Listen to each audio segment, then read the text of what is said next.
Good afternoon, everybody. It is Steve Lookner with Agenda Free TV. We are here to bring you a live update on the Iran war and some other top stories today. We're going to be taking your comments and questions on the air, bringing you updates, and getting caught up here. And I appreciate you being with us. Thank you to our moderators who are here. We have moderating right now, Beth Mythical and Roberts May Queen are moderating over there on YouTube. Thank you so much. Also, our Twitch moderators, Idaho Star, Matthew Kohai 3, and Surly Dev. And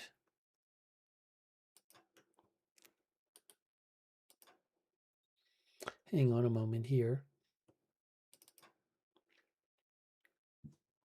Linda Belk, Larry, and Misha moderate for us on X. Thank you. K. Larry Body is moderating over there on Facebook. Andrea Holder, thank you. Thanks Barry Eisler and Kristen McConnell Gates for subscribing.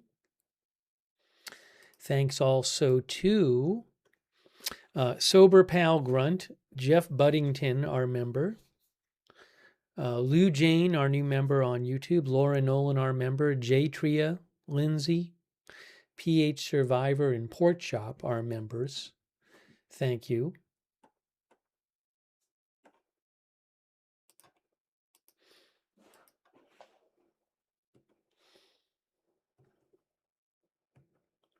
Okay, so let's get into things here. By the way, I do want to mention the price of oil, as we're going to be talking about the Iran war.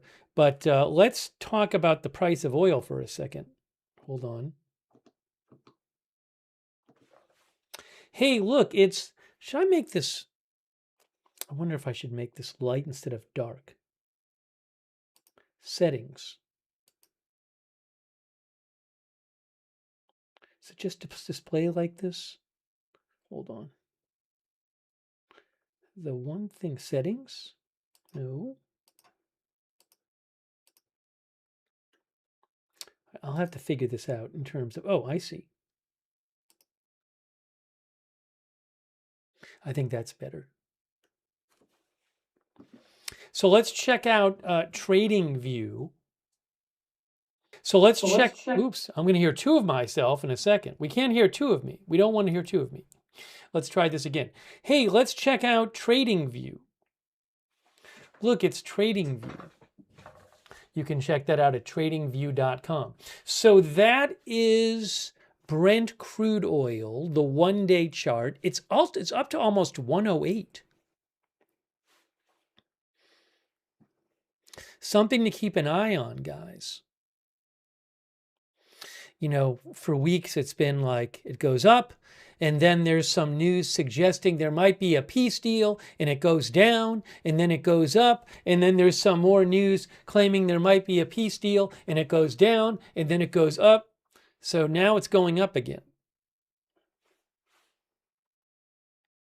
Let's go to, uh-oh, what did I do? I see what I did wrong. There.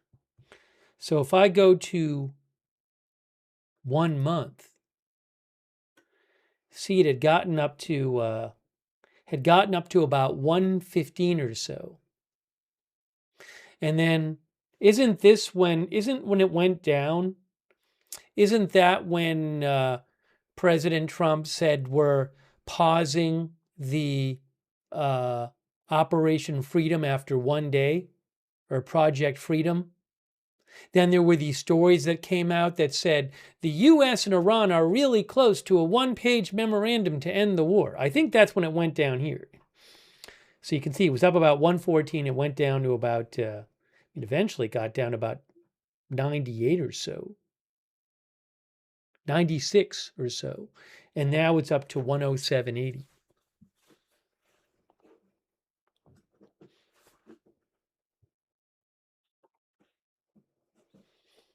I think the highest it's gotten during the war is about 120. This is TradingView again, by the way. TradingView.com. Jeff M. Johns likes the charts. Nini of 6 says gas is almost $4 in Bama now. One of our viewers mentioned copper. I'll have to look into copper. I haven't been keeping up with copper. We'll have to look into it. If you're wondering about US WTI crude, that is up today about 4%. Let me go back to the, oh, I see what's happening here. I see what's happening here. I'll have to deal with this later. That's the 1-day chart for WTI US crude, up 4.25%. That's the 5-day chart. There's the 1-month chart. Actually, here's a 6-month chart. I like looking at this chart. This is US WTI crude. I like looking at the 6-month chart because that really gives you a perspective about how things have gone since before when the war started. So right when the war started, it was about 65 WTI crude. Got up to, I don't know how high this is, but it's over 110. And then you just see that up and down thing? After the war starts, it goes up and then down and then up and down and then up and down, and now it's going up again.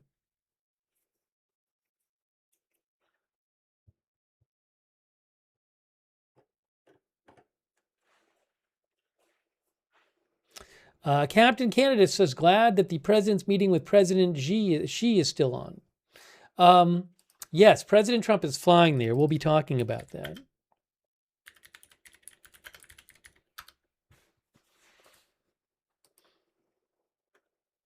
J. David thinks Trump is going to beg Xi for help.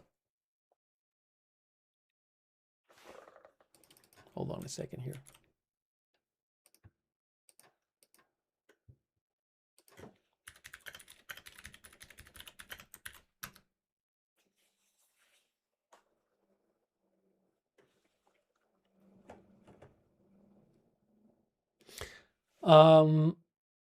We're going to talk a bit about inflation too, and new inflation numbers today.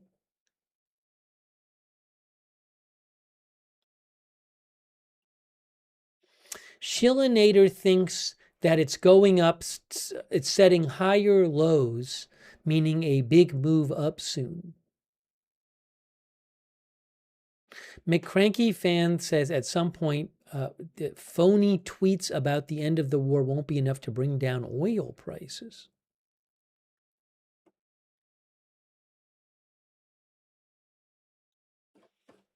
All right, so we'll be keeping an eye on this. By the way, just if you're wondering, Dow Jones today, about even. It was down a little bit at the start of the day, and when made its way up. That's the Dow Jones today. That's S&P today, down a little bit. That's NASDAQ today, down about 1%.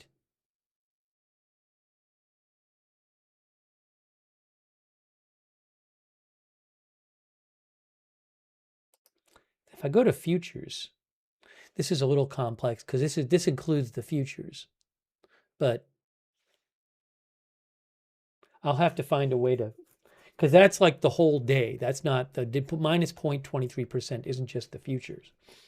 Isn't just after closing. I'll have to look at that. There might be also a, as I continue to figure out how to use everything,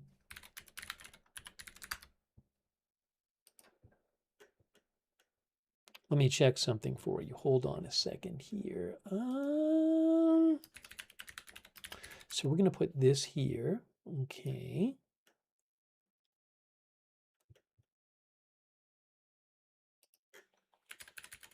I'll put it on my research list. Something else I'm going to show you too.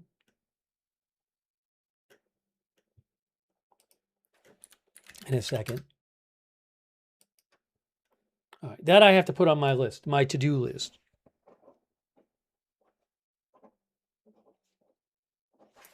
And something else I'm going to show you is Maybe we can look at this more later.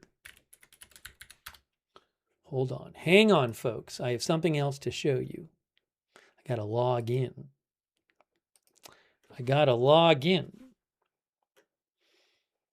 Okay, now.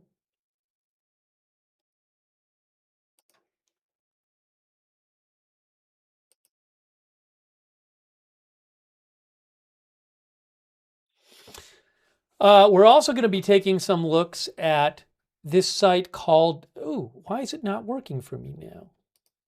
It's not working again. What's happening?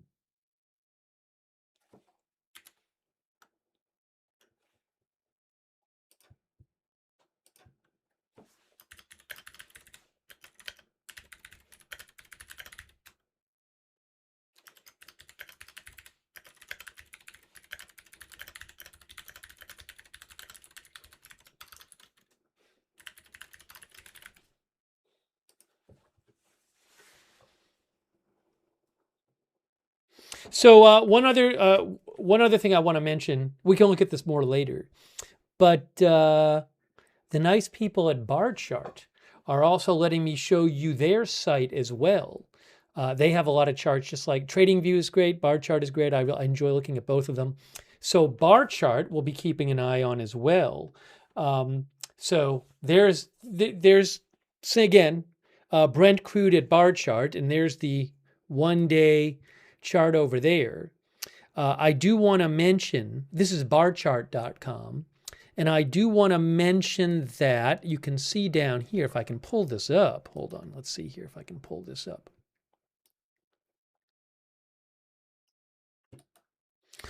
Sorry, there's a little bit of an issue that I'm getting fixed with my use of the site.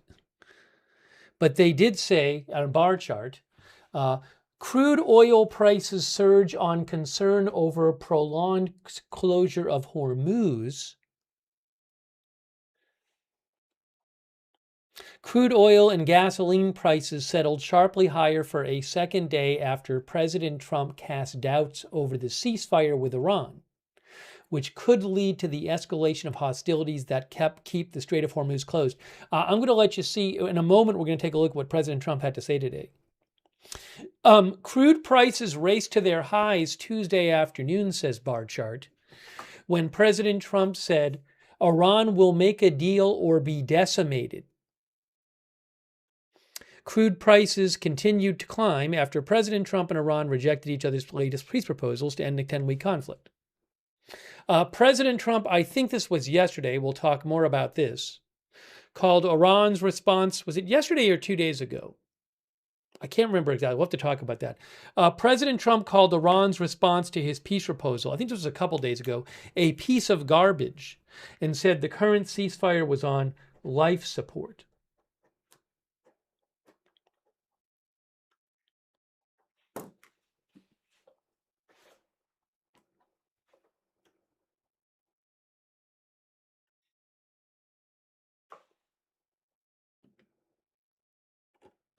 You can check that out at barchart.com.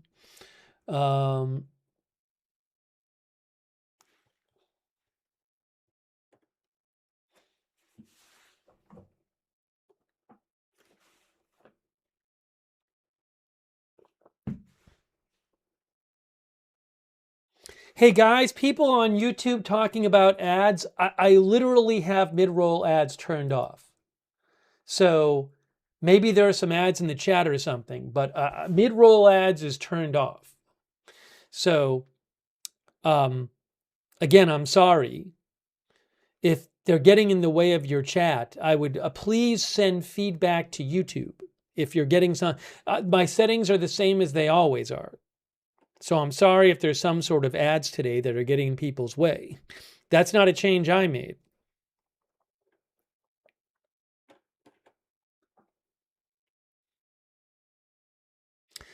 Tracy Ann says, what about the comment President Trump made about pausing the federal gas tax?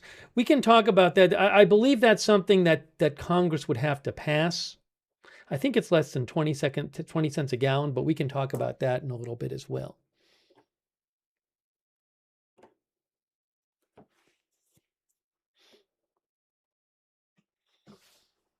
Okay, hang on a moment here.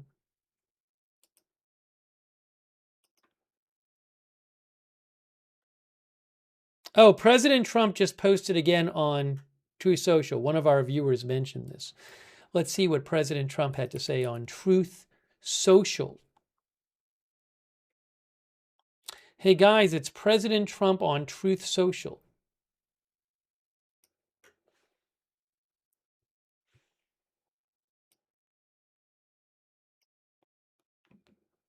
He says, when the fake news says that the Iranian enemy is doing well militarily against us, it's virtual treason in that it is such a false and even preposterous statement. They are aiding and abetting the enemy. All it does is give Iran false hope when none should exist. These are American cowards that are rooting against our country. Iran had 159 ships in their navy. Every single ship is now resting at the bottom of the sea. They have no navy, their air force is gone, and all technology is gone. Their leaders are no longer with us. And the country is an economic disaster. Only losers, ingrates, and fools are able to make a case against America from President Trump.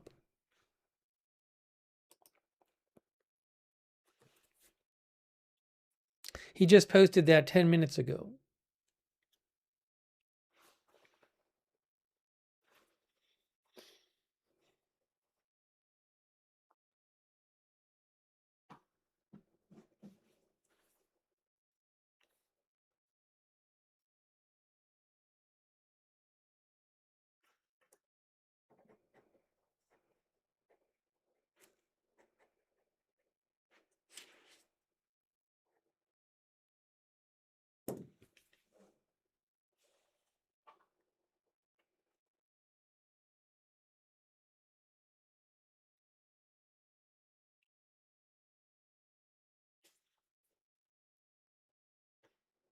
He posted a bunch in the last day.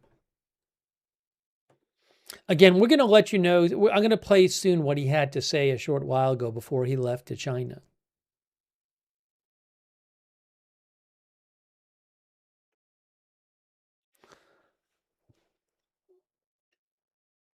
Drunk Can't Cook thinks he's totally right as usual. Stephanie Kimber Hooper says, same old, same old. Neerick says, Trump is on point. Live, laugh, love, laugh says, blah, blah, blah, this is getting old.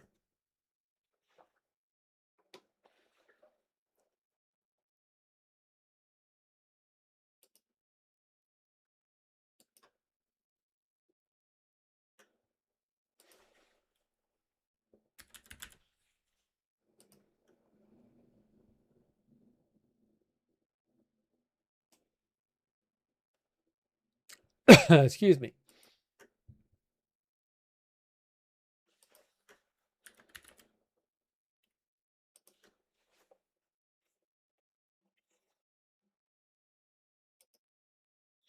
Yeah, some of our viewers mentioned an earthquake in Iran. Just a reminder, Iran, I believe, is one of the most seismically active countries in the world.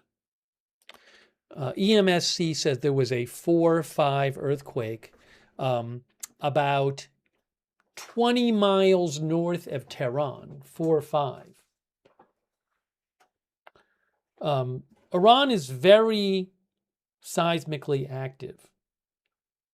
Also, if there's some sort of earthquake that's not naturally caused, we'll know that pretty fast. That's something that experts can tell. I haven't heard any reporting that there was some sort of non-naturally caused earthquake. I'll certainly let you know if I do. I mean, again, many earthquakes happen in Iran. I will direct your attention to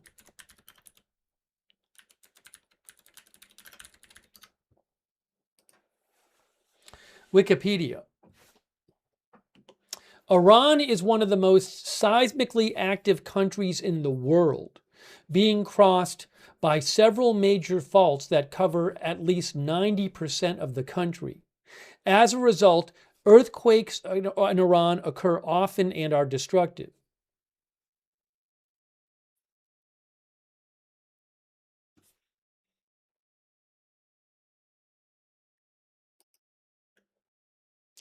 EMSC says there was an earthquake, a 4 or 5 in northern Iran. But again, 20 miles east of Tehran, roughly.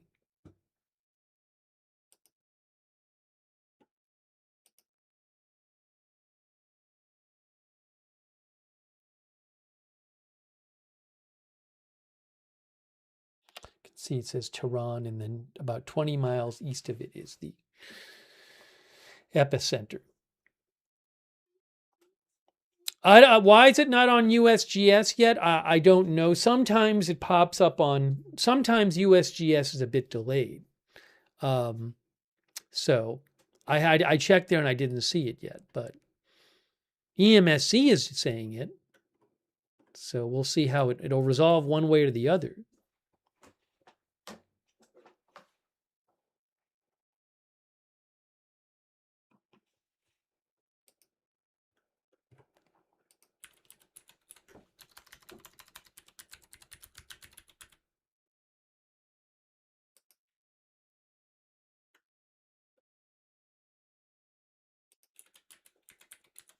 Maybe they'll have something else from EMSC. I haven't seen it other places, but we'll have to see. But again, I hear no reporting that it's non-natural in nature.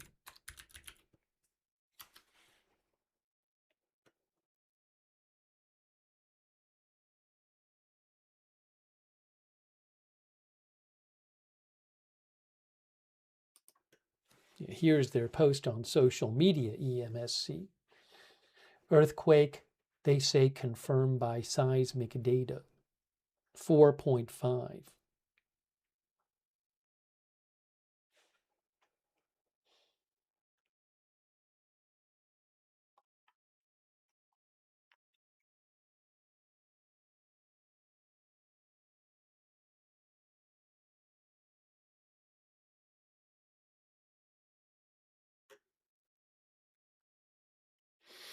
Quick thank you to Paula Faust for being a member. Thanks, Nashinas26. Nashinas, there are different apps you can get for that. Nashinas. Thank you so much, or plugins for your browsers, depending on what browser you use. Thank you so much, Nashinas. Also, hold on a moment here.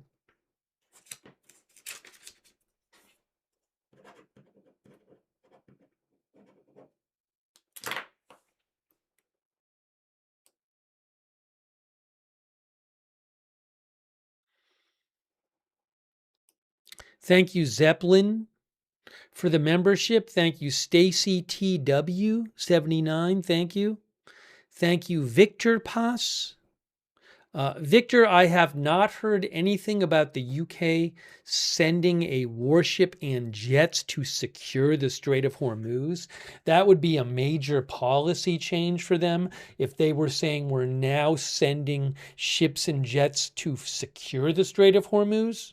So I will look it up. I'm not aware that they've made some sort of major policy change claiming that they're now sending warships to militarily attack stuff. I'll tell you what it is.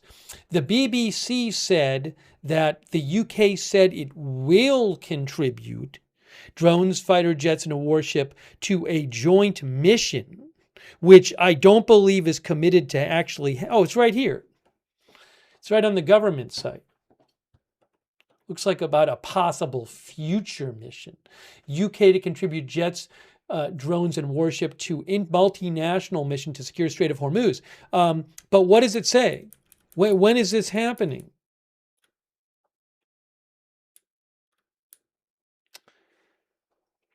The multinational plan is strictly defensive in nature. It is designed to restore confidence in commercial shipping. When is this happening?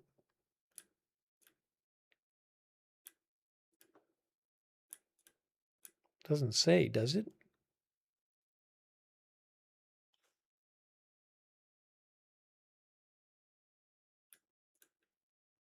Well, this doesn't say when this multinational military mission is supposed to happen in the official government site in the government article.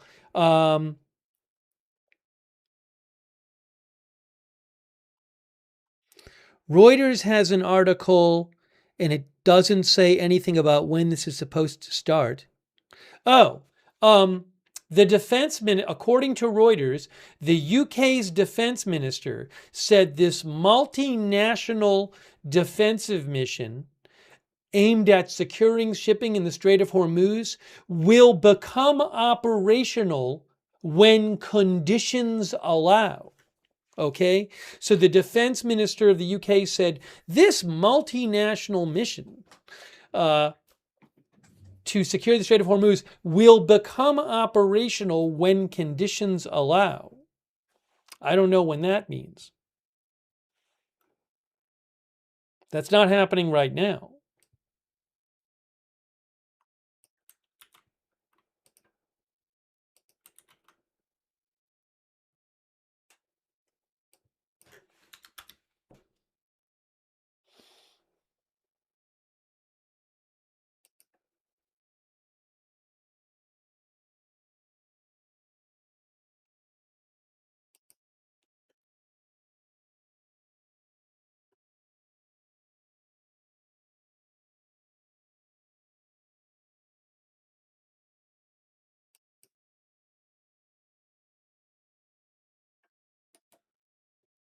Yeah, I've heard nothing about timing on this.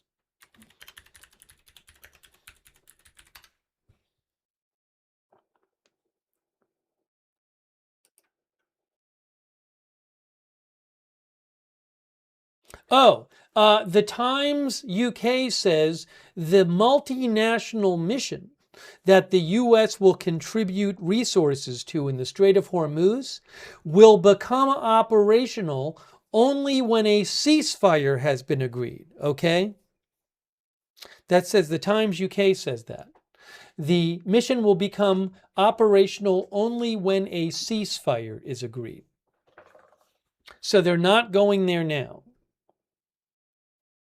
Perny says nothing new. Yeah, nothing, no change right now. Thank you, Victor Paz, for your support. Thank you, 17XHW, for your support. Thank you. Also, Stacy TW, Nini of 6 says gonna get more expensive with summer vacations. Thanks for being a member. JD63. What is that?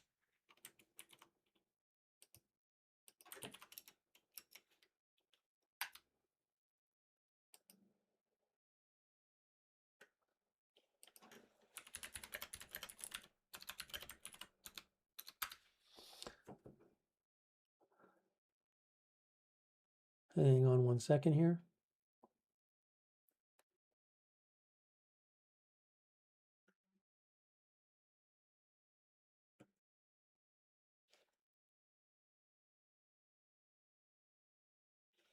JD mentioned the RBOB gasoline chart, which I'm not familiar with. Gemini AI claims that this chart usually predicts what prices you will see at the gas station about 1 to 2 weeks before it happens. It is the Wikipedia says RBOB is the benchmark futures contract for wholesale gasoline in the United States. RBOB. All right. Well, hold on a moment here.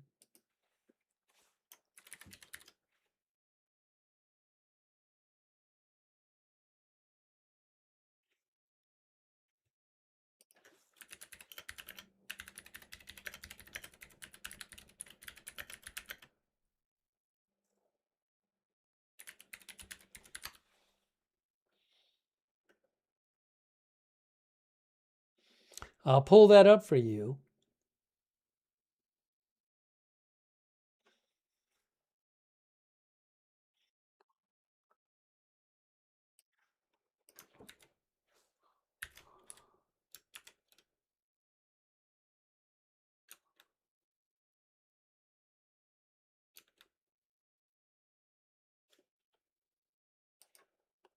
think that's it.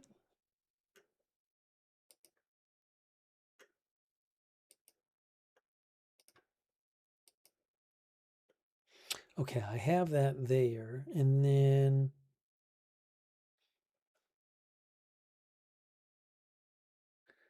let me pull it up over here.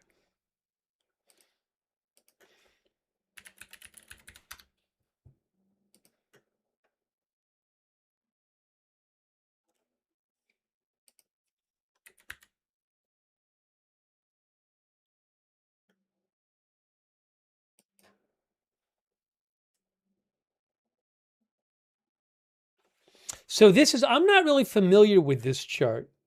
This is, our viewer told me, JD63 told me about this chart. This is the wholesale gasoline futures benchmark. Here it is over on TradingView.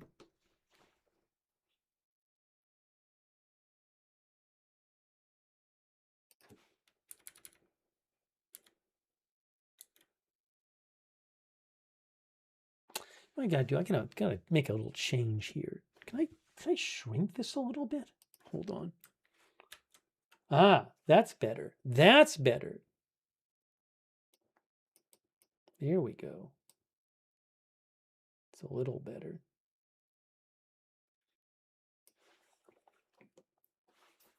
That's RBOB gasoline futures, which supposedly, don't hold me to this, is the benchmark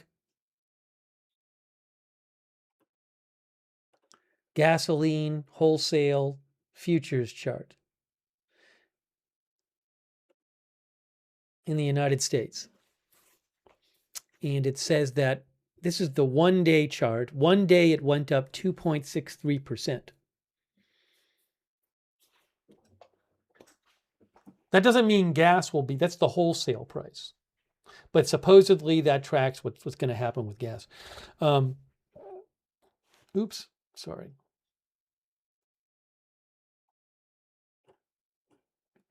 I can tell you what the average price is.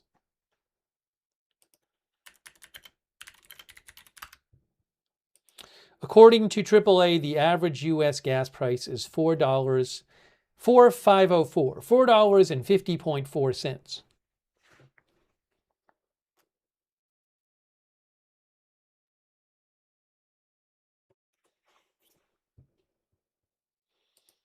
Mr. Clam says, I ran your gas price up. Let me just make sure I thanked everybody. Thanks, Shillinator. I'll have to check out that report, Shillinator. I haven't seen that. I'll put it on my list of things to check out.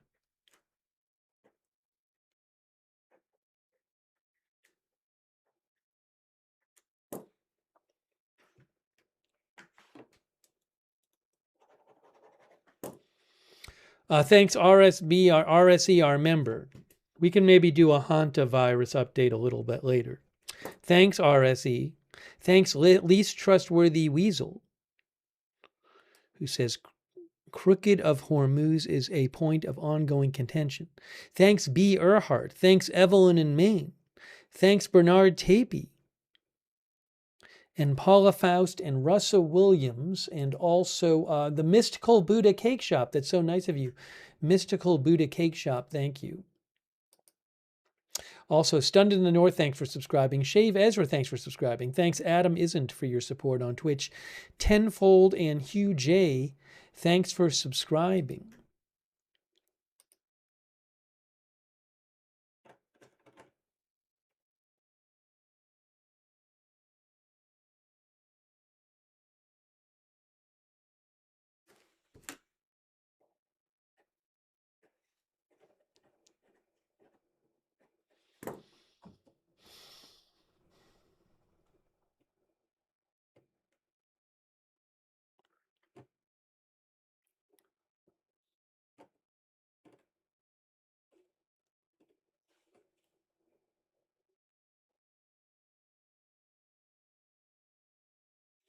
We should look at what President Trump said today before he left town for his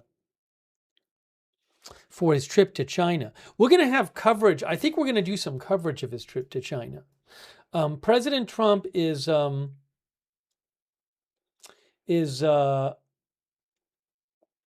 to be there from the 13th to the 15th, I believe. I saw the schedule before. Hold on. Let me pull this up here.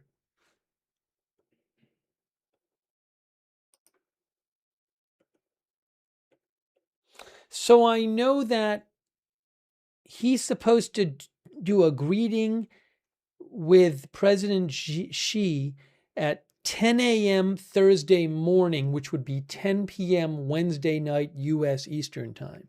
So my guess is that tomorrow night we might be covering his visit live. So keep an eye out for that.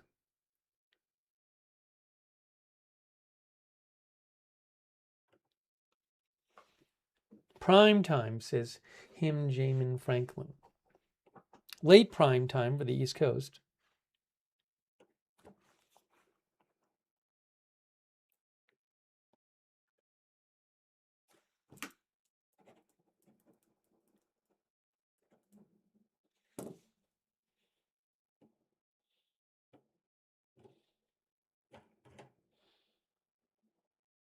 Michelle Batten says, I'll try to stay awake.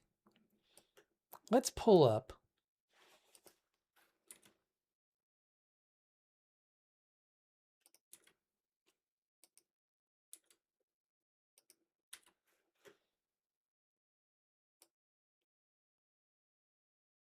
Oh, there's another interesting thing I want to talk about before we watch Trump.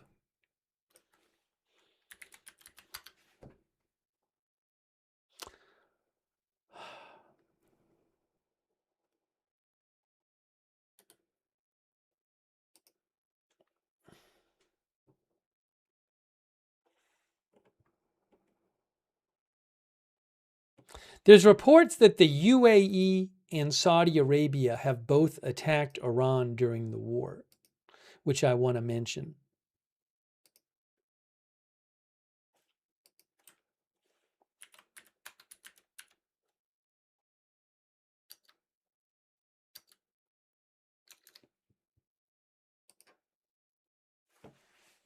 So this was yesterday. Oops.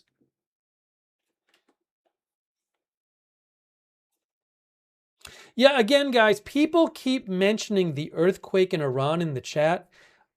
Again, I feel like we do this every time there's an earthquake in Iran. So let me just mention this again. From Wikipedia. Now I'm hearing this twice. So just to mention this again, from Wikipedia. Iran is one of the most seismically active countries in the world, being crossed by several major faults that cover at least 90% of the country. As a result, earthquakes in Iran occur often and are destructive. According to EMSC, there was a 4.5 earthquake about 20 miles from Tehran.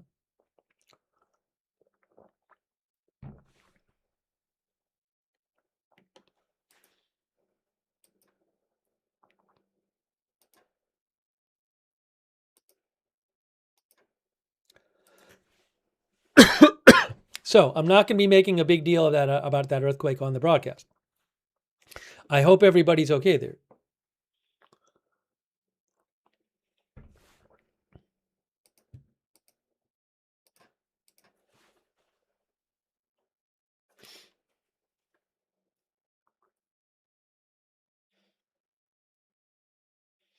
Now,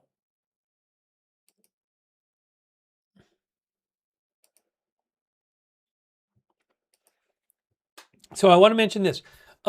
First of all, yesterday, the Wall Street Journal had reported that the UAE had carried out military strikes on Iran during the war. The strikes, which the UAE has not publicly acknowledged, included an attack on a refinery in Iran's Lavan Island in the Persian Gulf, Wall Street Journal said, adding that the attack took place in early April. Reuters could not immediately verify the report. So that was yesterday. And then today, Reuters reported Saudi Arabia launched covert attacks on Iran as regional war widened, sources say.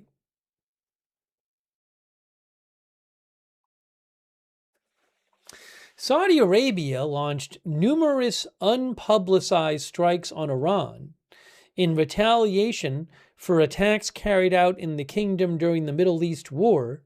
Two Western officials briefed on the matter, and two Iranian officials said to Reuters.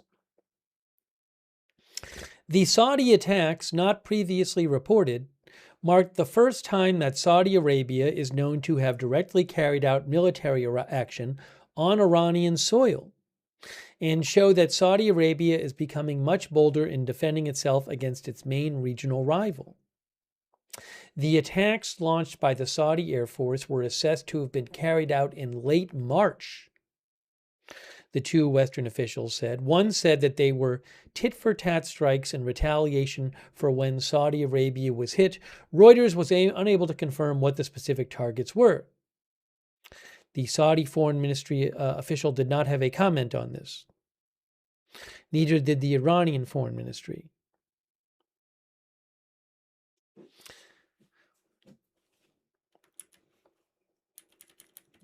The Saudi strikes underscore the widening of the conflict and the extent to which a war that began with when the U.S. and Israel launched airstrikes on Iran on February 28th has drawn in the broader Middle East in ways that have not been publicly acknowledged. It's interesting. So the reports say that both the UAE and Saudi Arabia have, during the war, launched attacks against Iran, but neither Iran nor these other nor the countries that did it said anything about it publicly, which is interesting. As to why they wouldn't say anything about it publicly, well, you'd have to start thinking about probably the politics of the whole thing, and also, well, if you say it publicly, then the other side is under more pressure to respond, and also there's domestic political considerations and international political considerations. Sketty Sandwich thinks they don't want to be associated with the war. Tashnair says they don't claim it for a reason.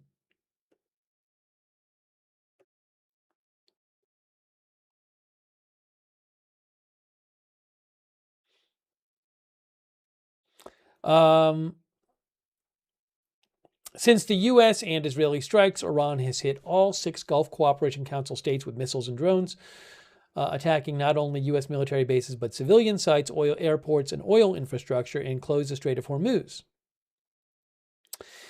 The Wall Street Journal yesterday reported that the UAE has also carried out military strikes in Iran. Together, the Saudi and UAE actions reveal a conflict whose true shape has remained largely hidden, one in which Gulf monarchies battered by Iranian attacks began hitting back. But their approach has not been identical. The UAE has taken a more hawkish stance, seeking to extract a cost from Iran and engaging only rarely in public diplomacy with Tehran. Saudi Arabia, meanwhile, has sought to prevent the conflict from escalating and has stayed in regular contact with Iran, including via Iran's Tehran ambassador in Riyadh. The Iranian and Western officials that Reuters talked to said Saudi Arabia made Iran aware of their strikes on it, and this was followed by intense diplomatic engagement and Saudi threats to retaliate further, which led to an understanding between the two countries to de-escalate. Ali Vaez with International Crisis Group said retaliatory Saudi strikes on Iran, followed by an understanding to de-escalate, would show pragmatic recognition on both sides that uncontrolled escalation carries unacceptable costs. Such a sequence of events would show not trust, but a shared interest in imposing limits on confrontation before it spiraled into a wider regional conflict.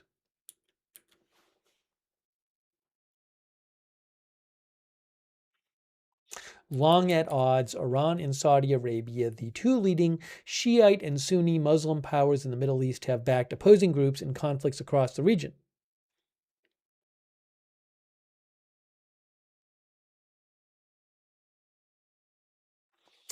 Iran curtailed direct hits on kingdom, sources say. By the end of March, diplomatic contacts and a threat by Saudi Arabia to take a more hawkish approach akin to the UAE and retaliate further led to an understanding to de-escalate, Western sources said. From more than 105 drone and missile attacks on Saudi Arabia in the week of March 25th to 31st, the number fell to just over 25 between April 1st and 6th.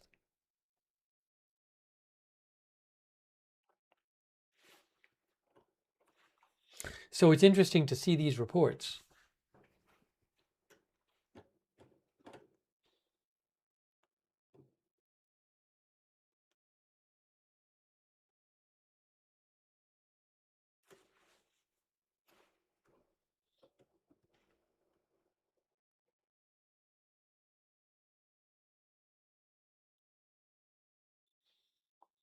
Our viewer Sylvia S. says UAE is clearly upset Iran attacked them out of the blue. They don't want to wait for the ceasefire to be over. Again, the report about the UAE attacking them was that, I believe that was weeks ago. Even I think before, or like on the day of the ceasefire. So the Wall Street Journal said that one of the attacks carried out by the UAE on Iran happened around the time the ceasefire was announced.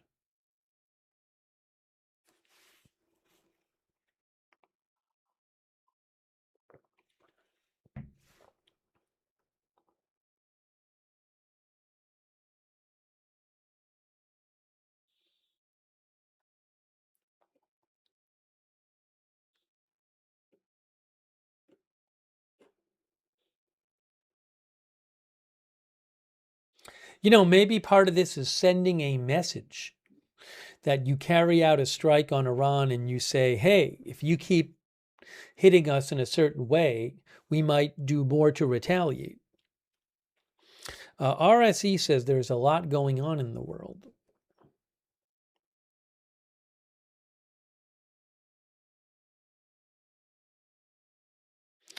Luke Skywalker thinks Iran is hitting UAE and Saudi Arabia because they host USA bases, which is used to attack Iran in their airspace. It's simple. They are puppets of USA. Well, I think there's also an overall plan to, benefit their to put pressure on the U.S. to end the war. Remember, Iran is not going to start putting a lot of resources into directly confronting the U.S. military, because that's not likely to produce much benefit for them. But if they attack targets in, say, UAE and Saudi Arabia and other Gulf countries, they could, which they have done, they might see that as more likely to put pressure on the rest of the world and ultimately pressure on the U.S. to end the war.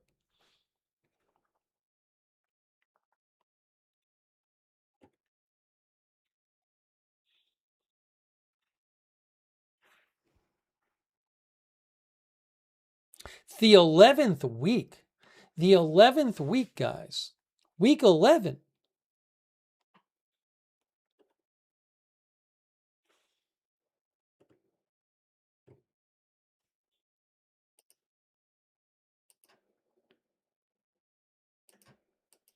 We should mention the inflation numbers today. Hey, let's go back and check the, let's keep checking.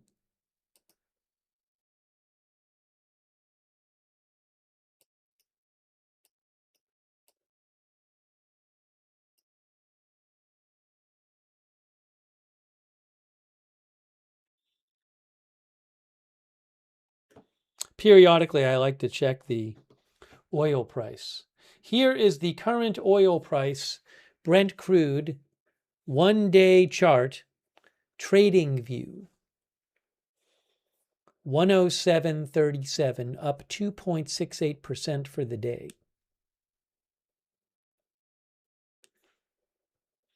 WTI crude is up 3.87% of the day at 102 from tradingview.com. A little lower than when we last checked, I think.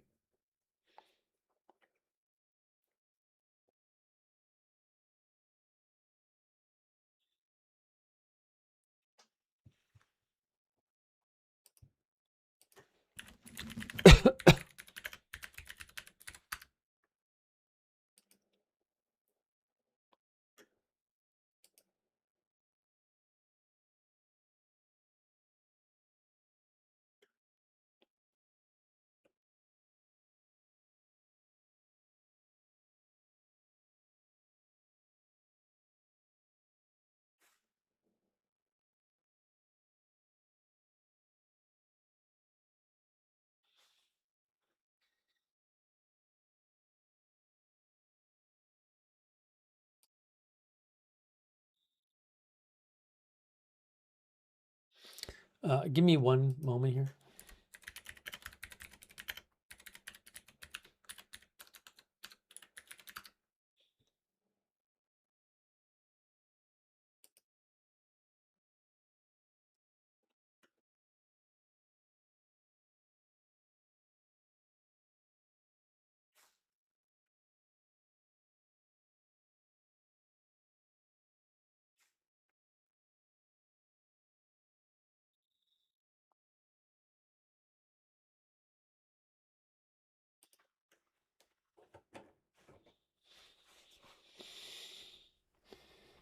Will Smith, our viewer, says nothing is changing.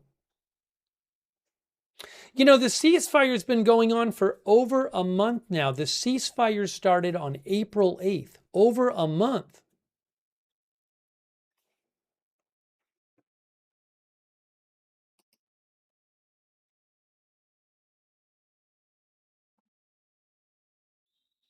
Hey, thanks, Arco Invest. I appreciate that, Arco Invest. Thank you.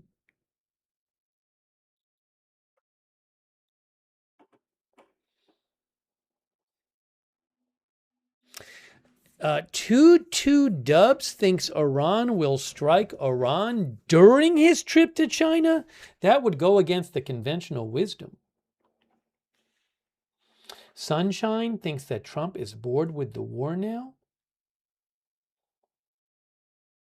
Gavriel thinks this will be a long standoff with Iran unless the U.S. takes decisive action.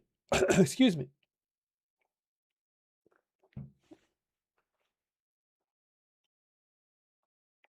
San Solo thinks Trump is finished with military action now and will be all sanctions and blockades going forward.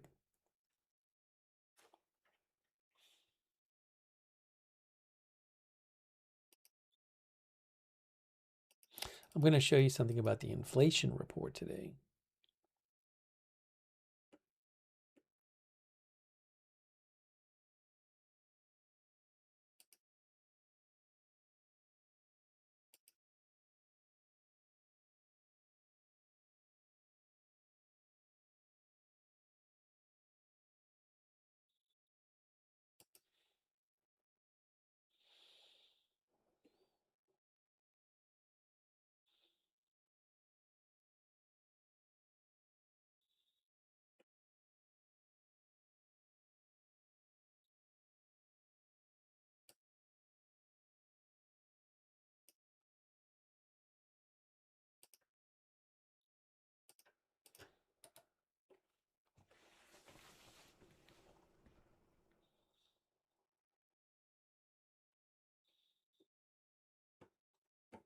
So I like to check periodically, just make sure that there's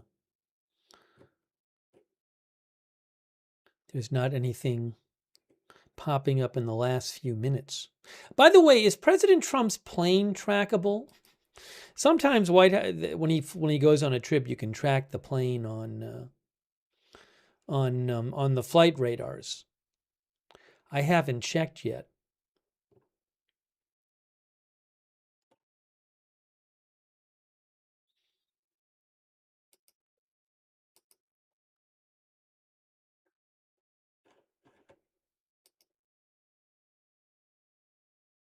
Oh, look. Is this it? Hey guys, is this it? Is this one of the planes? Look, hold on. This is the #1 tracked plane. Is it flying this way? This is the #1 tracked plane on Flight Radar 24.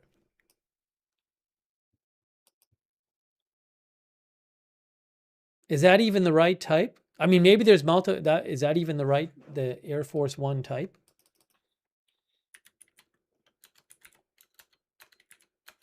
But there could be multiple planes, and that's one of them.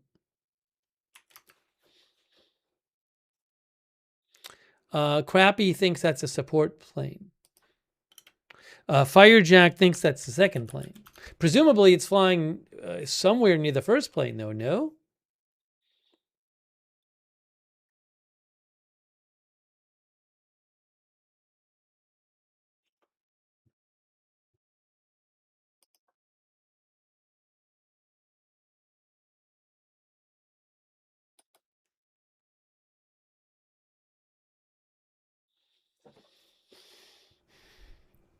Firejack says it's on ADSB. Anyways, you can see that one on Flight Radar 24.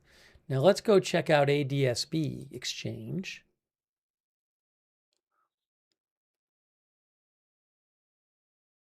Where did I put ADSB Exchange? Oh, I see. Now, where is it on ADSB Exchange? Do we have, I forget what the Air Force One call sign is. I have to look it up.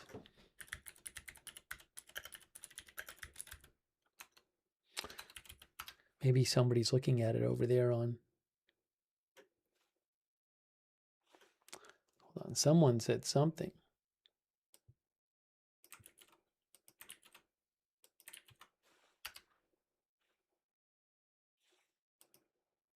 Firejack says it's now gone dark. Ben Van says it's over Michigan. Oh, wait a second here. Oh, is this it right here? I think we got it. This is it. This looks like it. Oh no, it's not actively being tracked though. It looks like it's on estimated. I think that might be it right there.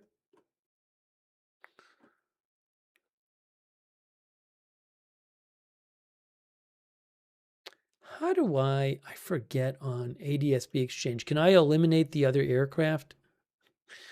ADF DF9.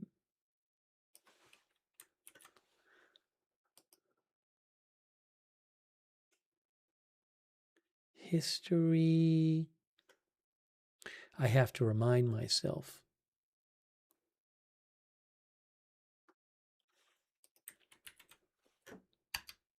Okay, there it is. I figured it out.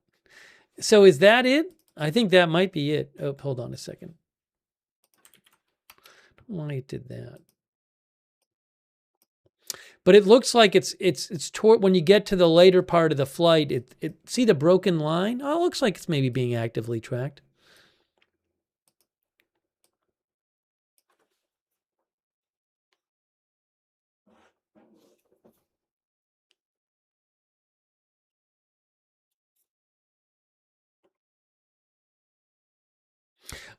Renee Lorraine, often you can track presidential planes on these trips on the public flight trackers. Sometimes you can't, sometimes you can. But we've done it before.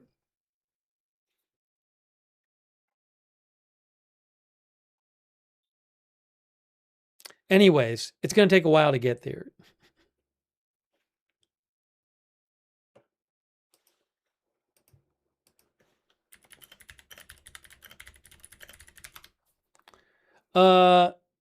I mean, I looked up DC to Beijing flight time, and I'm seeing things like 15, 16 hours plus 17, 18. Depends on the flight. 16, 17 hours.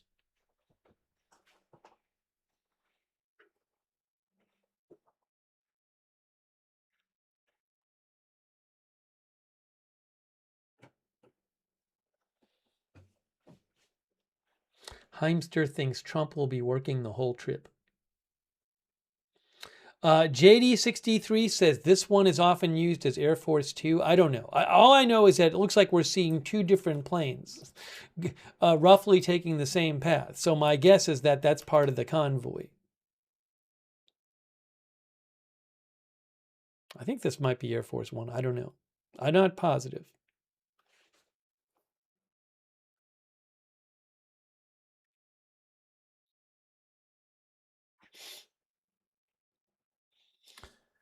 You can see that at adsbexchange.com.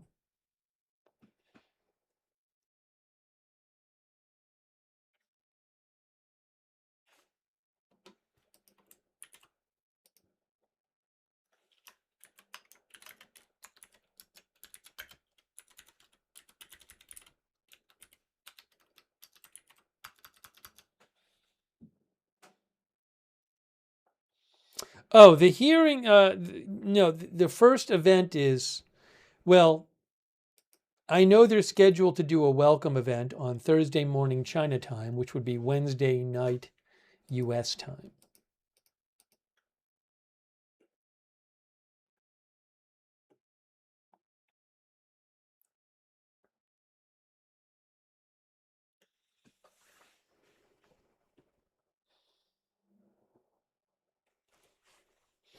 Maccabee says, think of how many posts Trump will send on a 16-hour flight.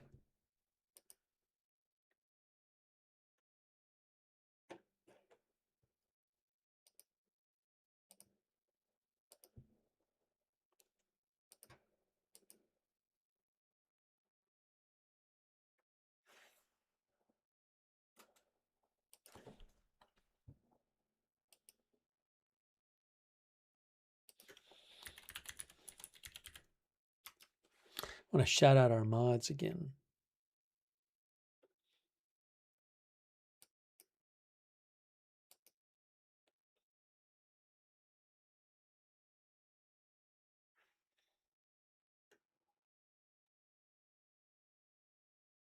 Hang on.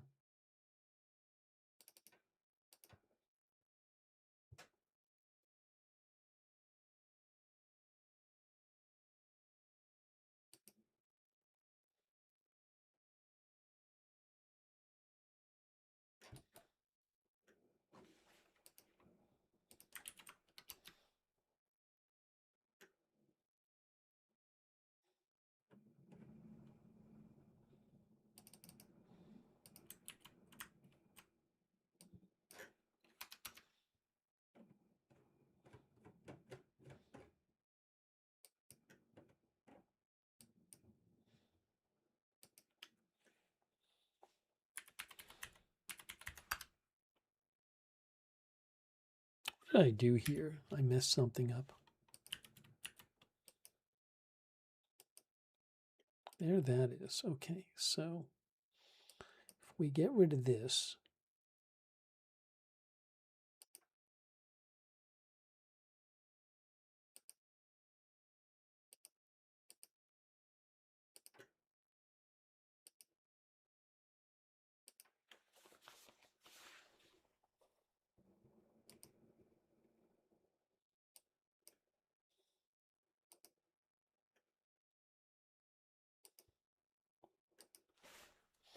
let's talk about this for a second. Hey, by the way, thank you to our moderators. We have moderating. Beth Mythical is moderating right now. Thank you so much. Janet is moderating right now. Thank you. Linda Belk, Larry, and Misha moderate for us on X. On Twitch, we have Idaho Star, Matthew Kohai 3, Surly Dev, LB Prairie Dawn, Sarah, thank you. Also on Twitch, thanks to Spencer Biohazard for subscribing, and CC and Oxytropis for the bits. Thank you. And also thanks to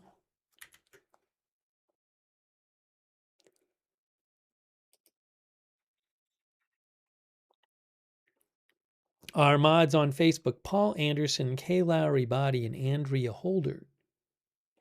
Thanks Susan Priest Buchner, Brian Davio, Barry Eisler, and Kristen McConnell Gates for subscribing.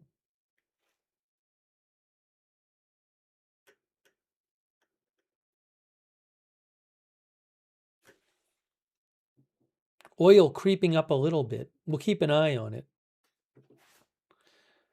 Brent crude now 107.68. 68. That's the 1-day chart from TradingView, tradingview.com. And you can see it's right at the end there. It's going up a little bit. So we'll keep an eye on that.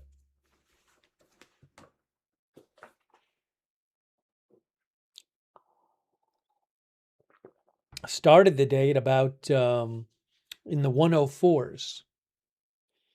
Now it's in the 107s.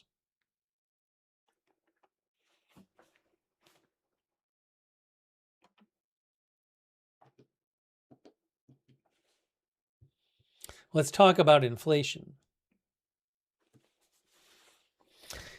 Jimbo Slice thinks most Americans don't mind paying higher prices to help Iran. I think you mean to help fight Iran. That's what Jimbo Slice claims.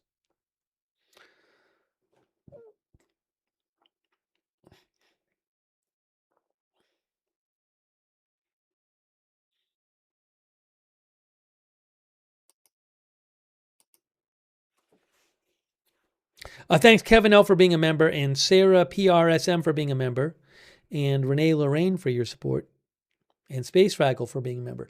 Okay, AP says the Iran war is hitting home as gasoline prices fuel inflation surge of 3.8% in the U.S. U.S. consumer prices climbed sharply again last month as the 10-week is now into 11th week. A war with Iran delivered higher gasoline prices and more pain for Americans. The Labor Department's Consumer Price Index rose 3.8% from April 2025, the biggest jump in 3 years, and up from a 3.3% year-over-year gain in March. On a month-to-month basis, April prices rose 0.6% from March as gasoline prices rose 5.4%, according to the data released Tuesday. The month-over-month gain was down from a 0.9% increase in overall prices from February to March, when the initial financial shock from the war hit the U.S. economy.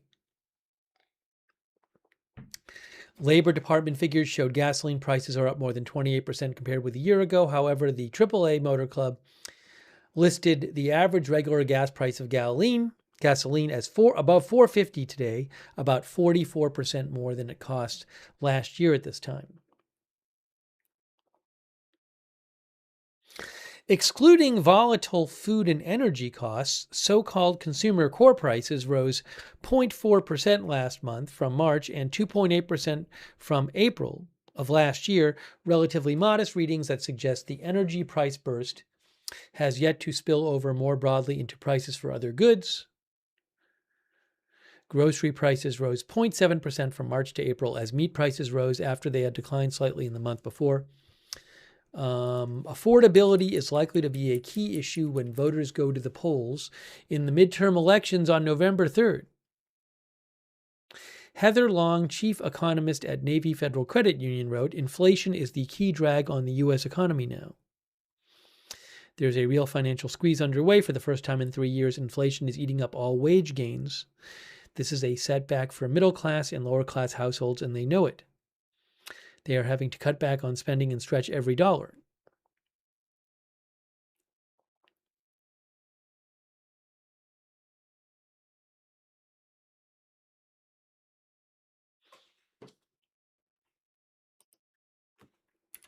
The Fed, which had been expected to cut interest rates, its benchmark interest rate this year, has now turned cautious as it waits to see how long the conflict lasts and whether higher energy prices spill over into other products and cause a broader inflationary outbreak.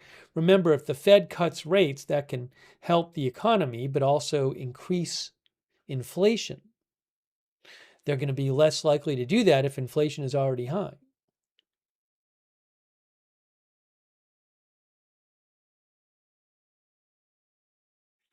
Some companies are also starting to feel the pain, says AP. Whirlpool, which makes KitchenAid and Maytag appliances, reported last week that revenue dropped nearly 10% in its most recent quarter and said that the war has caused a recession-level industry decline that has undermined consumer confidence.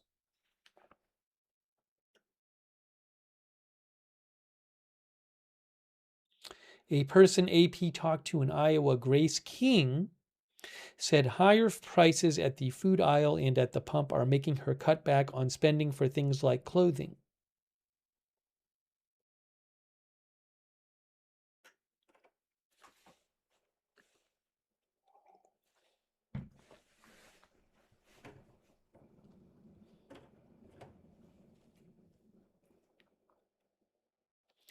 Philip mentioned copper. A couple of our viewers have mentioned copper. I need to look that up.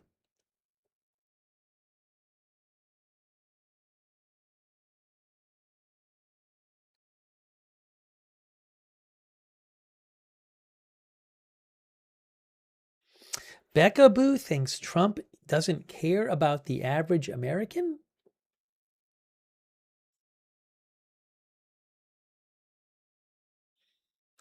Brad thinks seniors on fixed income are wiped out.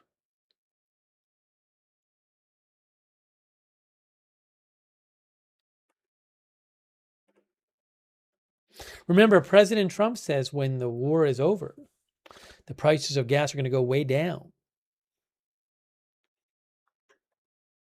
We're going to listen to what President Trump had to say today shortly.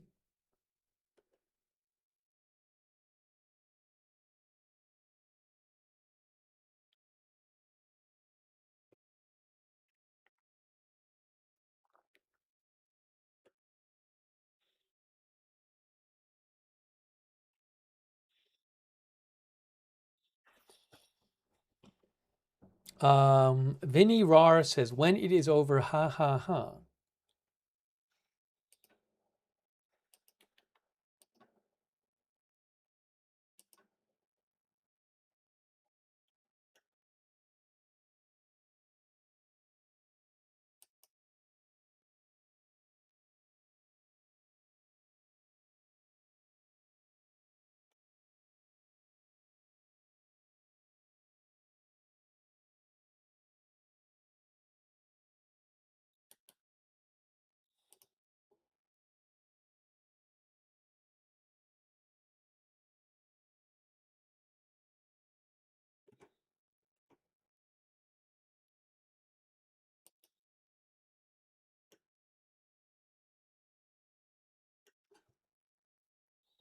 Give me one moment here.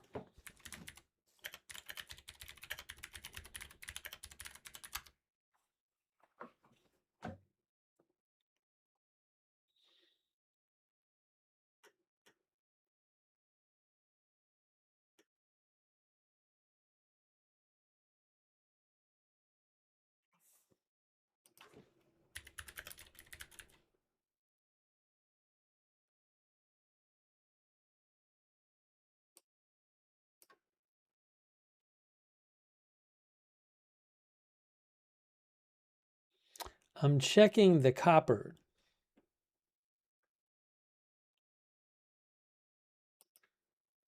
I'm trying to check copper.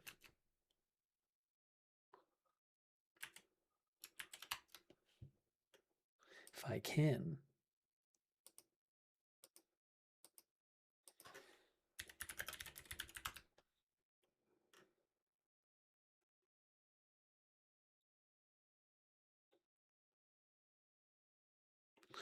I think this is, hold on, is this it?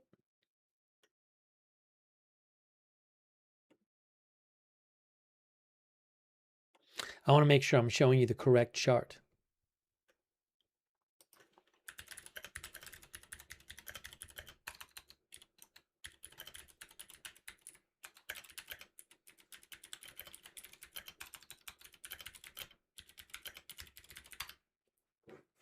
There's different months.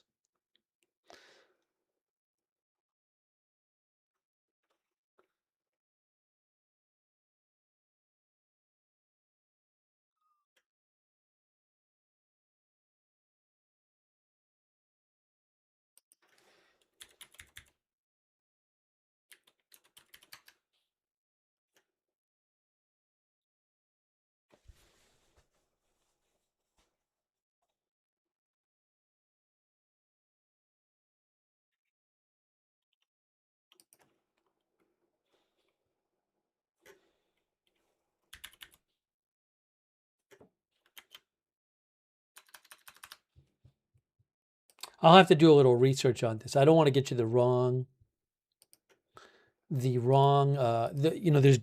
all these different futures markets for copper.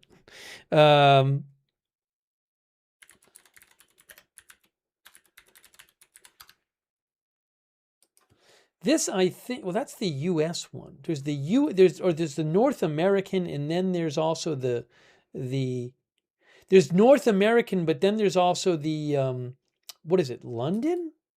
So I don't even know which one we're supposed to be looking at. Give me a moment. I'll pull something up here. Why is this happening now? Now why is this happening? What did I do? What did I do?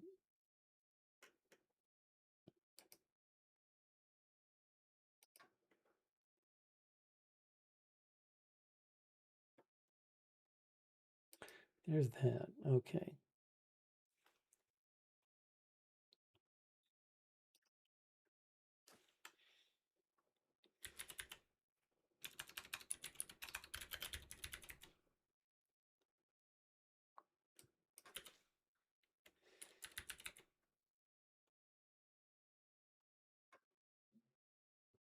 I'm not even sure. I gotta check. I'm gonna if I try doing this without making sure, I'll show you guys like the wrong chart. And that's what I don't want to be doing.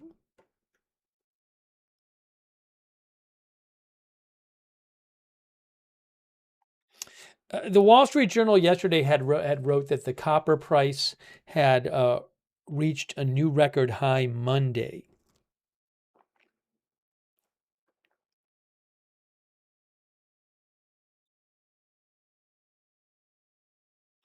And they say that, where is this here? But they say that's related to strong demand for data center construction and surging input costs and supply disruptions at one of the world's largest mines. I'm looking at the copper article in the Wall Street Journal, and it doesn't mention the war as a big factor in that. I mean, I don't know. It's not my field, but I would just be careful about attributing it to the war.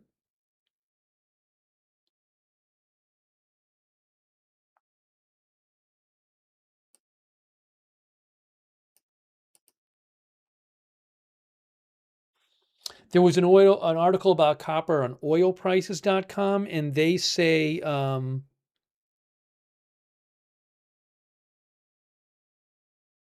they talk about some different factors, but I don't see them on a first glance mentioning the war.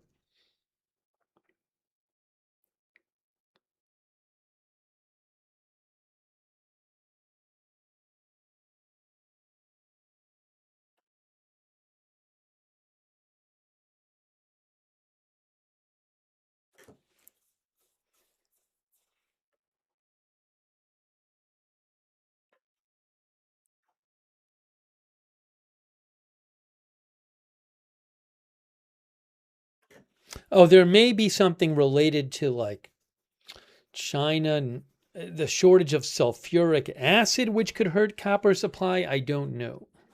So I'm not sure, but that I will have to look into. I'm not an expert on the copper market.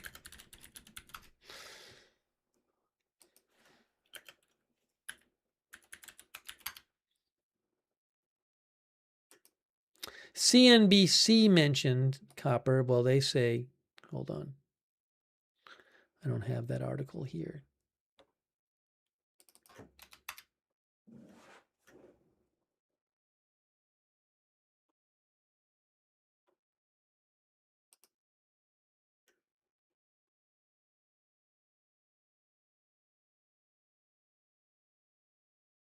Oh, I have another thing here. What are they saying? Let's see. Bloomberg says that copper is closing in on a record high.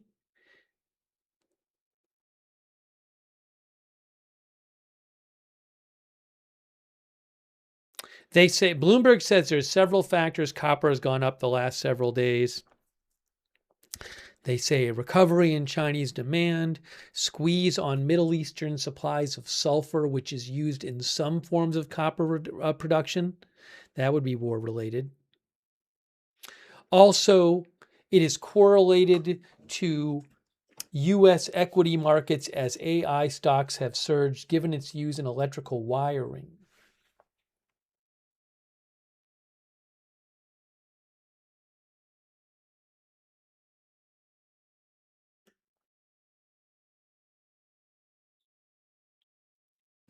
Again, it's interesting. I don't want to try to act like I know the copper market because I don't.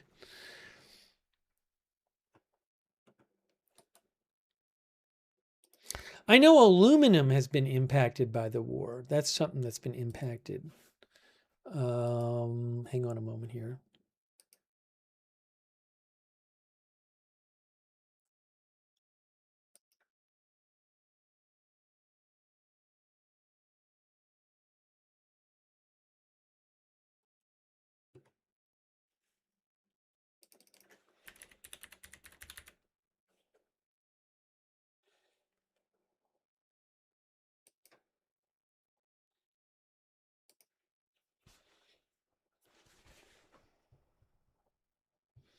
So this is a chart on barchart.com right here.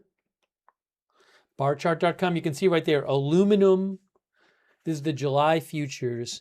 And back at around the start of the war, aluminum was about, what does it say? It looks like about what, 31 or 3,200, and now it's up to about 3,500. Am I getting that right? I'm looking at the chart right here. That's a 6-month chart. There's a 3-month chart. That actually shows you the start of the war.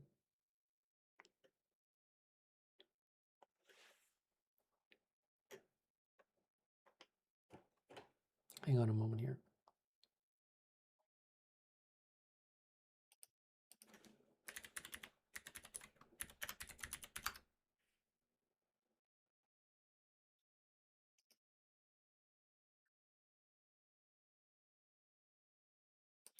Three days ago, there was an article in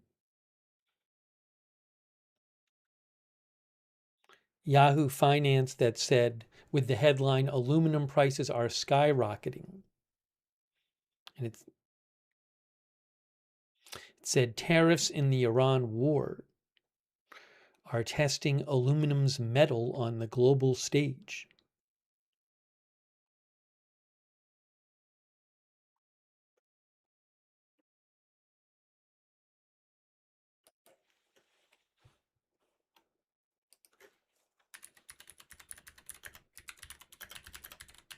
I'll have to put this on my to-do list to read up on. CNBC reported a week ago that aluminum prices have soared since the Iran war began.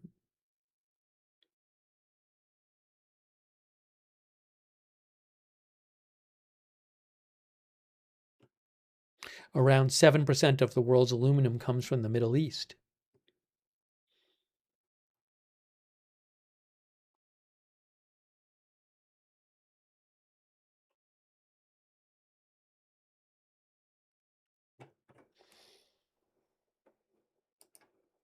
Sorry, I don't want to get too caught up on it because again, it's not my field. I'll have to do some more research on it.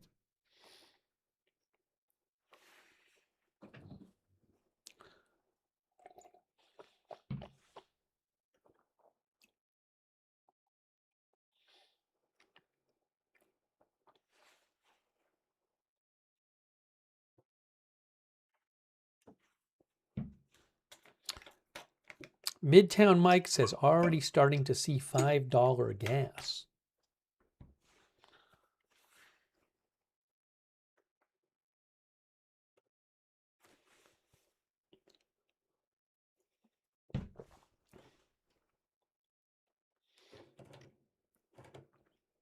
Why don't we look and see what President Trump had to say today? Thanks, Gregory Scherer, for being a member. and for shouting out our moderators. Thanks, Kevin L., for being a member.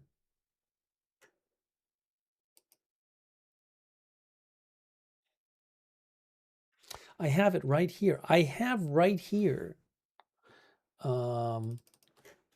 the video of Trump.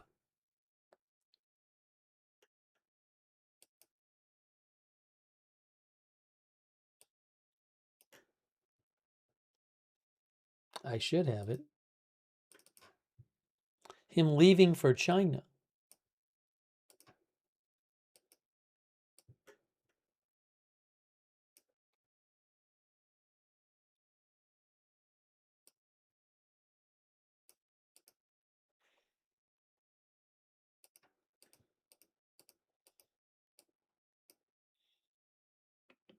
This is from AFP. This is from earlier today.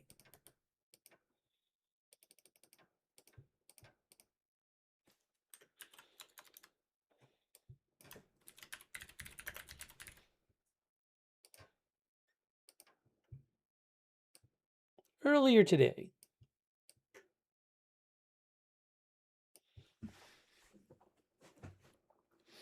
Gary Bain says, let's see what Trump said today.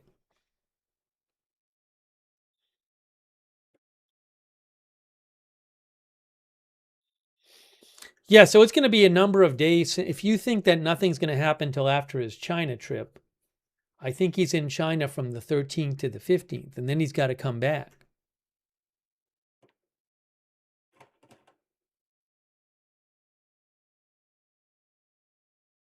All right, so let's take a listen here and see what he has to say.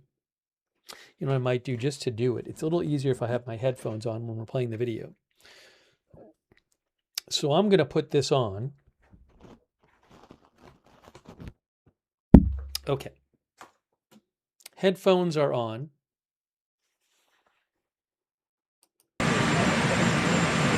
Now this will be one of these where you hear, I think, the helicopter, so it can be a bit hard to hear. But let's see what we can hear.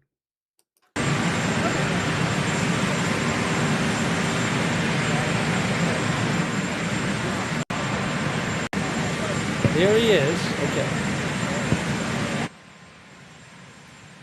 There he is.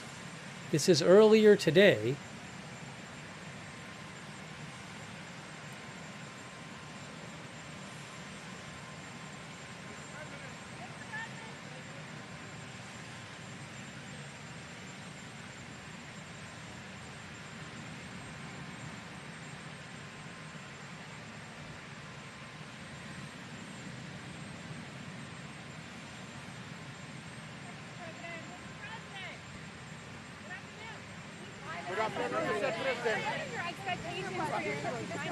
What do you? At what point are you done negotiating with Iran? Well, we're going to see what happens. We're only making a good deal. We have their military's gone; it's wiped out, and we're only going to make a good deal, and we'll see what happens. But I believe that one way or the other, it's going to be very good for the American people, and I think actually very good for the Iranian people. Are you reconsidering? Let me do one thing real quick. He says we're only going to make a good deal. So let me just rewind 2 seconds here. Their military's gone; it's wiped out, and we're only going to make a good deal, and we'll see what happens. But I believe that one way or the other, it's going to be very good for the American people, and I think actually very good for the Iranian people. Are you reconsidering the Pakistanis as mediators? No, they're great. What? I think they're great. I think the Pakistanis have been great. The Field Marshal and the Prime Minister of Pakistan have been absolutely great. Mr. President, what is your message to President Xi as it relates to the Iran war? Well, I think number one, we're going to have a long talk about it. I think he's been relatively good, to be honest with you. You look at the blockade, no problem. They get a lot of their oil from that area. We've had no problem, and he's been a friend of mine. He's been somebody that we get along with, and I think you're going to see that good things are going to happen. This is going to be a very exciting trip. a lot of good things are going to happen. Do you think he needs to intervene at all with the Iranians? I don't Do you think think he he can does, help no. in any way? No, I don't think we need any help with Iran. We'll win it one way or the other. We'll win it. We'll win it peacefully or otherwise. Their Navy's gone. Their Air Force is gone. Every single element of their war machine is gone. They've killed a lot of people. They've killed 42,000 people at least over the last month and a half. We win. Mr. President, no matter how you cut it. Mr. President, what do you think of Do you believe, Mr. Curtis here, Mr. President, do you believe your visit to China will impact of international economy and price of oil? It's going to be a positive. We're going to have a very good meeting. I spoke with President Xi. We both look forward to the meeting. It's going to be great. Mr. President, All right, Mr. President, what is going to be your red line to end the ceasefire for you? What will it take to pull the plug? Well, we're going to see, and we'll be thinking about it on the flight, and we'll be thinking about it for the next little while. But we've beaten their militaries very soundly. That's over with. The blockade is very effective. It's been 100% effective. And one way or the other, it's going to work out very well. It's going to work out very well. I think you're going to have so much oil, you're going to have a gusher of oil like you've never had before. So when oil goes up a little bit, I thought it would go up much more. If you go back 3-4 months ago, when we were contemplating, we assumed oil would go much higher. Yesterday it was at $99. And if you think about it, I would have taken that all day long because it's very simple. Iran cannot have a nuclear weapon. They will not have a nuclear weapon. They know that. They've agreed to that. And then that's not what they said to me when it came to pay. We don't play games. They're not going to have a nuclear weapon. Mr. President, you promised to bring inflation down. It's now at its highest level in 3 years. Are your policies not working? What's happening? Policies are working incredibly. If you go back to just before the war, for the last 3 months, inflation was at 1.7%. Now, we had a choice. Let these lunatics have a nuclear weapon. If you want to do that, then you're a stupid person, and you happen to be. I mean, I know you very well. Anybody that wants them to have a nuclear weapon is a stupid person. So we said we're going to take the greatest stock market in history, and we're going to go down a little bit, and actually that turned out to be incorrect because our stock market is now at the highest point in history, which frankly surprised a lot of people. It's a very simple message. Iran cannot have a nuclear weapon, and they won't have a nuclear weapon, and that's 100%. Their Navy is gone, their Air Force is gone, their anti-aircraft is gone, their radar is gone, their leaders are gone. They're all gone. Iran will not have a nuclear weapon. We're going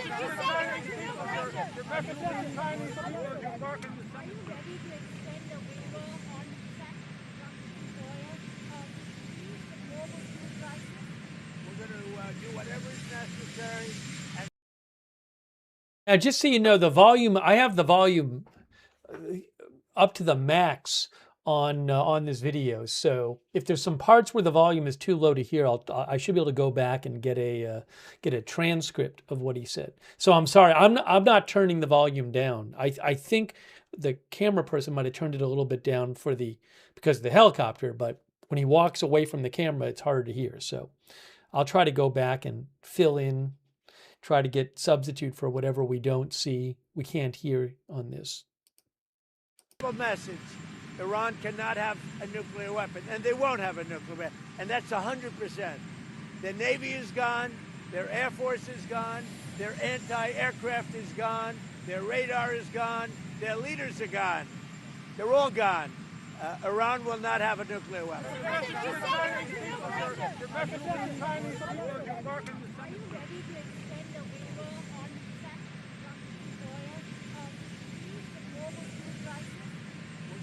Do whatever is necessary, and as soon as this war is over, which will not be long, you're going to see oil prices drop, and you're going to see a stock market, which is already at the highest point in history, go through the roof. You're going to see the golden age of America, frankly, and you're seeing it now. So as soon as this is, don't forget, You have hundreds of ships that are loaded up with oil that want to come out. As soon as they come out, we're going to have a gusher of oil, and you're going to have inflation that goes way down. Now, with all of this, inflation is much lower than it was under Biden. Biden had the highest inflation in the history of our country. Inflation is nothing by comparison. But our inflation is just short term. Because if you go from just before the war, we were for the last 3 months 1.7%. And now what you have is as soon as this war is over, you're going to see inflation go down to probably 1.5%. Will you extend the waiver? Will you extend the waiver, sir? Will you extend the waiver on Russian crude? Go ahead, please. Thank you so much, Mr. President. Mr. President, yesterday you said you gave the Kurds arms, but they took it for themselves. A U.S. military official says that the Kurds have not received any arms, and the Kurdish political parties are denying receiving any arms. The officials are wrong. They're messing with Chinese people, sir.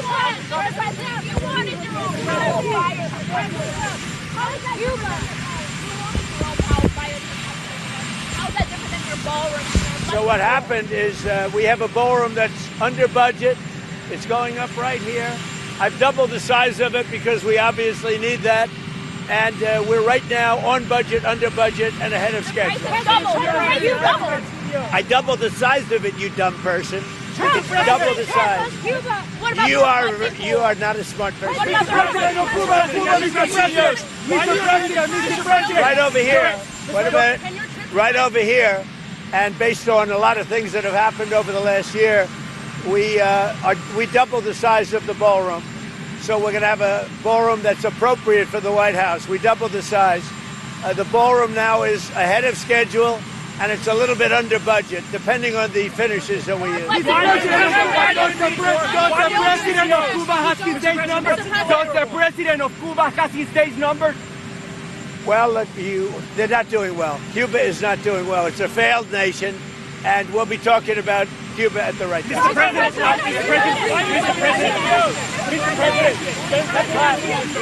let me ask you about Venezuela. Some Venezuelans are concerned that there are some political prisoners still in their prison. Would you do something about that? Yeah, we'll do it. We're going to get them all out. And I'll tell you what, Delcy's doing a great job. The people of Venezuela are thrilled with what's happened. They can't even believe it. They're dancing in the streets. And as you know, we have Exxon, we have Chevron, we have all of the big companies going in.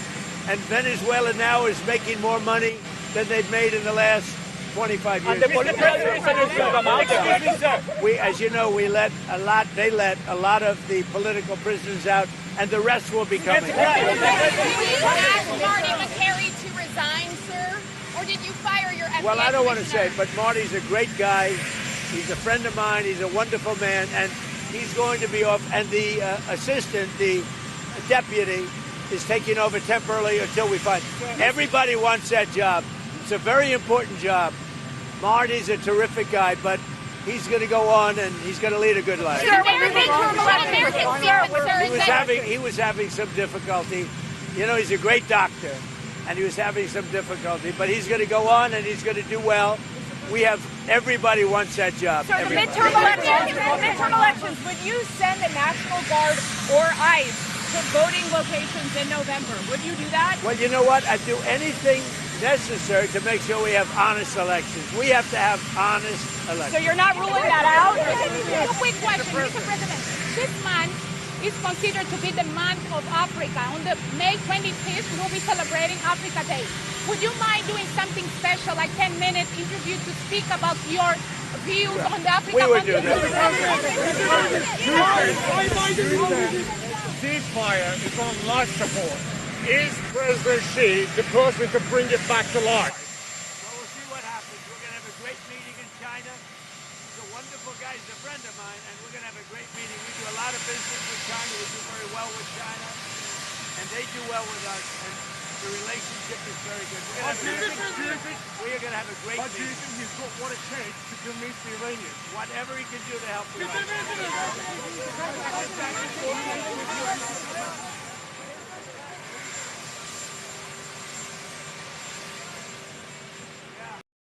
Sorry, they switched to a different camera. It's a little more low volume. Hopefully they'll bump the volume up in a second. I think it's getting very close. The end of the war in Ukraine, I really think it's getting very close. Greenland. China invest $1 trillion in the U.S. Will China invest $1 trillion in the U.S.? When you're negotiating with Iran, Mr. President, to what extent are American financial situations motivating you to make a deal? Not even a little bit. The only thing that matters when I'm talking about Iran, they can't have a nuclear weapon. I don't think about American financial situation. I don't think about anybody. I think about one thing. We cannot let Iran have a nuclear weapon. That's all. That's the only thing that matters. Mr. President, will China invest $1 trillion in the U.S. or NATO? Dan? What is more broken, NATO or OPEC? Well, OPEC is having some difficulty right now because one of those things, but that has nothing to do with me. NATO was very disappointing to me. NATO was not there when we wanted them. We don't need NATO. We don't need NATO. But if we did need them, they just weren't there. He can help and contribute to a deal with Iran. He could. I mean, it might be. I don't think we need any help with Iran, to be honest with you. They're defeated militarily, and they'll either do the right thing or we'll finish the job. They're either going to do the right thing or we're just going to finish the job. The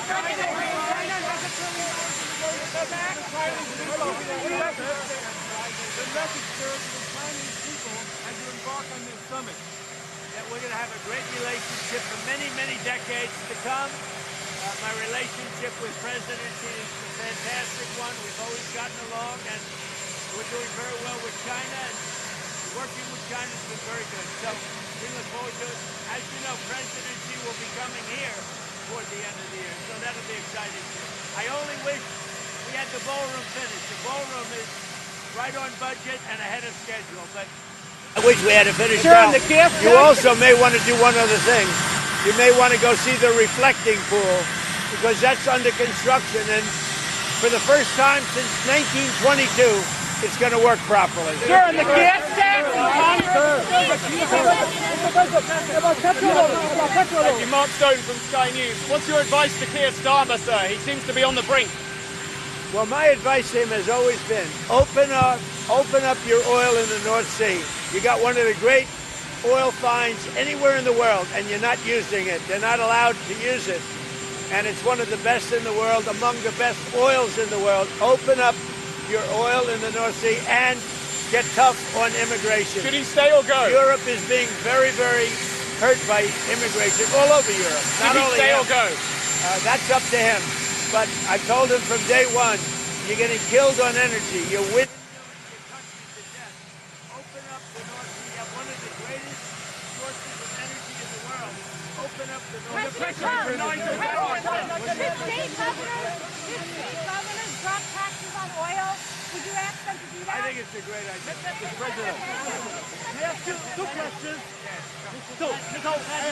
Has there been any understanding between you and Putin that Russia should get entire Donbas?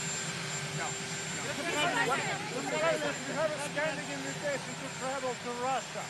Do you think it might happen this year? It could. I mean, I will do whatever is necessary. That war, I've settled 8 wars.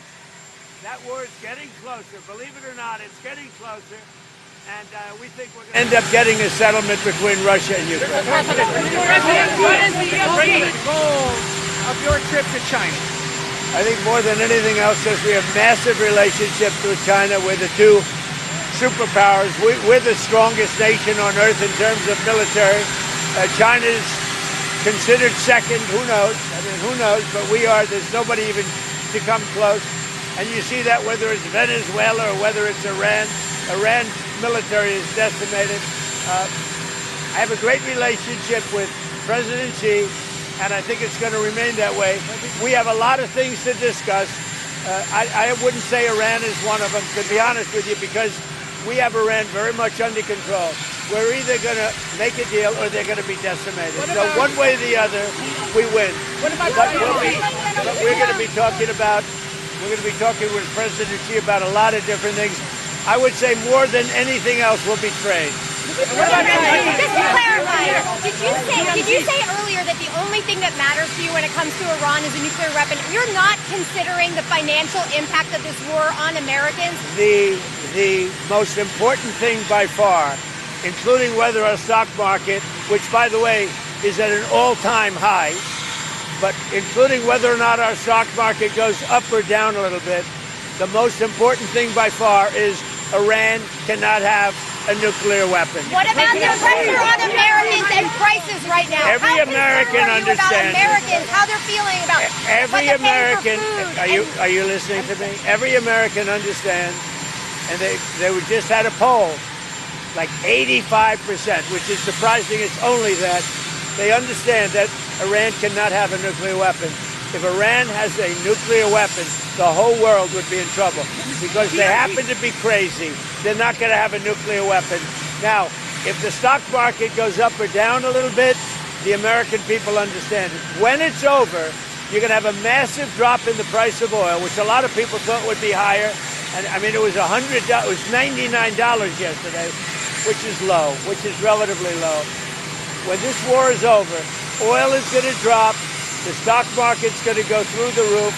And truly, I think we're in the golden age right now. You're going to see a golden age like we've never seen before. The minute it's announced, and I'll be the one to announce it because I'm the one that makes that decision, I could leave right now, and it would take them 25 years to rebuild their country. But I don't want to do that. I want to have it complete and total. So you ready? As soon as this war is over, you're going to see numbers like you've never seen. I know how much you value loyalty. I know how much you value loyalty. Are you comfortable with people serving in the military if they personally oppose the Iran war or you? It doesn't mean I'm happy about it, but... One more TMZ!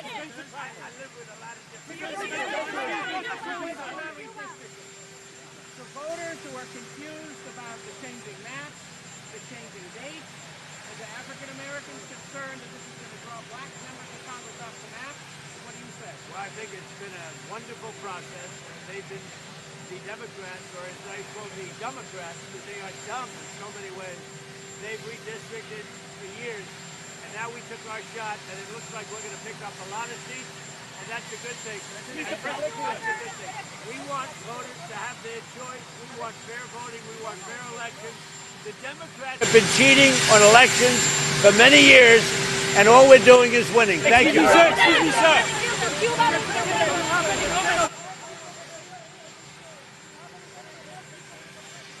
All right, that was President Trump before leaving for China.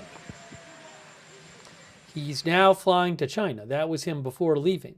You heard him say several times that when the war ends, the prices will come down. He says a lot. Inflation will go down. He said that several times. There was that one part, I don't know if you fully could hear it. It was a little hard to hear, but the White House actually posted it.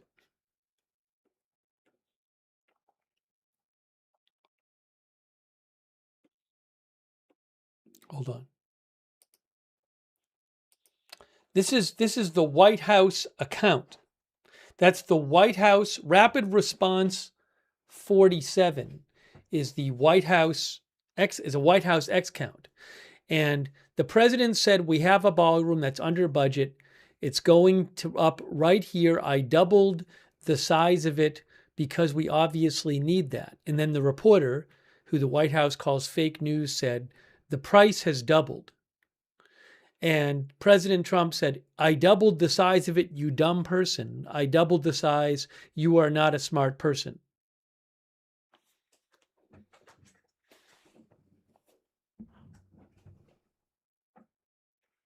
You couldn't really hear what the reporter said on our footage.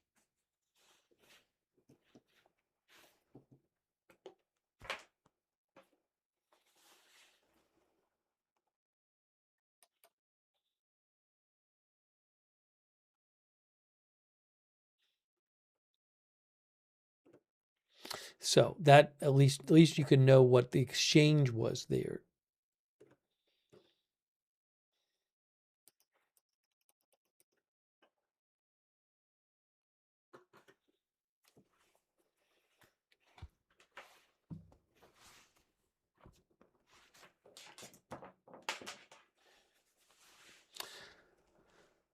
Let's see. Yeah, we can talk more about that in a little bit. I don't want to get all off into, at the moment, get all off into ballroom land. Maybe in a little bit later on the stream.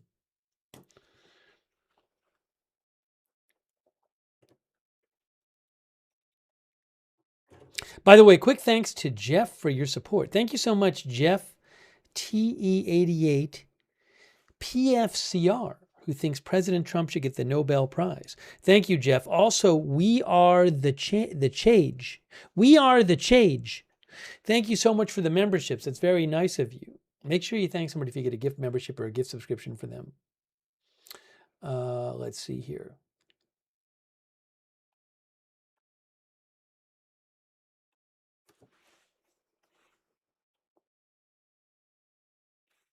Then there was, hold on a second here.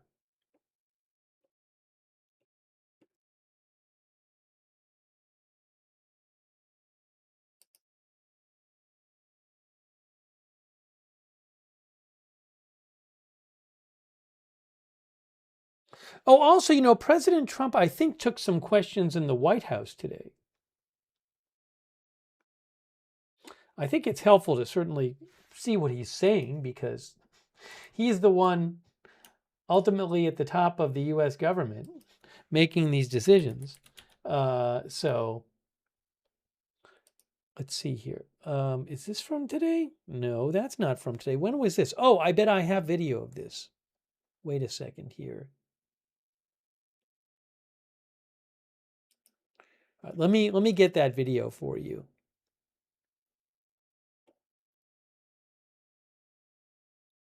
Must have it.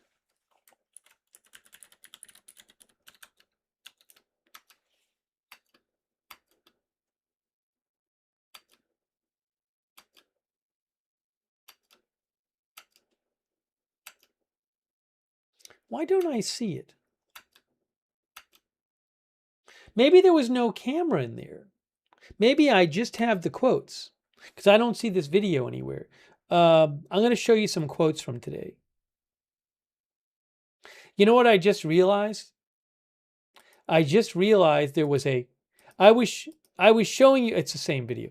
I'm sorry. I was showing you video from the AFP video of President Trump doing questions on the White House lawn before leaving.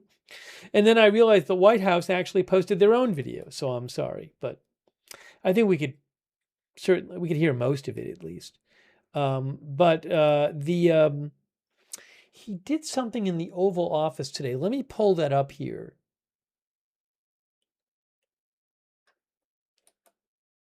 It's weird because I don't have video of that. I don't see the video anywhere.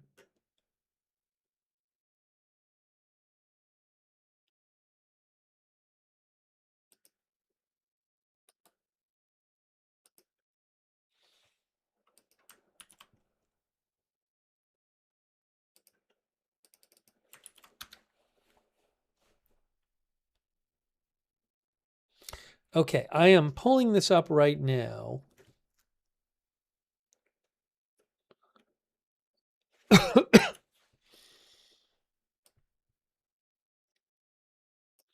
So there was an appearance Trump made today in the Oval Office, and I don't have video of it, but I do have the White House pool report from George Condon, the White House pool reporter today. So I can show you what President Trump said. We can look at this and see some of the quotes he said. All right, there it is. Oh, thanks, Jenna T. Jenna T, I really appreciate your support. Jenna T, thank you.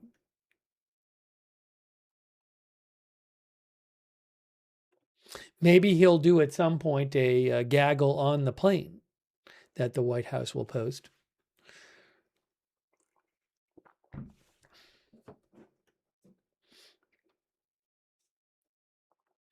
All right, so he talked about maternal health. This is from today, right? Make sure here. Oh, no, this is from yesterday. I see. Okay. This was not today. This was yesterday. I do have video of it, actually. We don't have to watch the whole thing. I just want to show you what he said yesterday about Iran. We don't have to watch the whole thing. I'll just show you what he said about Iran yesterday. Sorry, I was confused on the dates. So what I need to do is pull up here when he's talking about Iran in the Oval Office.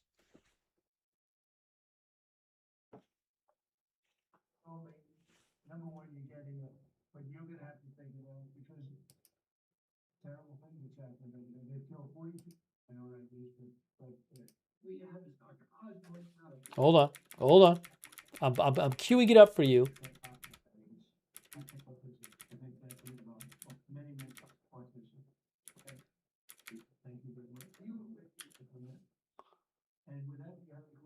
Okay, so this I'm going to show you a little of yesterday when President Trump answered questions and also talked about Iran. This is him in the Oval Office yesterday, and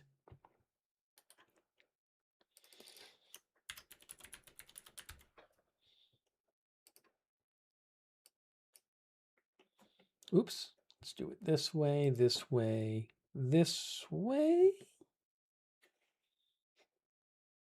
One moment here. I'm going to pull it up on the screen for you. There it is. Boom, boom. Okay. There he is from yesterday. You know what? Just so I have it, so I can hear better. This is when, so I skipped the first part. This is right when he starts taking questions. And he talks about Iran right at the start yesterday. It's a little too loud. Let's fix this.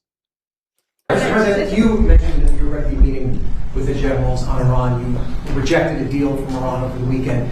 Can you tell us anything about that proposal and what, if any, effort was made to break this deal? Yeah, it was just unacceptable.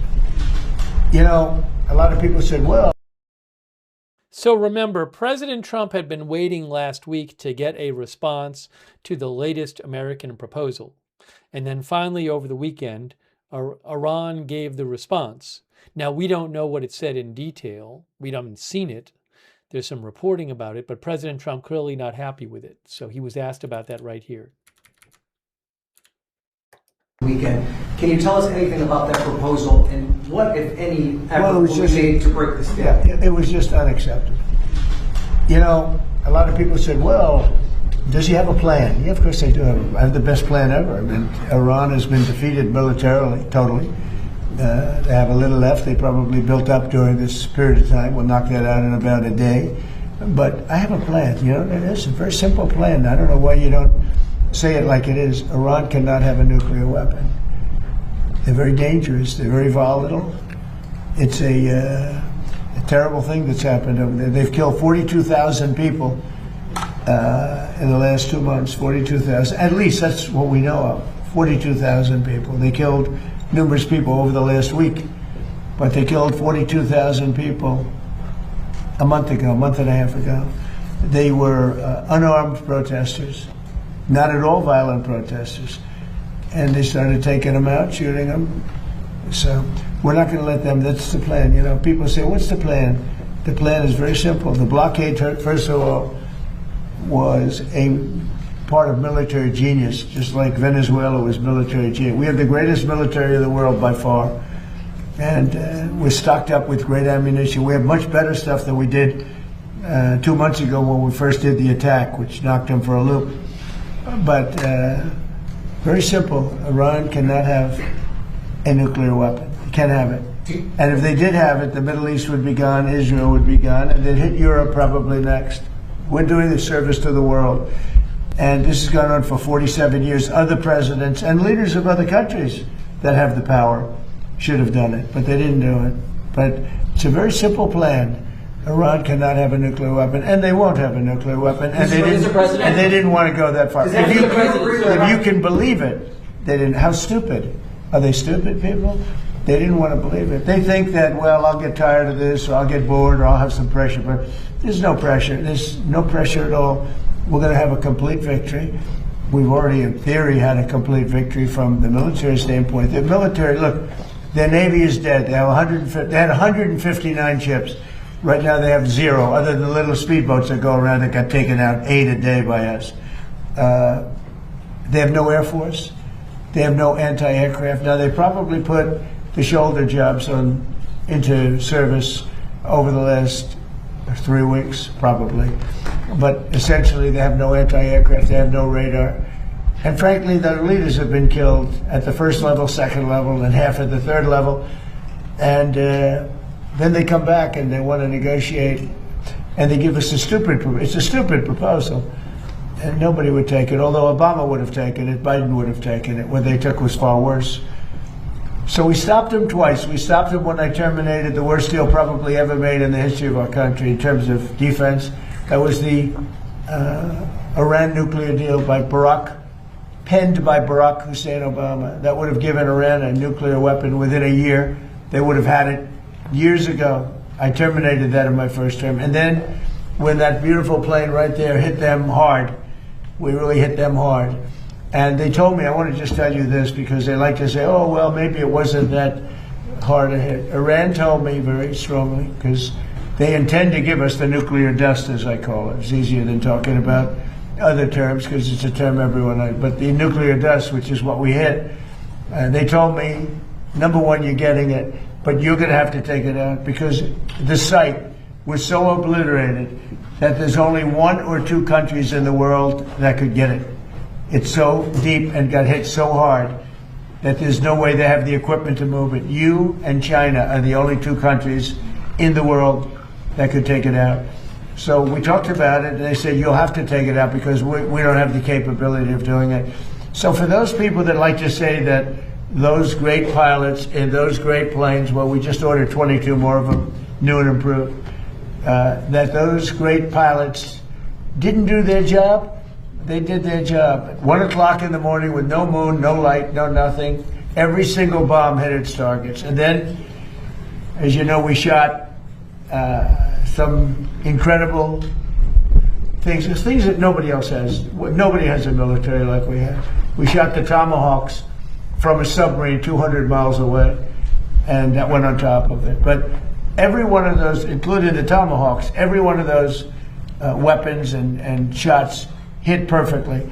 And they said to me, just to put it on the record, they said to me, there are only 2 countries in the entire world that could ever get that stuff out of there because we don't have the equipment and nobody else.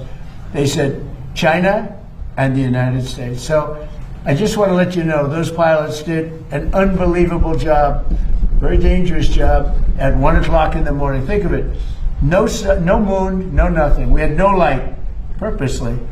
And every single one of those bombs were right down an air chute in a granite mountain that exploded.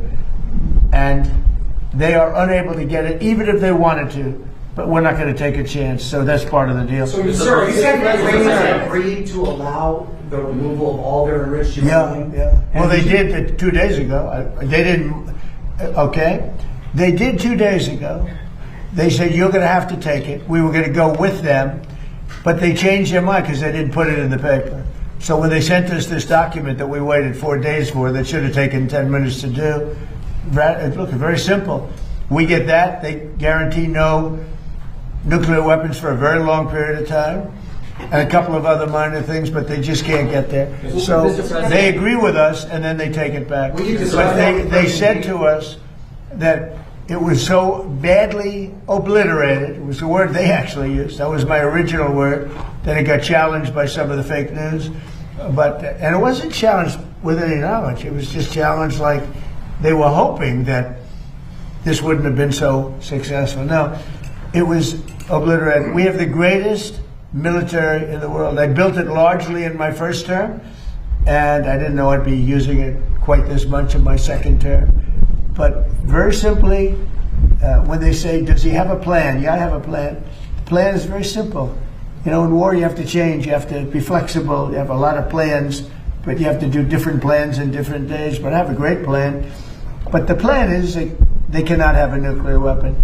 And they didn't say that in their letter. Mr. President, the leadership changes that you've talked about in Iran, is this still a leadership that you believe you can negotiate with and ultimately reach a peace deal with? Well, you have two. You have the moderates and you have the lunatics. And I think the moderates are more respected. The lunatics want to fight till the end. You know, it'll be a very quick fight.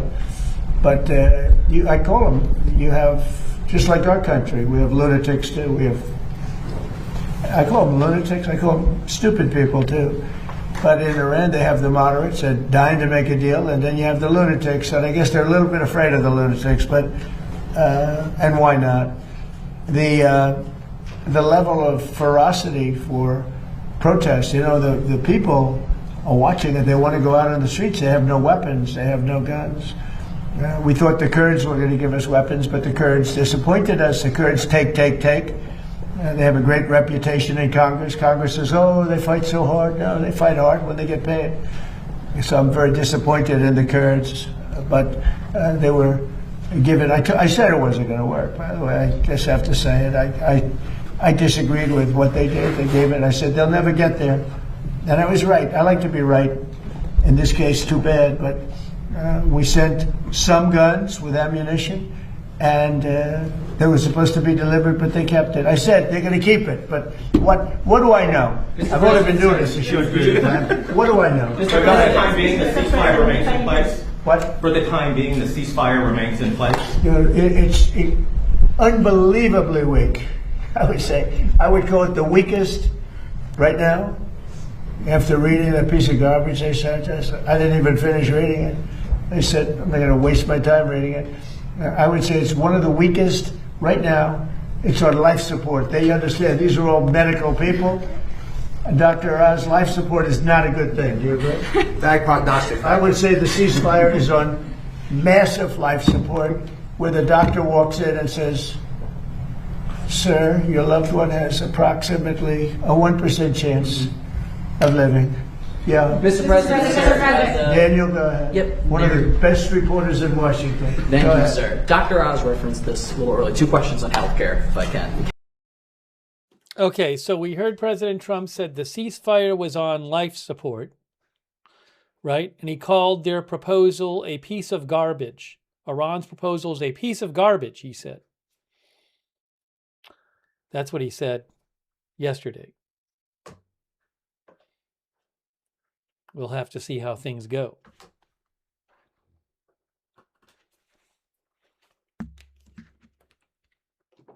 Bad Toastery says 1% chance. Well, he said it was like a situation where a relative has a 1%, given a 1% chance to live.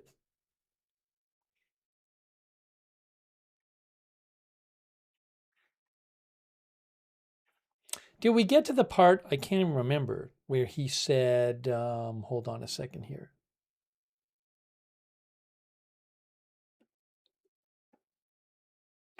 Hold on, where is it here?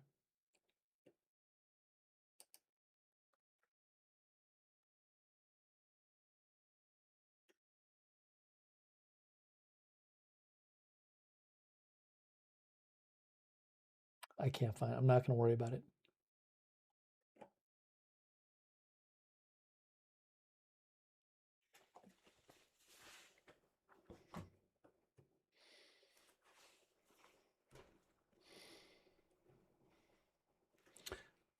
Oil price currently similar to what it was last time we looked. It is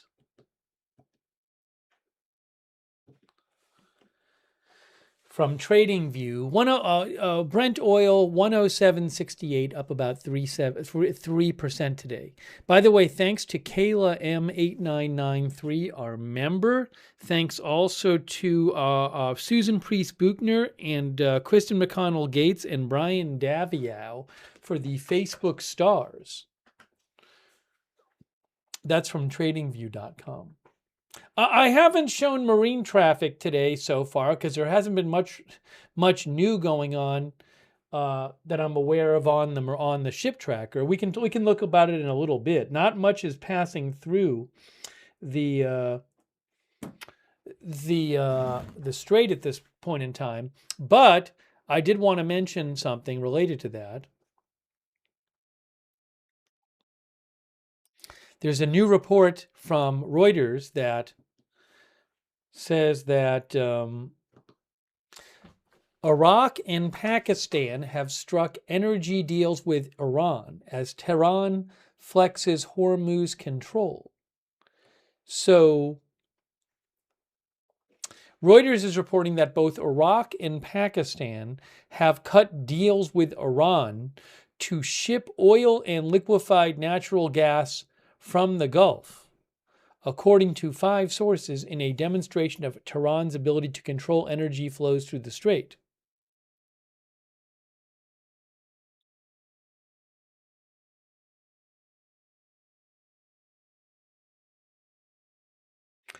Claudio Stuer of Oxford Institute for Energy Studies says, though Iran initially sought to halt traffic through the strait, that stance is now changing.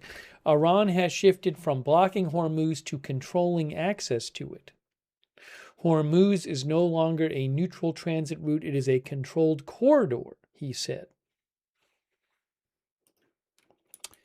Iraq, with most of its crude exports typically shipped through the strait, Iraq was among the producers worst affected by the closure, while Pakistan depends heavily on Gulf energy imports and has faced surging fuel costs. In a deal between Iraq and Iran that has not yet been previously reported, Iraq secured safe passage for 2 very large crude carriers, each carrying about 2 million barrels of crude, that passed through the strait on Sunday. Now, what is Iran getting in return, I would ask?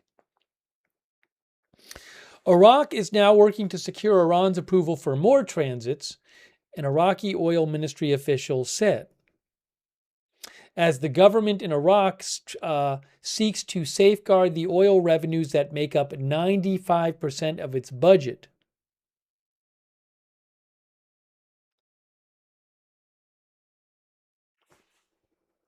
Similarly, 2 tankers loaded with Qatari liquefied natural gas are headed to Pakistan following a separate agreement between Pakistan and Iran, said 2 industry sources. Pakistan received roughly 10 liquefied natural gas cargoes a month before the war and now must meet high summer electricity demand for cooling. Now, the sources said that neither Iraq nor Pakistan has made direct payments to the Iranian Revolutionary Guard Corps. Now, have they made indirect payments to the Iranian Revolutionary Guard Corps? I don't know. Other countries are exploring similar deals, according to sources familiar with the discussions, as rising energy costs and supply disruptions weigh heavily. The head of research consultancy MST Marquee, Saul Kavanik, said, as more governments become willing to cut deals with Iran for passage through the strait, it risks normalizing the idea that Iran will control the Strait of Hormuz on a more permanent basis. Before the war, about 3,000 vessels passed through Hormuz each month. Traffic is now around 5% of that level. Iran says that it wants to retain control over the strait. After the war, it has demanded reparations, sanctions relief, and access to frozen assets as part of any settlement, conditions that President Trump described as garbage, dashing hopes of a deal to end the conflict. In the meantime, Iran is formalizing its control over the strait, industry sources said, and it has asked Iraq to submit documentation for each tanker to facilitate transit via designated maritime routes under the supervision of Iranian naval forces.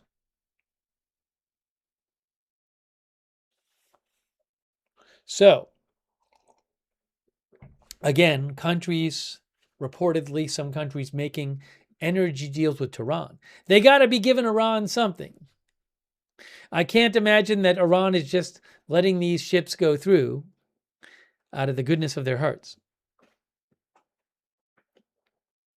No, these ships are not from Iran. I don't believe these are from Iranian ports. These are ships that would not be subject to the blockade because the blockade is a blockade of Iran. This is a ship, one ship that's carrying liquefied natural gas. No, sorry. Two ships from Qatar were carrying liquefied natural gas to Pakistan. So that would not be to or from Iran. And also two very large crude carriers carrying oil from Baghdad, from Iraq. So none of these ships would be going to or from Iran. But Iran would be getting money, in theory, I assume. They'd be getting paid to let these ships go through.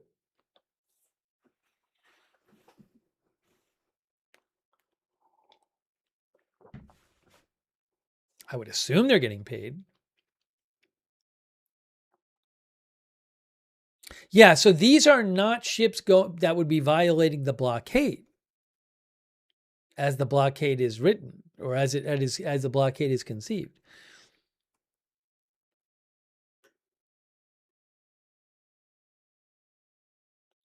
JGG Grinder says U.S. controls the passage. Well, the U.S. has not said it is stopping ships, although there is this question of, I think the U.S. has said in the past things like that it would stop ships that are aiding Iran. So would the U.S. Also, I believe the U.S. has said in the past that they would stop ships that pay ransom to Iran. So now I haven't heard about the U.S. stopping any ships that, like these ships that reportedly went through the strait in the last few days.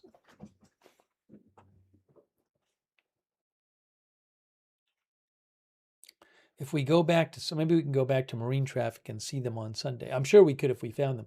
But in theory, the U.S. could stop these ships if they think that the ships are going through because someone is paying Iran. But I haven't heard of a U.S. doing any such thing.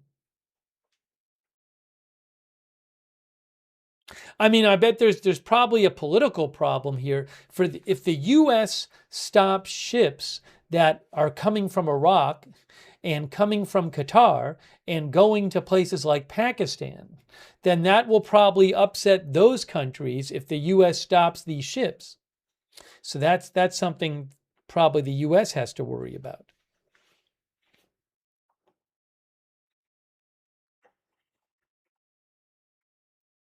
The article says Iraq gets 95% of its budget from oil revenues.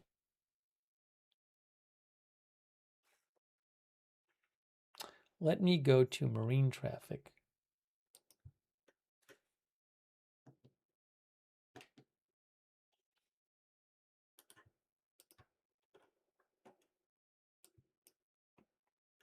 Here's marine traffic. Oops, I got to log in though.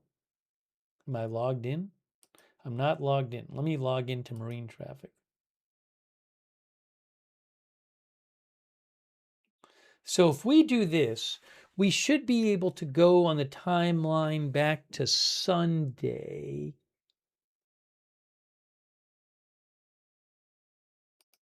Playback. This is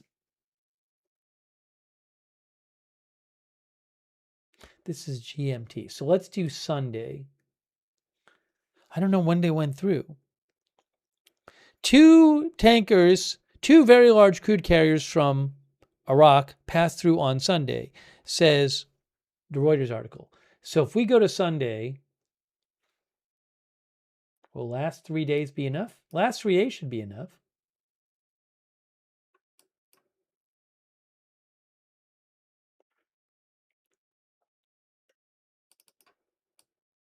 Okay, so let's, if we're going to be able to see this. I also don't know if these ships that are passing through with Iran's permission are even going to be on the tracker. So this is Sunday. Let's see what we see. MDL Tufan. That certainly seems like it went through. The MDL Tufan. We'll have to look that one up.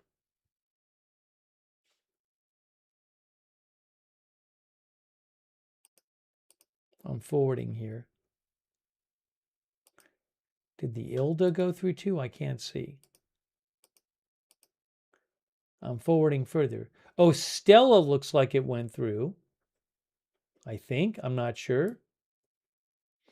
I'm specifically looking for ones going west to east.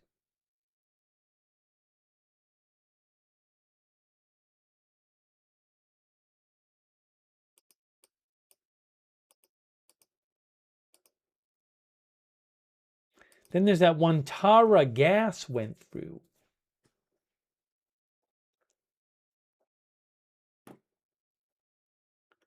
Looks like RT10 went through too, but I'm looking for the tankers. The reds are the tankers. All right, so just to look it up, we saw that was basically Sunday. And MDL 2 fan, we saw that appear to go through. That's a carrier. That's not a tanker. So I can't speak to why that went through. Maybe they had some kind of deal with Iran. I don't know. How about Tara gas? That's an LPG tanker,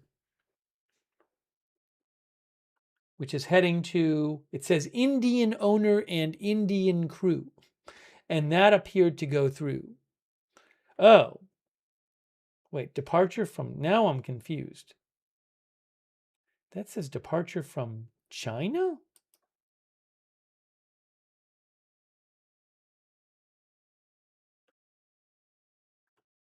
Well, now it's going out, it went out this way.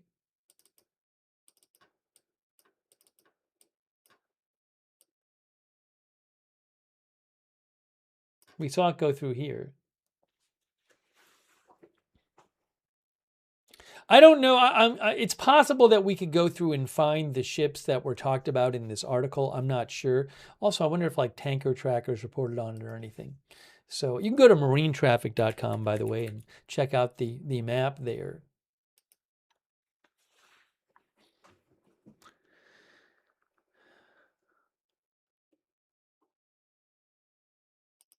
Marine Traffic says Karg Island has not loaded any tankers. Karg Island is up here. Normally, that's where Iran would load tankers when it's exporting oil, but it can't export oil now because of the blockade. But it's been loading some tankers to store oil on them.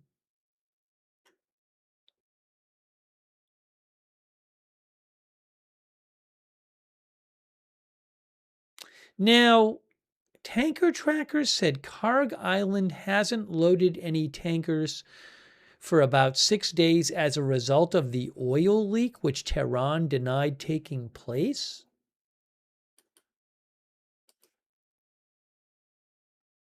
I hadn't heard about this.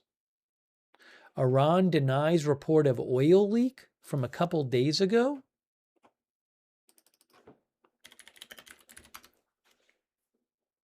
What is this? I hadn't heard about this. Iran denies reports of oil leak near Karg Island export hub.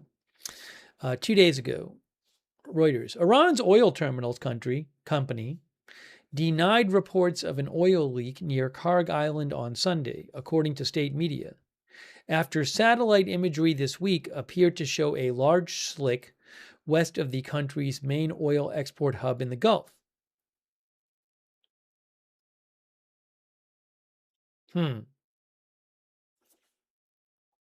I don't know if that's, I don't know what to make of that.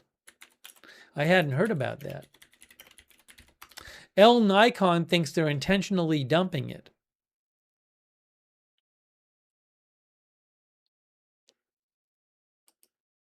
Now, Fox News, was there something new from Fox on this today? I think one of our viewers mentioned it.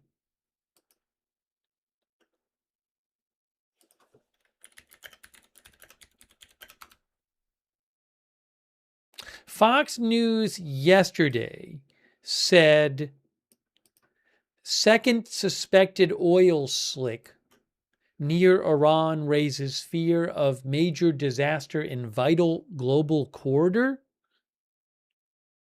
Fox News yesterday said the larger spill appears to covers about 65 square kilometers and is expected and is believed to be crude oil, possibly from pipeline issues. Hang on a second here. Hold on.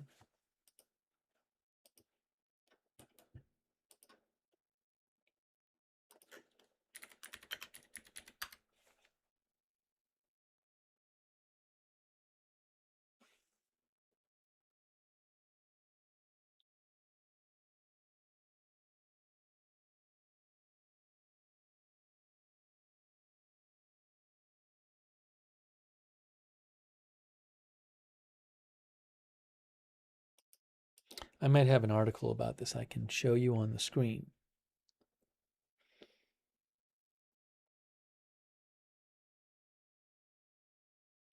So Fox News had said yesterday that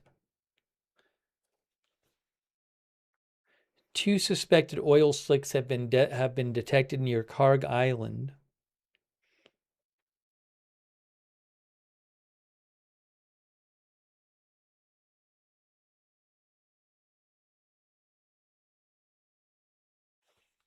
They say that maritime experts say the main oil slick, estimated at tens of thousands of barrels, is more likely linked to aging infrastructure, pipeline ruptures, or a war mode environment that has threatened the waterway since February.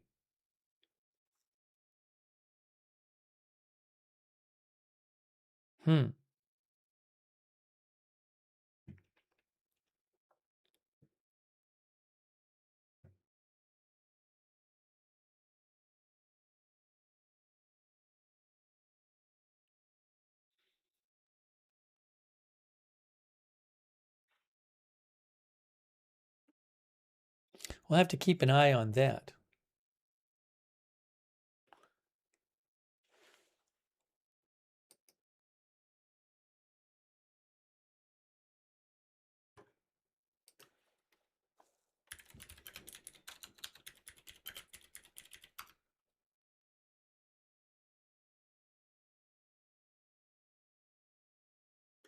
Now, something else I saw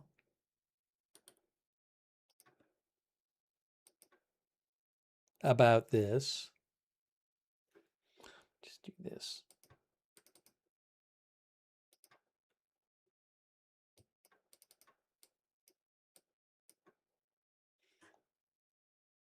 This is from marinetraffic.com, by the way.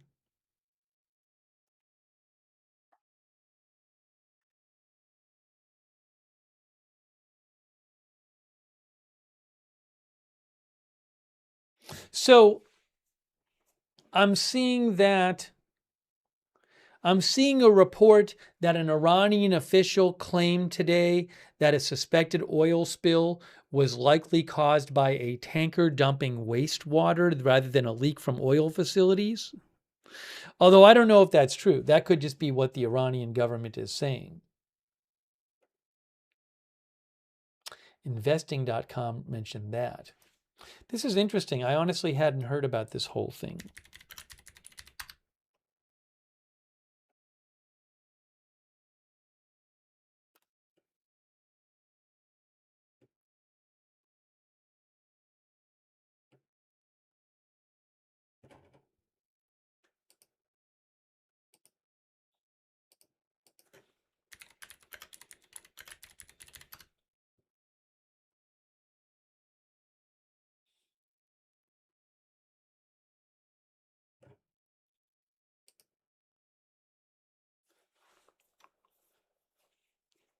I might, hold on a second here.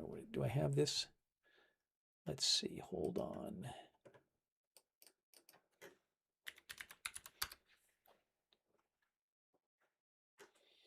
Hoagie says, I doubt it was dumping wastewater. It was on both sides. It's on both sides of Karg Island. Logically, it would be a leak.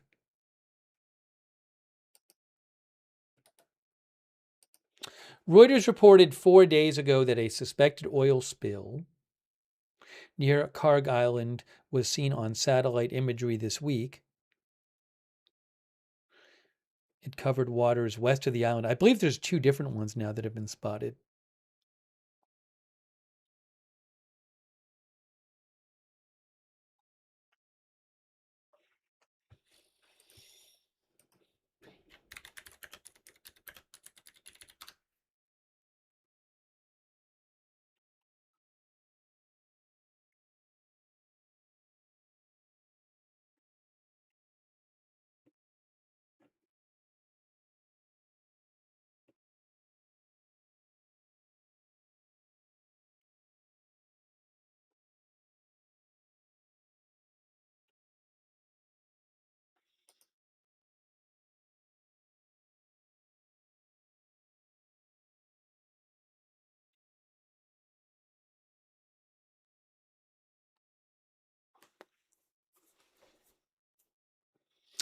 Reuters said today that the suspected oil spill covered dozens of square kilometers of sea near Karg Island. It's been seen on satellite imagery.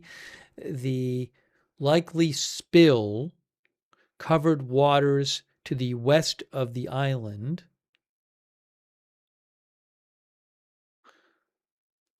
Iran's vice president claimed that the spill was caused by the discharge of contaminated ballast water from a non-Iranian tanker. Lewis Goddard with Data Desk, which focuses on climate and commodities, said that the images likely showed an oil slick, potentially the largest to occur since the start of the war.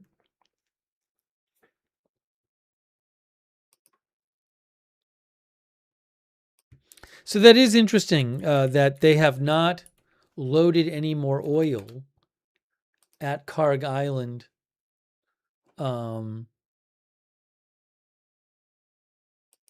since May 6th. Tanker Tractor says it's as a result of the oil leak which Tehran denied taking place.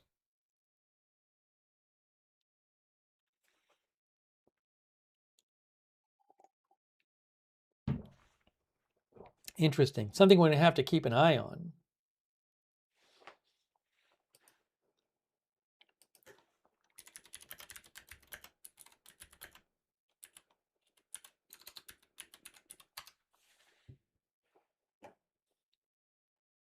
I don't see much new on that story.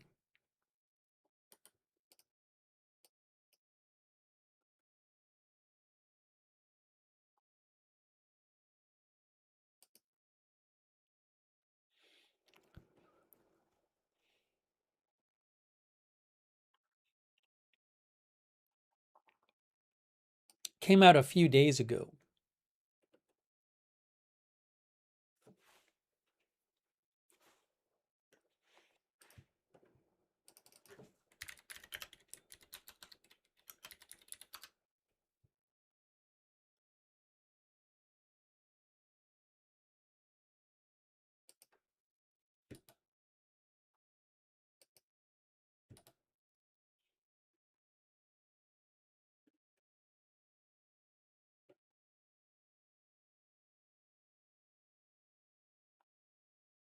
Yeah, I'll keep an eye on that.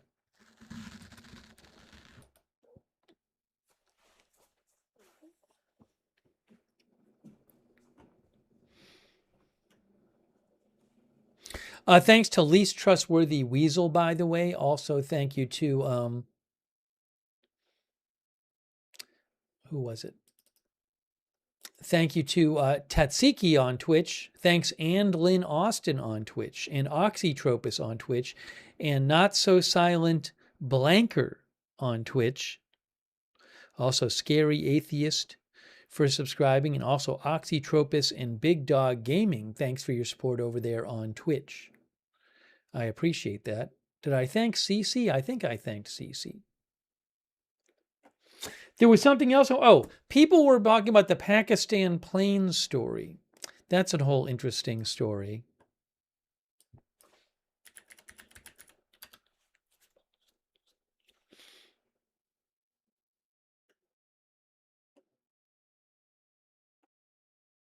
That, I think, was reported by CBS News. Didn't really know what to make of that. Hold on, we'll talk about that in a second.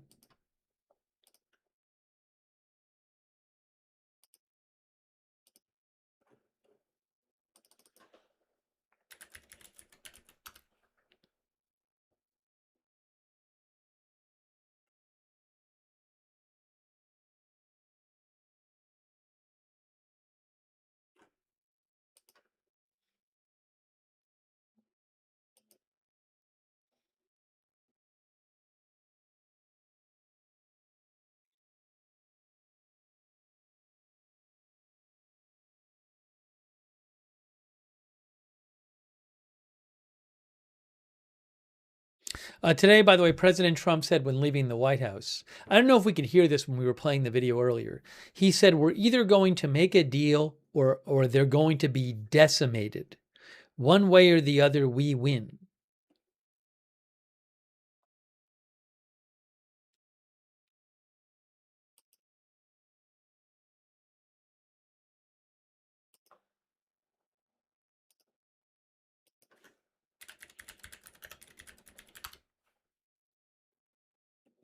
So the CBS News story, again, when I first saw this, I was like, I want to know more details. The CBS News story claimed that Pakistan allowed Iran to park military aircraft on its airfields, despite mediator role in conflict with the U.S.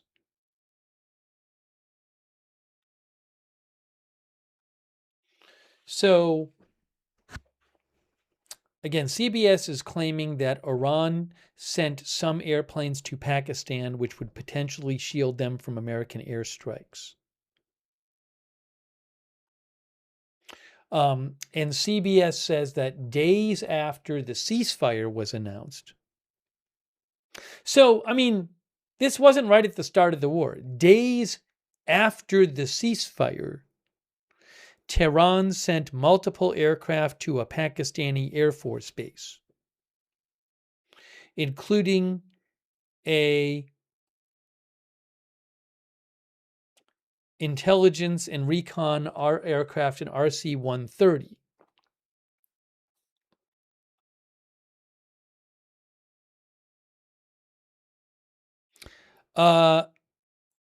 The Ministry of Foreign Affairs of Pakistan released a statement about this, I believe.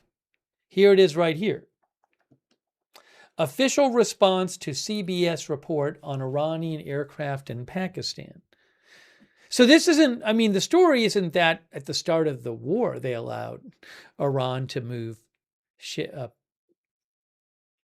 planes there. The story is that about 5 weeks into the war, after the ceasefire happened, some Iranian planes went there.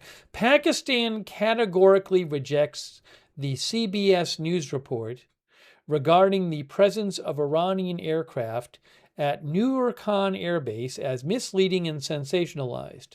Such speculative narratives appear aimed at undermining ongoing efforts for regional stability and peace, says Pakistan. Following the ceasefire and during the initial round of the Islamabad talks, a number of aircraft from Iran and the U.S. arrived in Pakistan, they say, to facilitate the movement of diplomatic personnel, security teams, and administrative staff associated with the talks process. Some aircraft and support personnel remained temporarily in Pakistan in anticipation of subsequent rounds of engagement. Although formal negotiations have not resumed, senior-level diplomatic exchanges have continued. In this context, visits by the Iranian foreign minister to Islamabad were facilitated through the existing logistical and administrative arrangements. The Iranian aircraft currently parked in Pakistan arrived during the ceasefire period and bear no linkage whatsoever to any military contingency or preservation arrangement.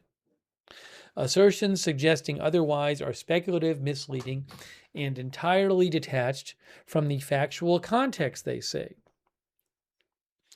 Pakistan has consistently acted as an impartial, constructive, and responsible facilitator in support of dialogue and de-escalation. In line with this role, Pakistan has extended routine logistical and administrative support where required, while maintaining full transparency and regular communication with all relevant parties.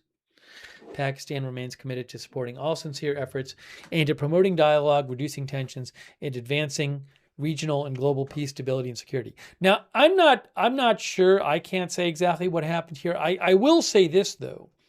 I do think when you initially see this headline of CBS News that said Pakistan allowed Iran to park military aircraft on its airfields, one thing you might think is, oh, at the start of the war, before the U.S. destroyed all this aircraft in Iran, Pakistan let Iran protect its airplanes by flying them to Pakistan. That's not what the story says. The story says that some Iranian planes flew to Pakistan Doesn't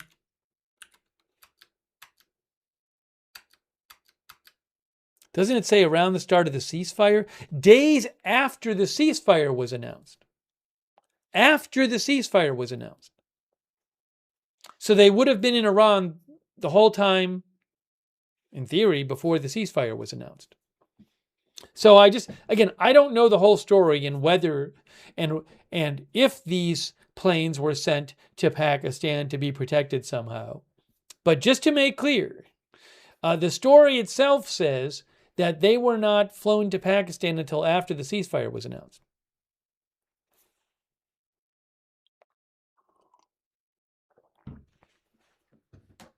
Because I know when I first saw the headline, I was like, wait, did they fly them there at the start of the war? But that's not what the story says.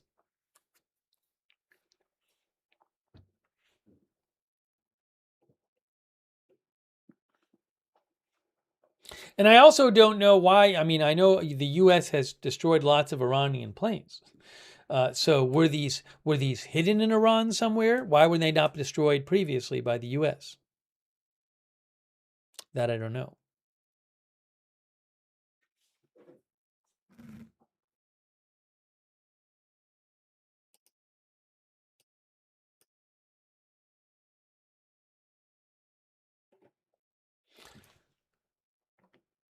Smoses thinks they were hidden in caves.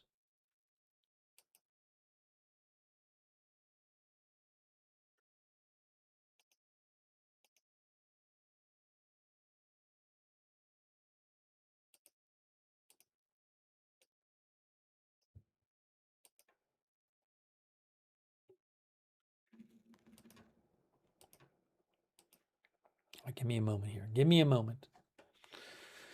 Hey, by the way, thanks so much, Bobcat, for your support. That's really nice of you, Bobcat. I appreciate that. Thank you.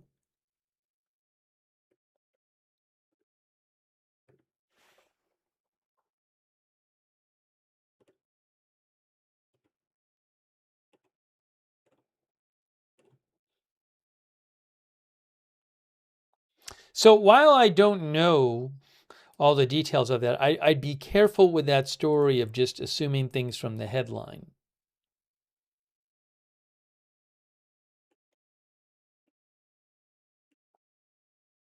We haven't even talked about what Iranian state media is posting. Oh, wow. That's sad.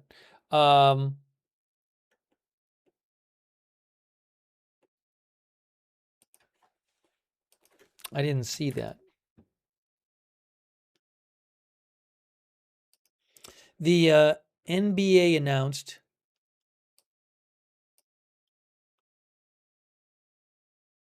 that Jason Collins, who was the first, I believe he was the first openly gay NBA player, that's what TMZ says, has died, and I guess he died of cancer. There was another death in the NBA today. He died of brain cancer at 47 years old.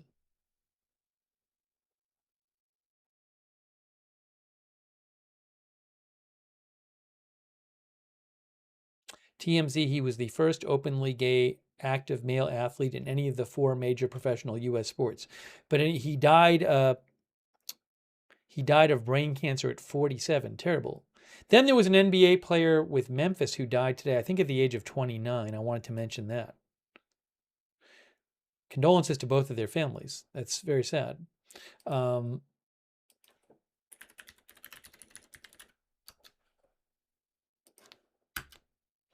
gotta say, do other people have problems? I have a lot of problems lately with searching on X. A lot of times I can't search on X. Do other people have that issue? Where I type it in and it just won't search.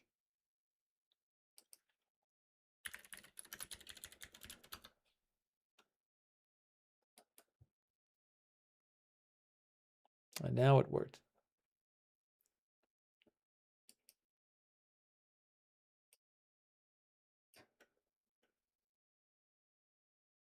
One of our viewers said, have to refresh the page. Maxin30 said.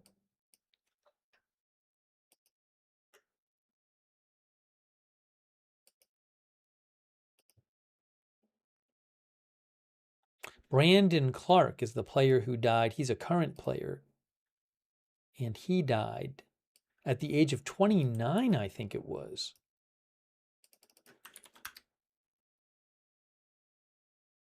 Yes. Here, look.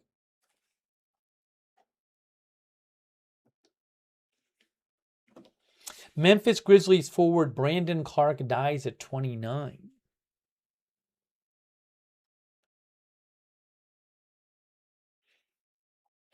Clark was arrested April 1st in Arkansas for speeding and possession of a controlled substance that was reportedly kratom, an herbal supplement promoted as an alternative pain remedy that becomes illegal in Tennessee as of July 1st. He was released on bond a day later. He had one more season left on his contract with Memphis and was due to earn $12.5 million. Neither the Grizzlies nor his agency provided any details about when, where, or how Clark died. Now, TMZ reported, according to TMZ, his death is being investigated as a possible overdose.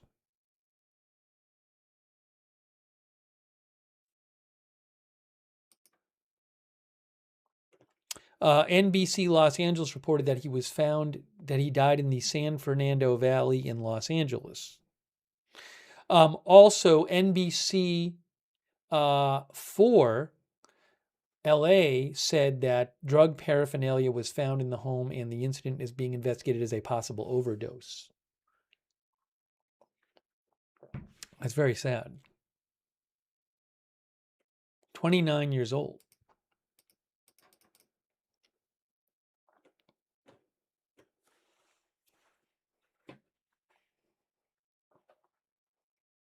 Platinum Dose says this isn't related to the war. Yet the title of this broadcast, by the way, is Iran War and Other Top Stories. It's right in the title.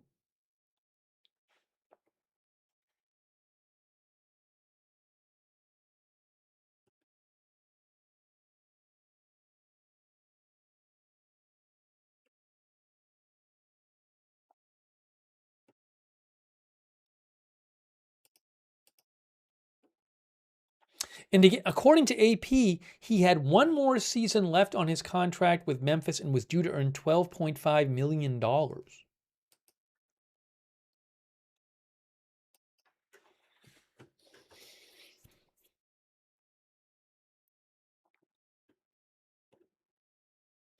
As I said, so that's, again, condolences to the families of both Brandon Clark and Jason Collins. I did mention earlier that President Trump he's flying now to China. It's going to take a while to get there. But I am planning on doing some live coverage of his trip. And there is a welcome ceremony scheduled, I believe, in Beijing for Thursday morning China time, which is Wednesday evening U.S. time. So we may be doing some evening coverage here live of the day. I think it's a 12-hour difference between Eastern time here and Beijing time. So we might be doing some evening coverage, live coverage this week of President Trump's trip. Yeah, it's 7:07 a.m. right now, Beijing time.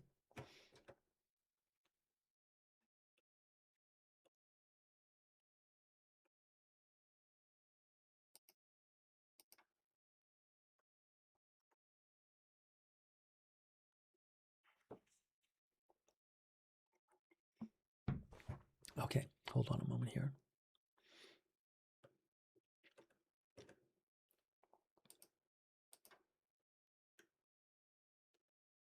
Oh, by the way, a quick thanks to AZ Intel's dad. I very much appreciate it. AZ Intel's dad, thank you. And Julio Limos, thank you, Julio Limos.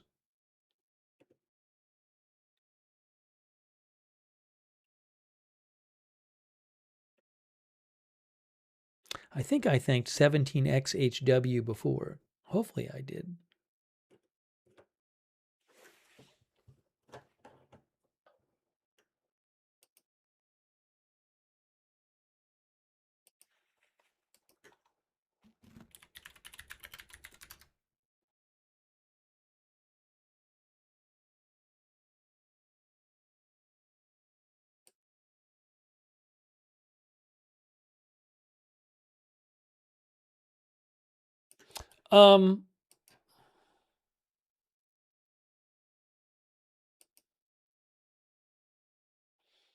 So a couple of our viewers have.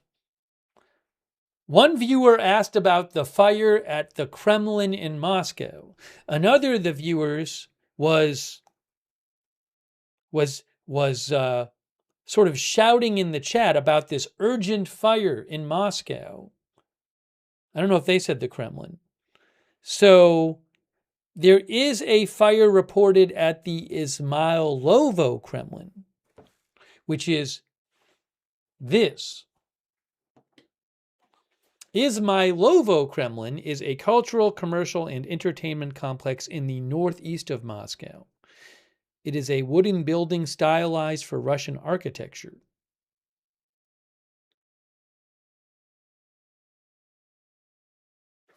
That's not the Kremlin where the seat of government is.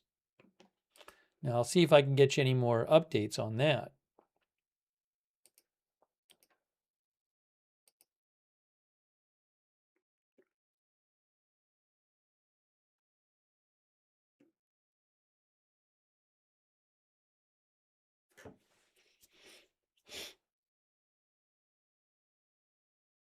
Hang on. Let me check a couple things. Let me check a couple things here.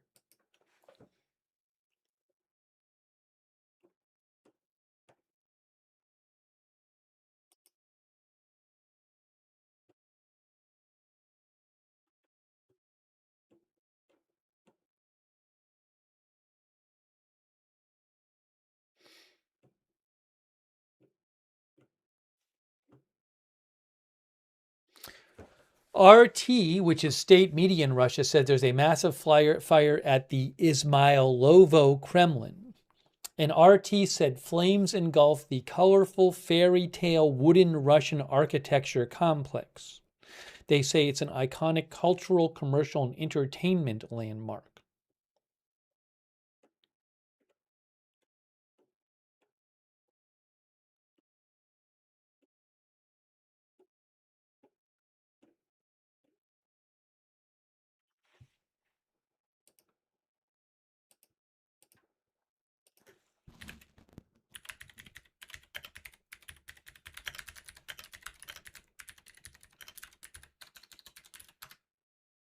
I gotta check some other sources here. How about, as one of our viewers said, the word Kremlin means fortress or citadel.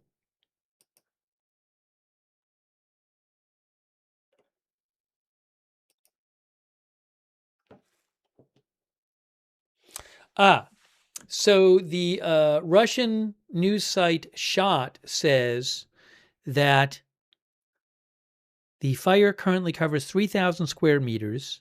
No precise information on the number of fatalities or injuries. Shot reports that the fire broke out in an escape room in Izmailovo, at the Izmailovo Kremlin.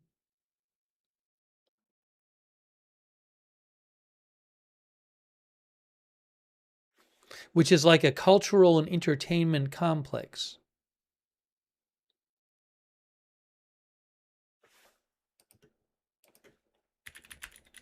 So again, that's not where the government is.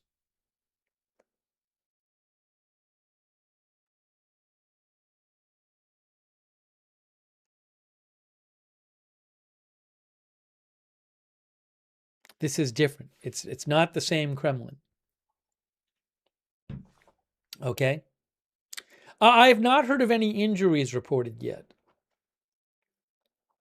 The news outlet Shot in Russia has not reported any injuries yet. I don't know. It's a big fire.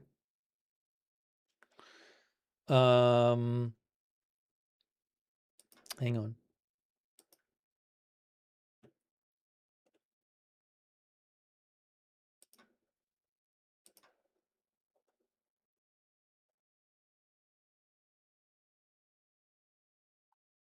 The Ministry of Emergency Situations says there are no people inside. according to Russian outlet 1112.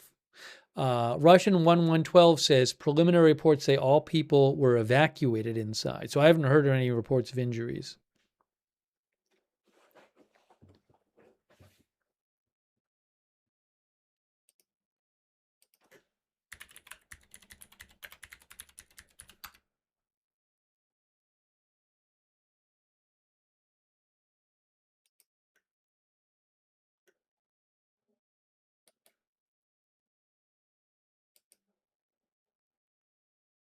So, and just to again mention this from Wikipedia, this is the Izmailovo Kremlin on the Moscow outskirts, I believe it is, northeast of Moscow, a cultural, commercial, and entertainment complex. That's a photo of it from WM on Wikipedia. These are some other photos. That's Sim's photo on Wikipedia. These are just Wikipedia. From the Wikipedia page. NVO's photo on Wikipedia. So these are some of the buildings at this complex. Lodo 27's photo, NVO's photo, the WM's photo.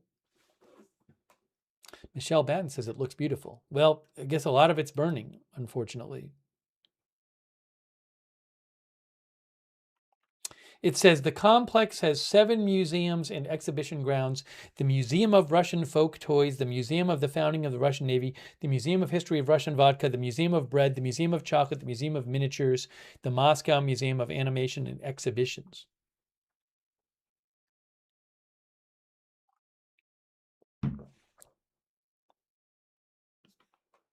Thanks to our member Alex78, by the way. Thank you, Alex.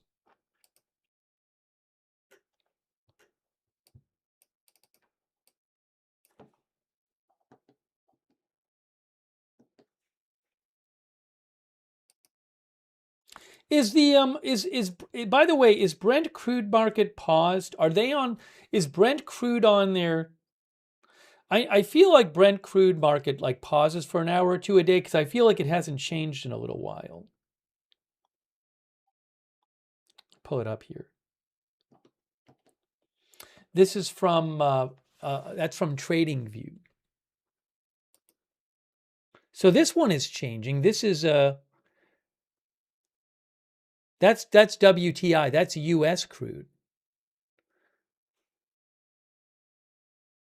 But I think I haven't seen this change in a little bit. Shouldn't have to refresh. Unless there's some issue with the app or something. No, I think with the futures markets, they, yeah, I mean, I've asked this before, but they, oh yeah, see, it says at close at, well, no, that's not correct. That'd be true. Yeah, oh yeah, it's at GMT -4, yes. At close at 6 p.m. East, that's 6 p.m. Eastern right there. So is it closed for like 2 hours? No, oil market stays open, but I think it closes for an hour or two a day.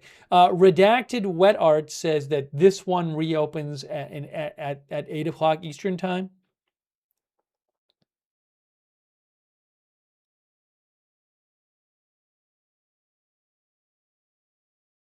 Yeah, it's 7:17 now Eastern time.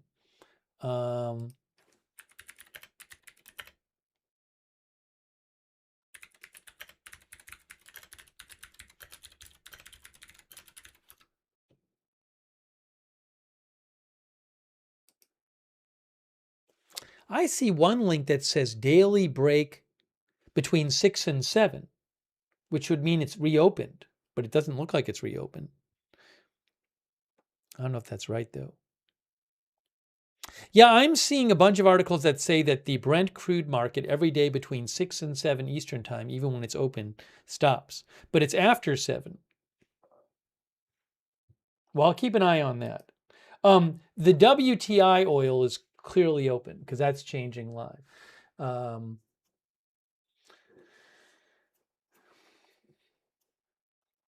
Maybe in a moment we'll start seeing the price change on the Brent crude again.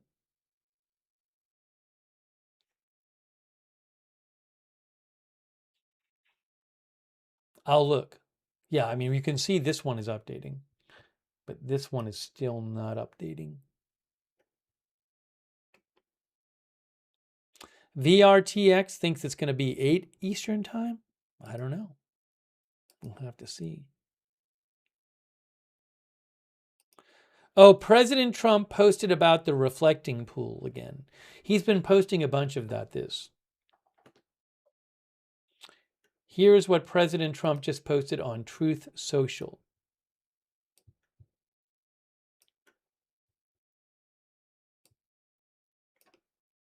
If you'd like to see the construction of the reflecting pool located between the Washington Monument and the Lincoln Memorial, and look at the beginning of what will be the final sparkling blue surface, go check it out now. Obama and Biden, they say, spent over $100 million with years under construction, and it never worked. It leaked like a sieve, looked terrible, was closed most of the time, and was a complete disaster. They ultimately gave up on the project, declaring it was impossible to fix. Then along came Trump. Doug Burgum and his team at the Department of the Interior are doing an excellent job on a very complex but solvable problem. When it is complete, there will be no leakage, which was there since its 1922 construction, and it will sparkle magnificently as the water is put in and begins to rise. A very tricky and difficult construction job will yield a beautiful result. I guess he posted this on the flight.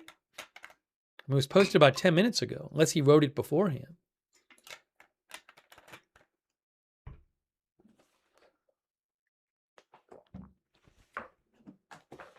NY Mets wins, says no leakage 2028.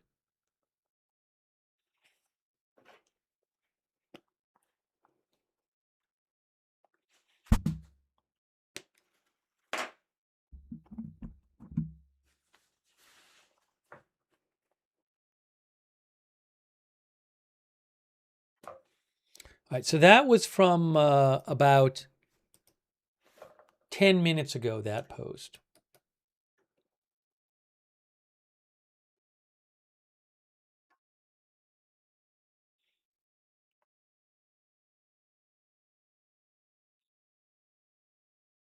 We didn't mention Marty McCary.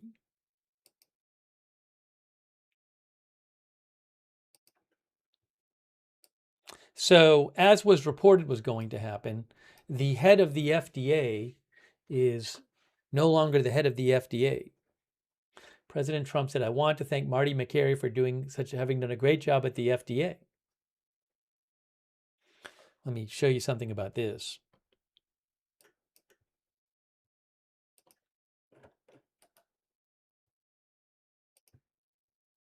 Hang on. Hang on.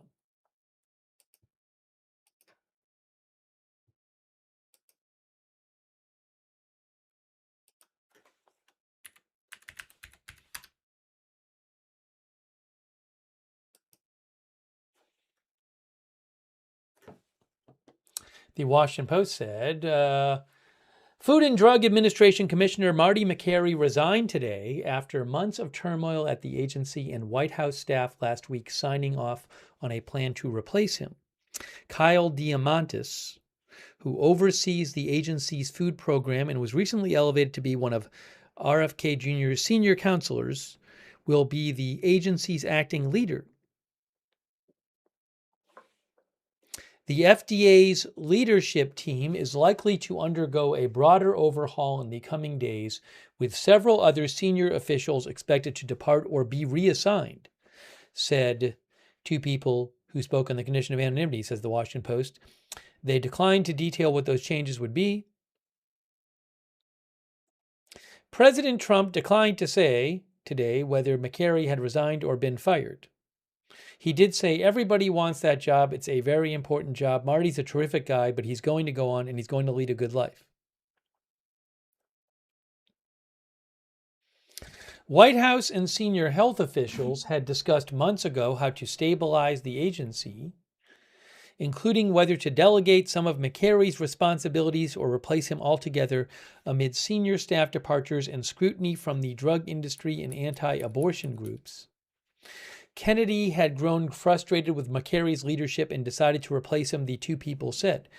McCarry had not held a senior government job before being tapped to lead the FDA, an agency with sweeping responsibility to regulate the safety of medicines, food, and other products used daily by Americans. McCarry had clashed with the White House and other officials in recent weeks over whether to allow sales of flavored vapes, and he warned about their appeal to young Americans. The FDA last week authorized the first fruit-flavored vapes for adults 21 and over, amid Trump's previous vows to save vaping. McCarry's allies have characterized his departure as a matter of principle. McCarry was unhappy about the agency's action on fruit-flavored vapes, and that was the primary factor in his decision to resign, according to a person who spoke on the condition of anonymity.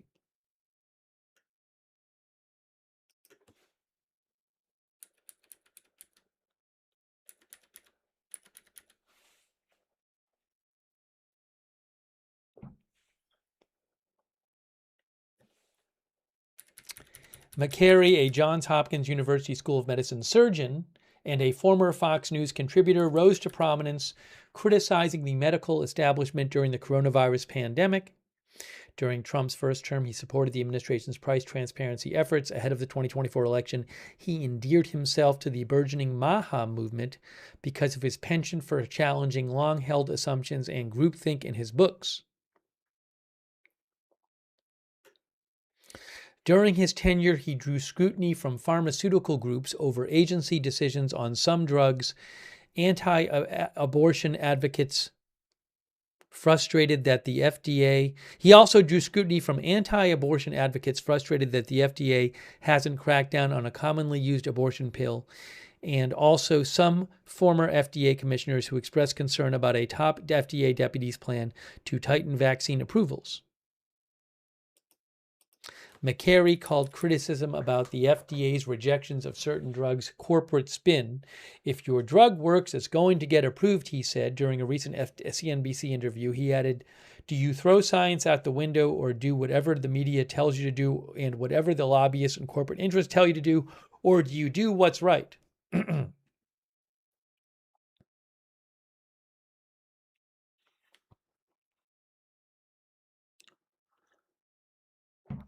Anyways, that's a little bit of background on this.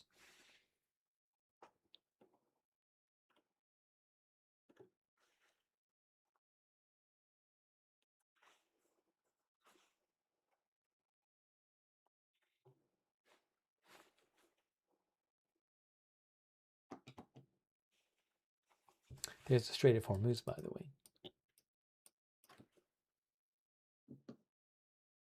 Oopsie, that doesn't look like anything.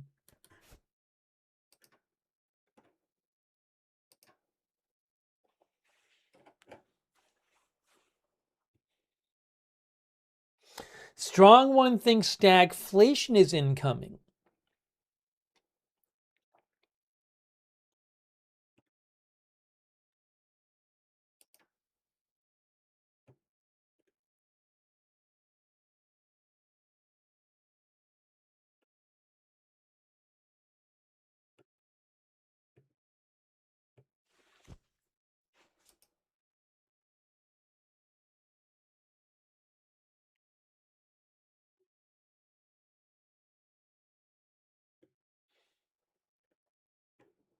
We haven't even really talked much about Trump's trip to China.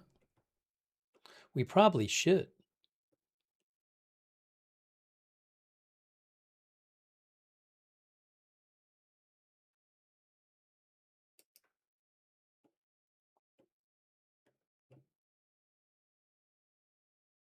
Oh, also the gas tax. I wanted to talk about the gas tax.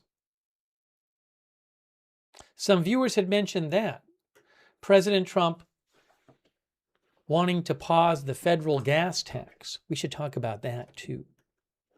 Hey, by the way, thanks so much to our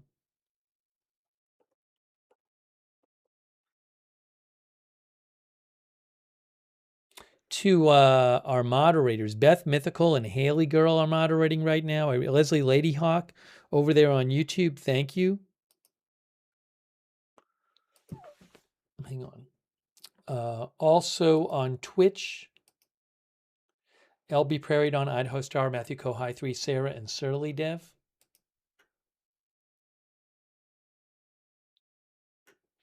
Irish Sweetness says we should do a poll. Will Trump come back early from China? There'd have to be some kind of pretty big thing. He's only going to be there for a couple days. There'd have to be some kind of huge thing for him to come back early from China. I mean, it takes a long time to get back anyway.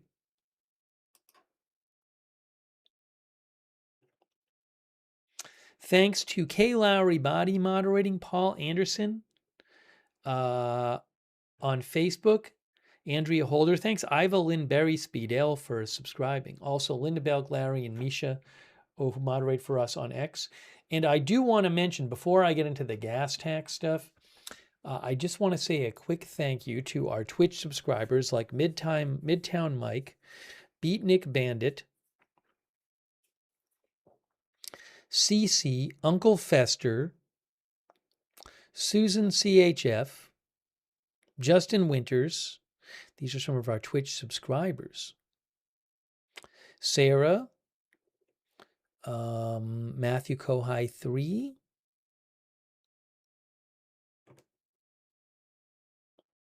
Tribal Convictions, CC, Guy from the 207. Thanks to all of our other Twitch subscribers and also our YouTube members. I want to give them a little shout out. Our YouTube members, people like Chucky T. Plague, Patricia Grace, Jeff Buddington, David Joe Klotz, Irish Sweetness. Thanks, Alex78, for the gift memberships. That's very nice of you. Thanks, Alex. My best friend John, Vlachy Guy, thanks for being members. Soulfly, Riri Patton, Zeppelin, Sarcasm BTC, Scoobs, Peggy SoCal, David Joe Klotz, Evelyn in Maine, Ben Van, and all of our other members. Thank you.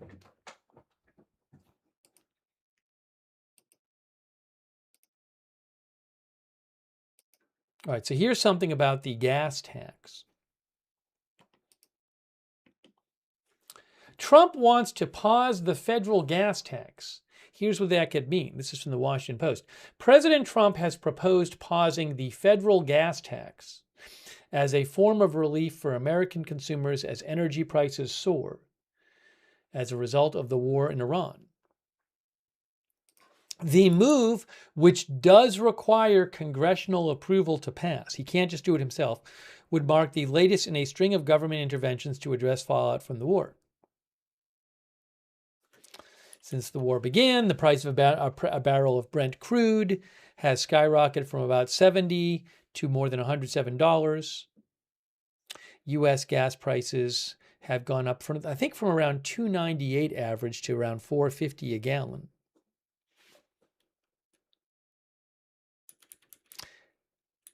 How is gas taxed and what is Trump proposing?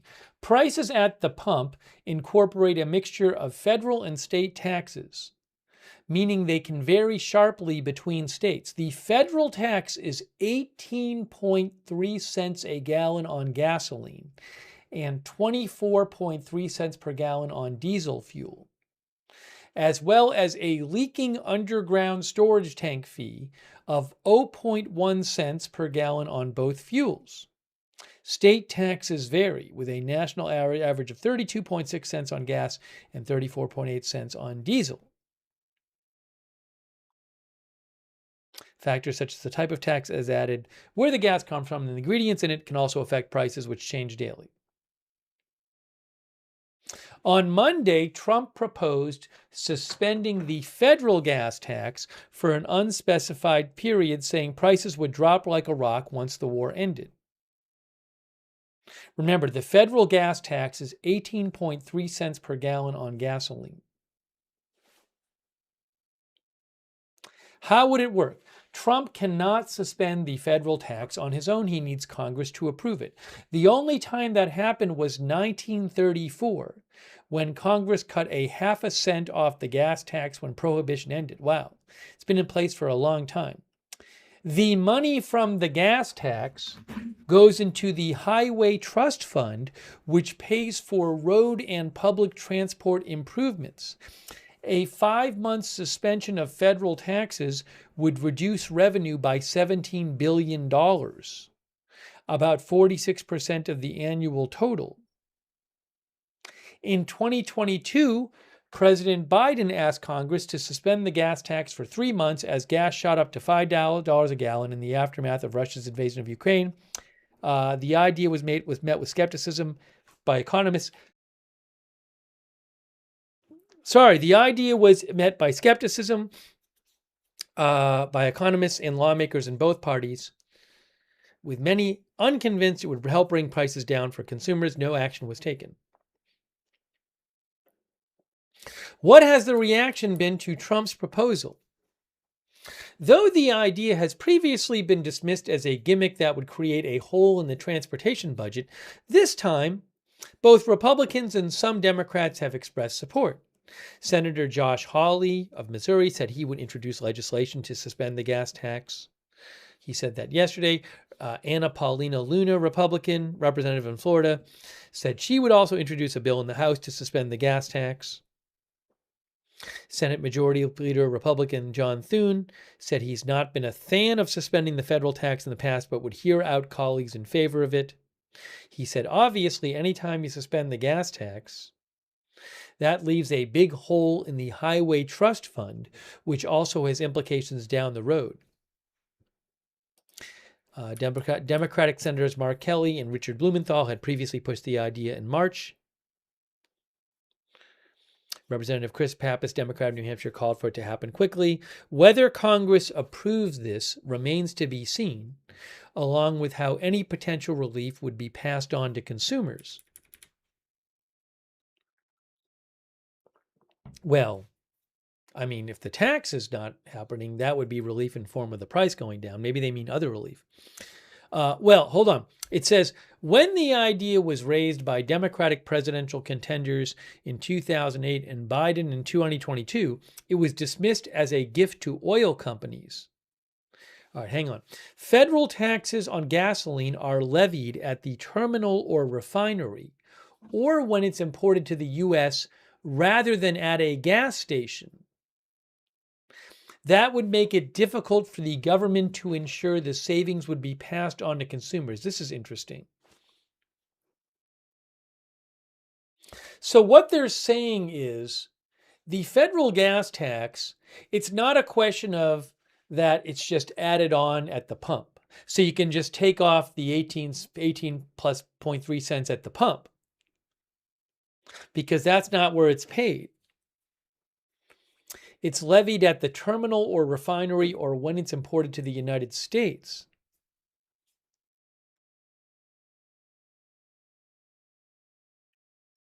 Also, a reduction to the Highway Trust Fund in revenue to the Highway Trust Fund could bring its own predicaments. The federal gas tax is a critical source of revenue for financing federal transportation, the Bipartisan Policy Center has noted.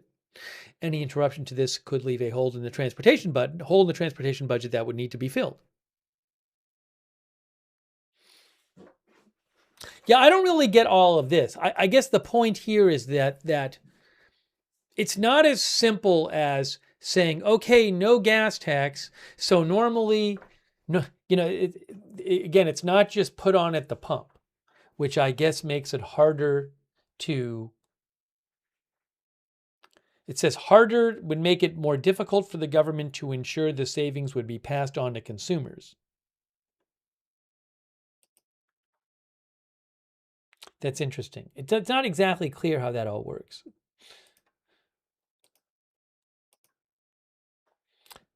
I have no idea if this is going to be passed. Maybe we'll do a poll. Treasure Please thinks it's a bailout for big oil. Hang on a second here. Let's see if I can find something more about that.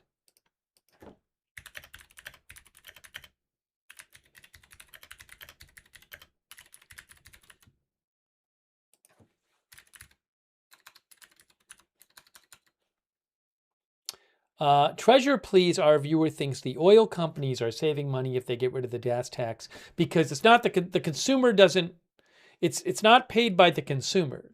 So they don't take out 18.3 cents of what you pay at the pump and send that to the federal government. It's being paid earlier. So as Treasure Police says, maybe, I mean, it sounds like maybe the oil companies are paying for it earlier.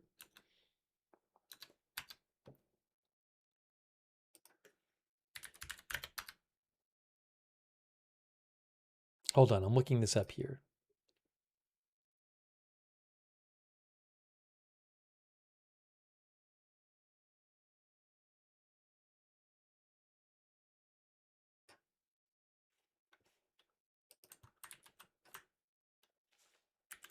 Let me see. This sounds like a decent AI question.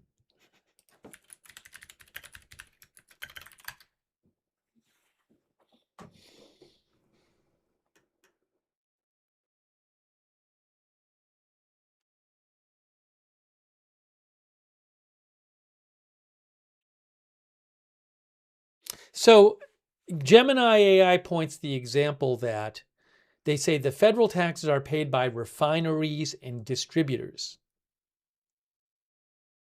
So a refinery, they say, would pay less. Instead of, if the federal gas tax goes away, so a refinery takes in, for example, crude oil and produces gasoline. So the refinery, assume a refinery is paying 18.3 cents a gallon tax to the federal government. Now the refinery doesn't have to pay it anymore. So does the refinery then lower the price that they charge who they sell the gas to? Do they lower it by 18 cents a gallon, or do they not do that?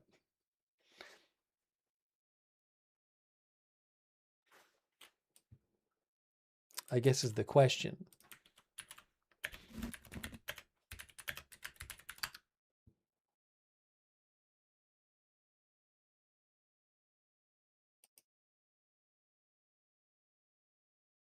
Oh, I found something here. Maybe I can show you this actually.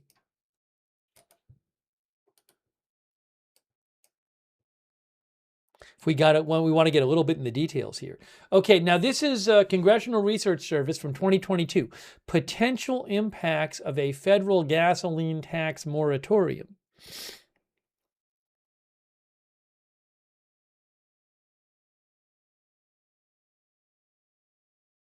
Savings for households would depend in part to the extent of which the tax savings are passed through to consumers. Does it explain that though? No, that's pretty short.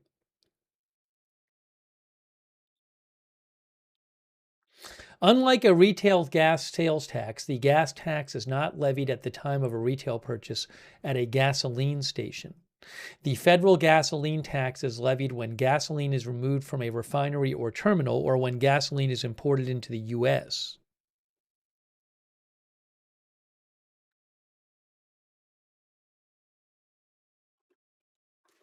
All right, hopefully we get the general idea here.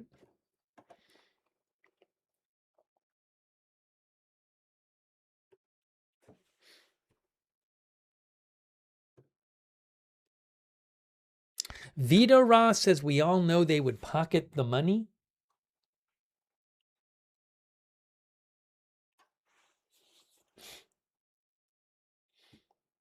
Evelyn in Maine found something that said state gas taxes overwhelmingly pay for roads, bridges, and transportation infrastructure.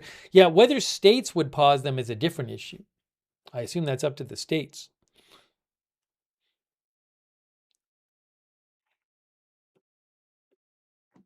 We'll do we haven't done a poll yet. Let's do a poll. Will Congress vote to pause the federal gas tax?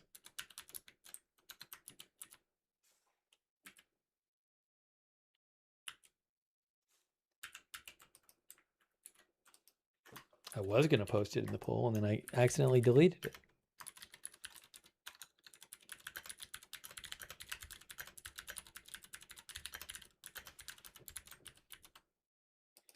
Okay, we'll do a poll. We have not done a poll today.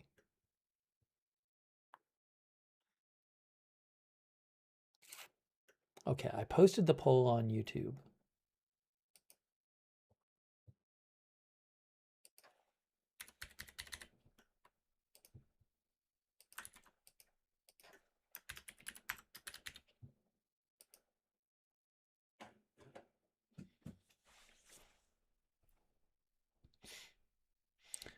Sirens at Dawn says they likely will because it will get bad.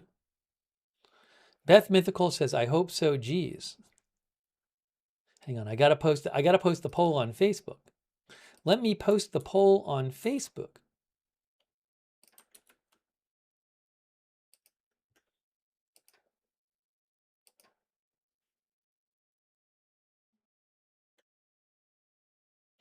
M. Cozen says no, they would want Trump to feel the pain to stop the war.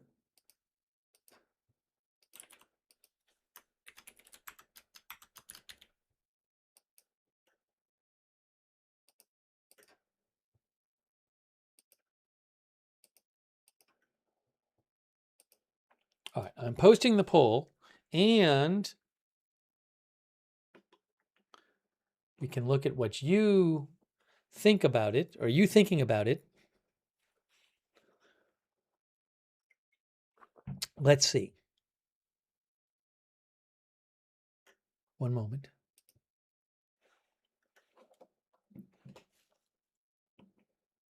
Oopsie. All right, now let me pull up the results. Hey, thanks to Alex78 gave another gift membership. Thank you so much, Alex78. Also, Steel Booking 541 gave a gift membership. So nice of you, Steel Booking 541. Thank you, I Am Charlie, who says $4.02 in Colorado Springs. It was $3.19 2 weeks ago. Thank you, I Am Charlie. And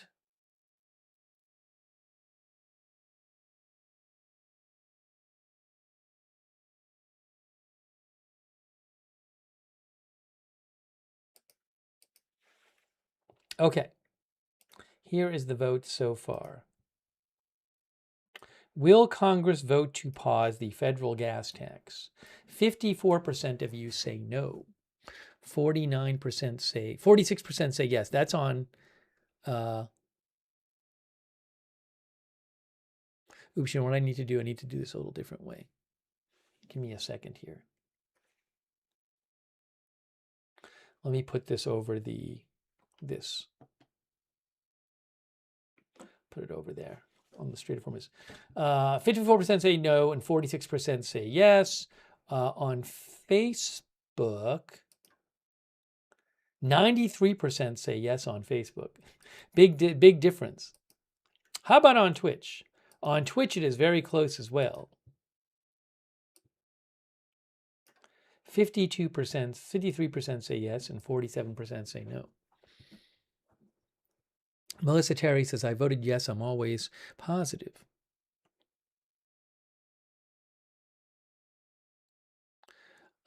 Christopher Young says, it's an election year, so I say yes. CM says, it's midterms. They are all schmoozing voters, both sides.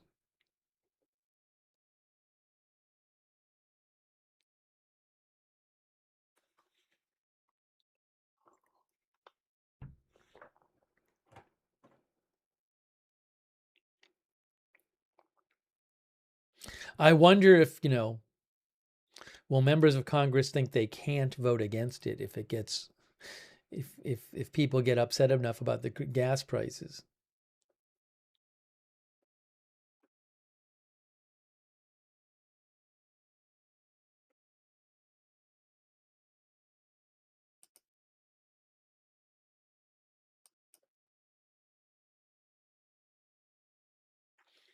Oh, there's a new report about Iranian missile capabilities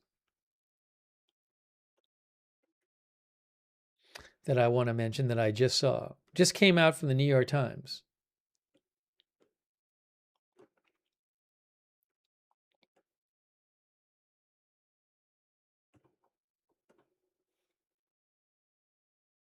All right, so poll is pretty close there on YouTube and Twitch. We'll see what happens with that. Thanks for voting in the poll.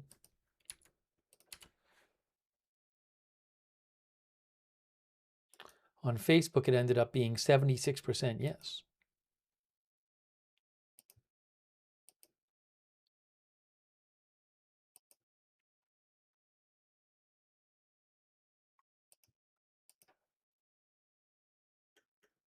Give me one moment here.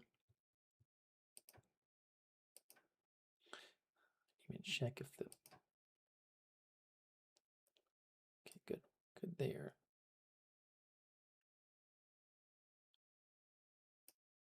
Okay, now...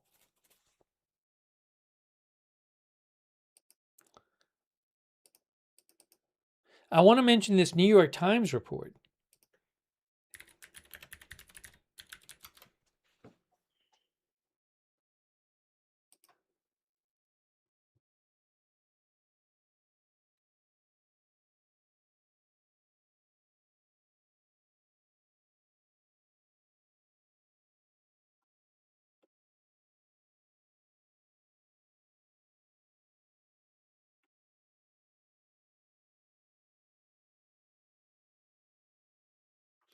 The New York Times is reporting that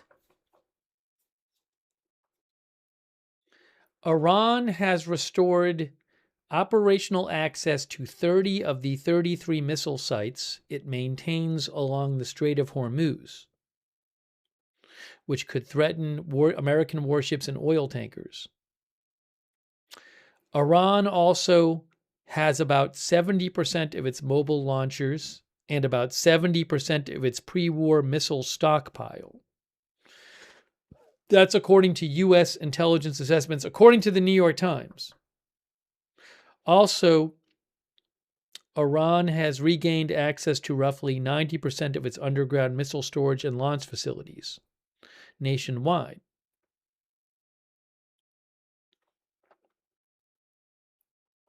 All right, hang on a moment here.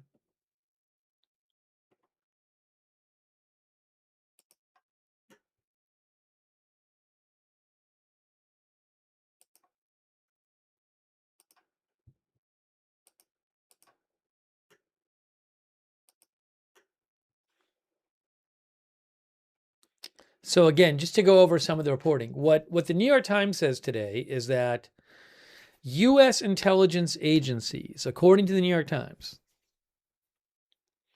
are reporting that Iran has regained access to most of its missile sites, launchers, and underground facilities.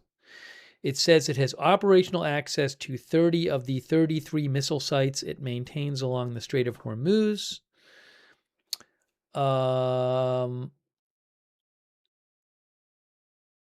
The Iranians can use mobile launchers inside the sites to move missiles to other locations, they say. They say Iran still has about 70% of its mobile launchers and roughly 70% of its pre-war missile stockpile. And also, Iran has regained access to roughly 90% of its underground missile storage and launch facilities nationwide.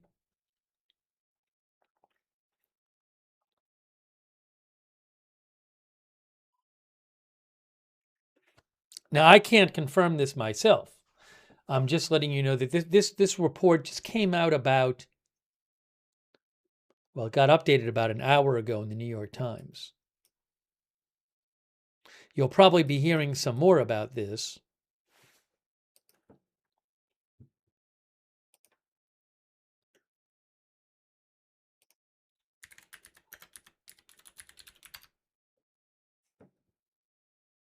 I think it originally came out this afternoon.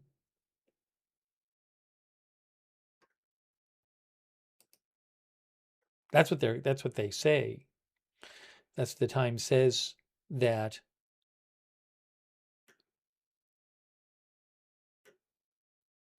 intelligence reports say.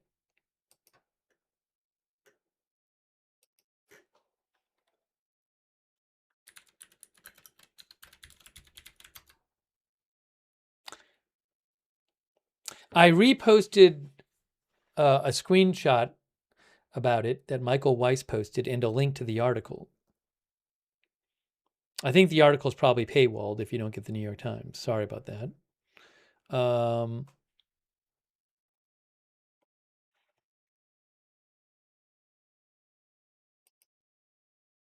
I'll post a link to it in the chat as well.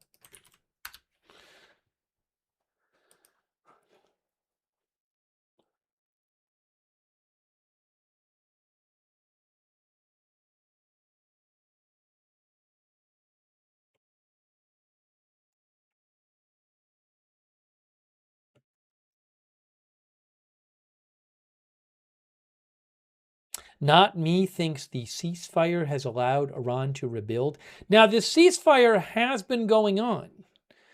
I mean, over a month. The ceasefire was announced on April 8th.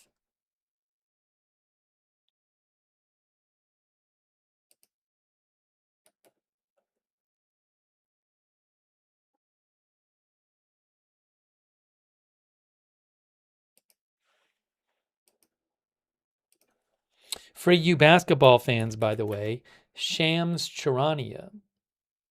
I never remember. I think it's Shams Charania. Shams Charania is reporting that president of basketball operations of the 76ers, Daryl Morey, is out. I'm not going to linger on that, but in case you're into the NBA.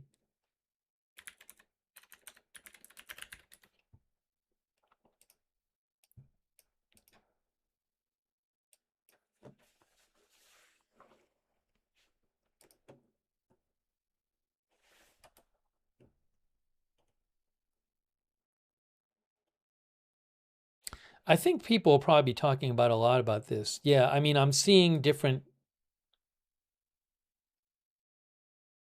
posts about this New York Times story.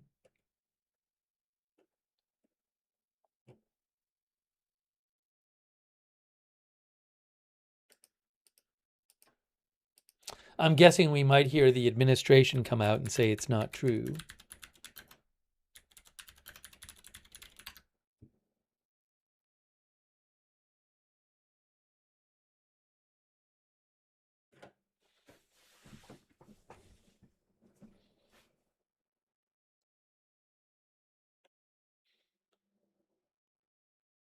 Yeah, Stella Star mentioned there was a similar article last week. Yeah, we talked about that on the air. I'm trying to remember exactly what it said, but we definitely discussed that on the air. This is a new article.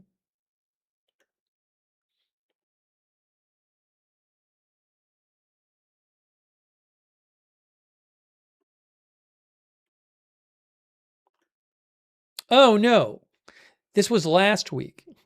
It was I think well, hold on a second. I'll show you. I don't remember. I think the New York Times had a report. The Washington Post had a report. I think it was. Let me see if I can find it here. That we talked about on the air too. I think we talked about that on the air. There might have been a couple articles similar to this earlier, or reporting on some sort of generally similar thing. But let me look this up here.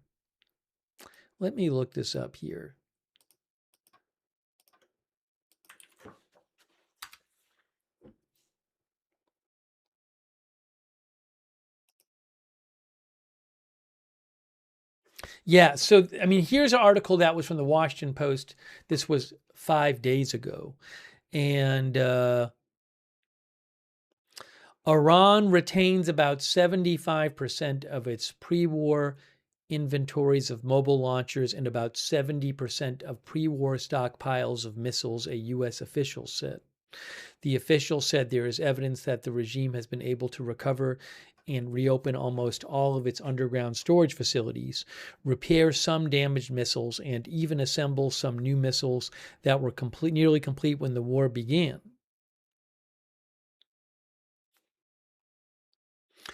Again, I cannot confirm this report. It has some similar numbers to the New York Times article today. What the overall article said, this 5 days ago in the Washington Post, said a confidential CIA analysis delivered to administration policymakers last week concluded that Iran could survive the U.S. naval blockade for at least 3 to 4 more months before facing more severe economic hardship. Also, the analysis by the U.S. intelligence community found that Tehran retains significant ballistic missile capabilities despite weeks of intense U.S. and Israeli bombardment.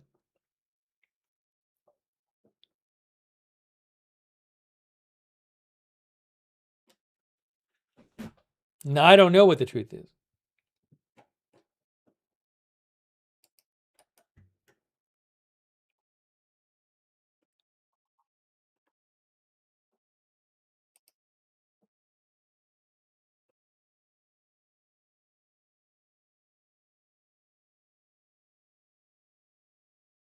By the way, obviously, Iran has been severely impacted economically by the blockade, the war and the blockade, which is preventing Iran from exporting any oil, for example, preventing any ships from going in or out of Iran, except for the Caspian Sea in the north. But the article from the Washington Post said that one of the U.S. officials who spoke to the Washington Post said they thought Iran's capacity to endure prolonged economic hardship is far greater than even the CIA estimate. The leadership has gotten more radical, determined, and increasingly confident they can outlast the U.S. political will and sustain domestic repression to check any resistance inside Iran, the official said. So it's not saying that Iran isn't having severe economic impacts, but talking about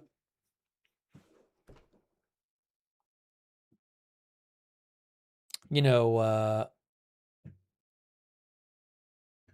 guess how long Iran could go, maybe before.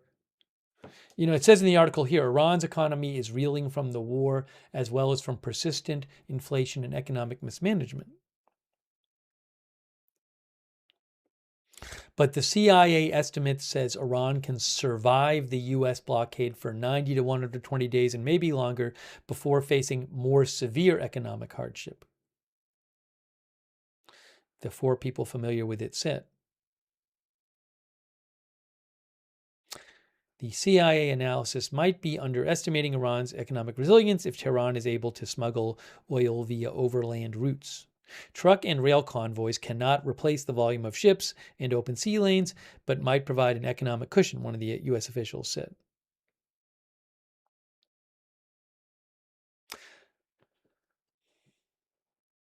So again, I don't, there's been this question. We don't know. It's not clear. This blockade, could it make Iran just willing to make concessions just so they can end the war and give the U.S. a lot or all of what's asking for? It's just a question. It's not known. And there's different estimates about how soon they might feel forced to, concede, if ever. So these are the issues we're talking about. Our viewer somewhat says, I think they'll eat dirt and weeds before they comply with U.S. and Israel's demands.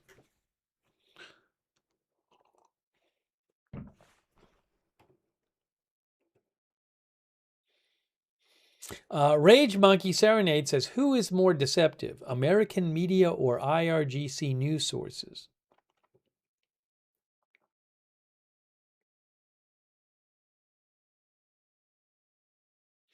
Ma Florida thinks the regime does not care if the people go hungry. Now, you might think that could be true, but maybe there'd be some kind of uprising. I guess the assessment that this talks about, I would think, assumes that they can put down any uprising.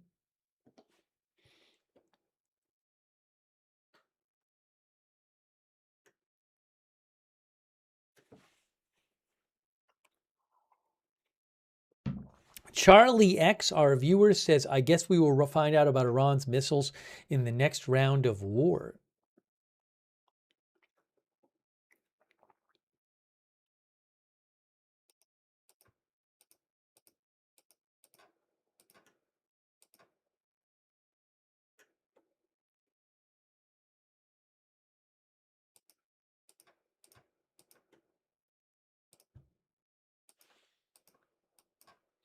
Old Hickory thinks Iran planned 48 years for this.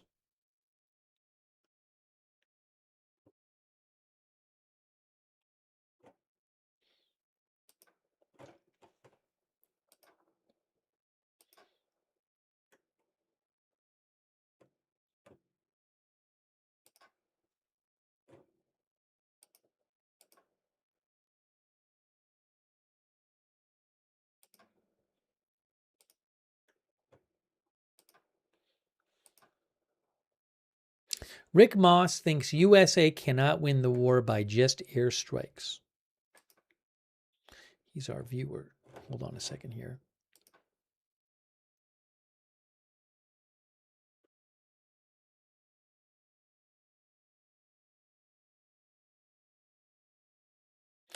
Far's Iranian state media is posted something about the New York Times report. This is Far's Iranian state media, which is affiliated with the Revolutionary Guard. You can see that about 2 hours ago, they posted an item, New York Times, Iran has access to most of its missile facilities.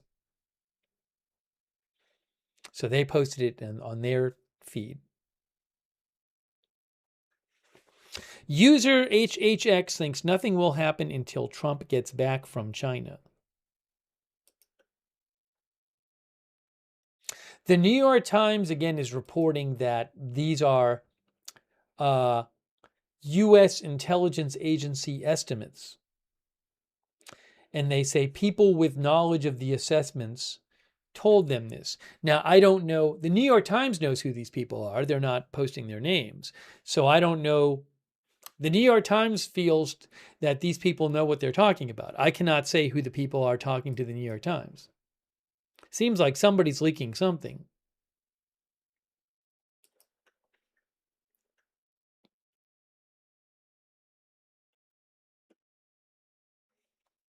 Thanks, Alex78, for another membership.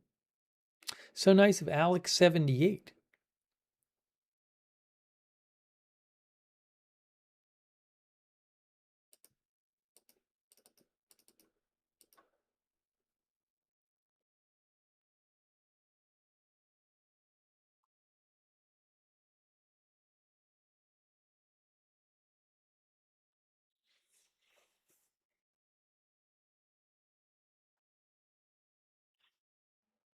Oh, hey, you know what's open? The market's open again.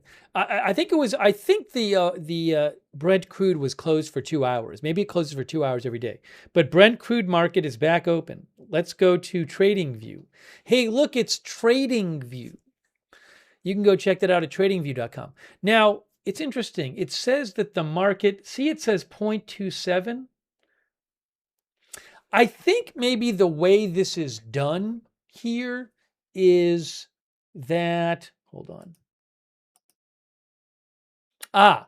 Technically the trading day, I guess, starts, the official trading day starts at, I think, 8 p.m. Eastern time. So that's why it says it's down 0.26%, because they just started a new trading day. You can see that's the 1-day chart, and it's just starting.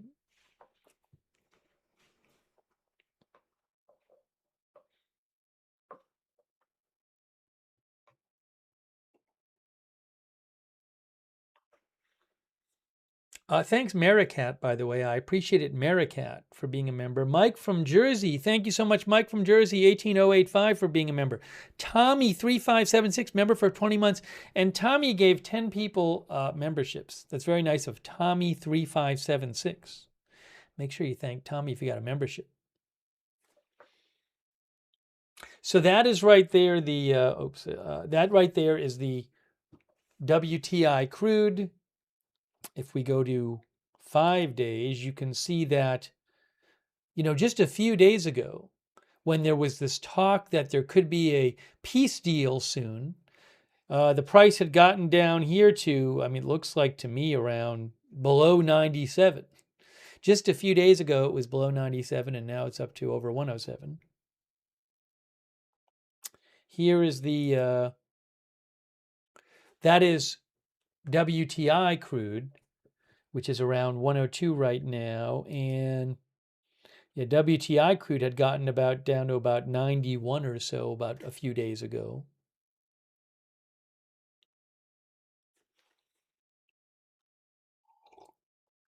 Also from TradingView, tradingview.com.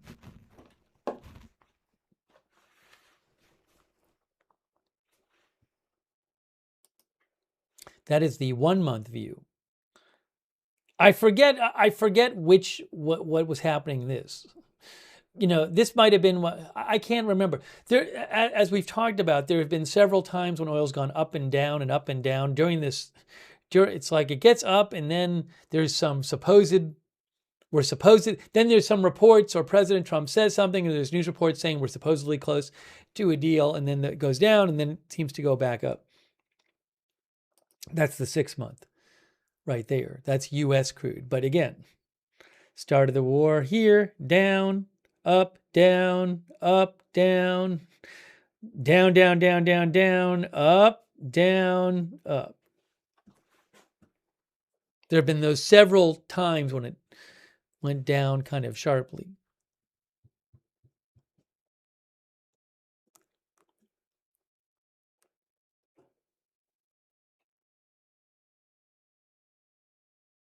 Yes, this is West Texas crude, as Rocket UFO said.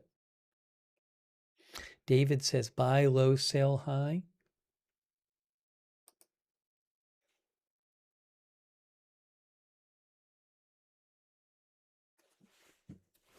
There is Brent crude.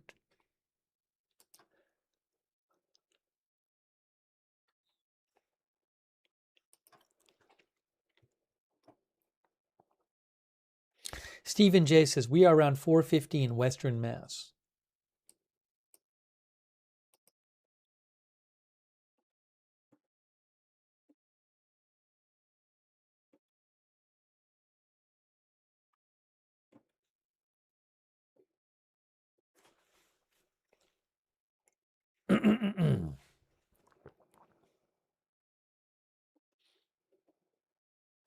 Maybe I will. Hang on, where was that hearing today?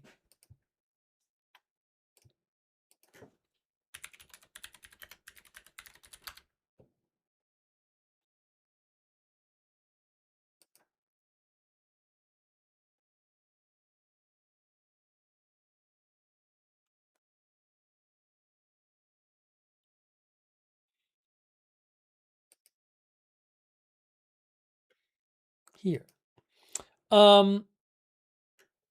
What I might do is, maybe what I'll do is, oops, wait, hold on a second, I need to do this. Maybe what I'll do is, I feel like we have some more to talk about here. Oops, but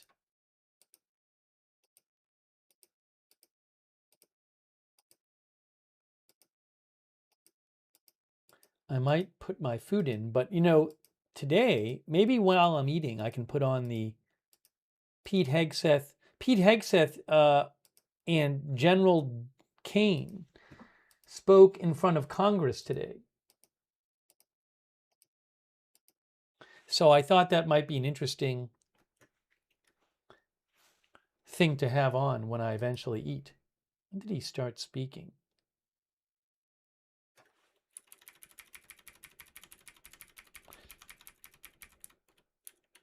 Is this the opening statement? Probably.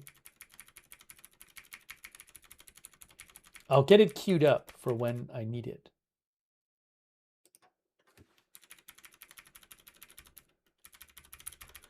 Okay, then there's General Kane's opening statement.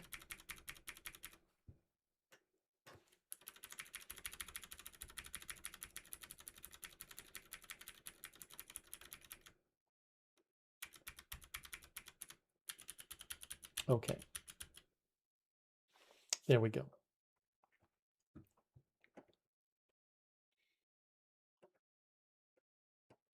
The Patel hearing was kind of wild, Stacy says. I didn't even see that. Why don't I take 5 minutes and give me a moment. Give me a moment here.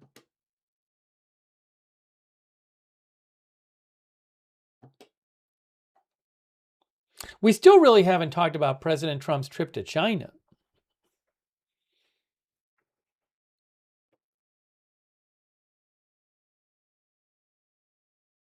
I'm just going to put my food in. Let's do that. Oops. What is this?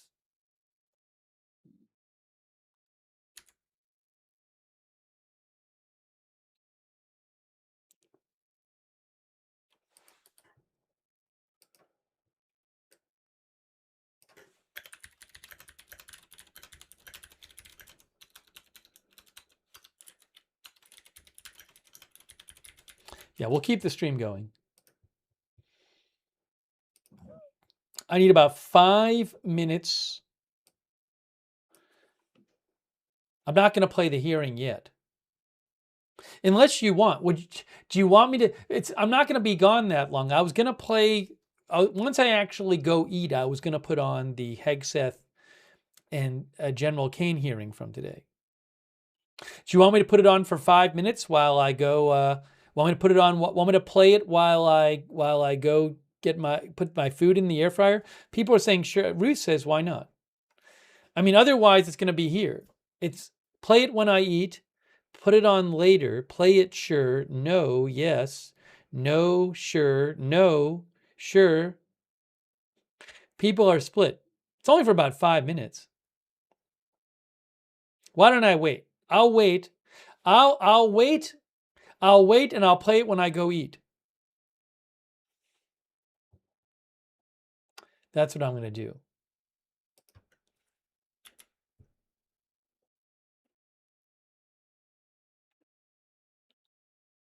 All right.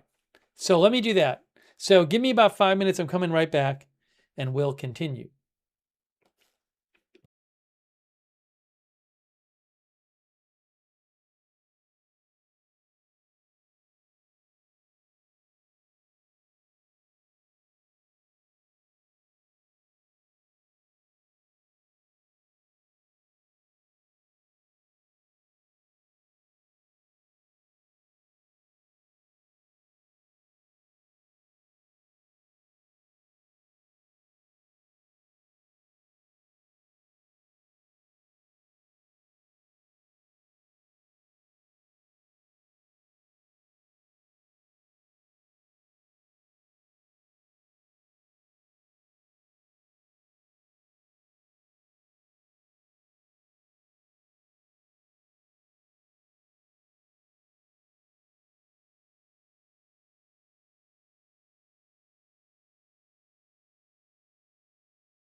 Okay, thank you for your patience.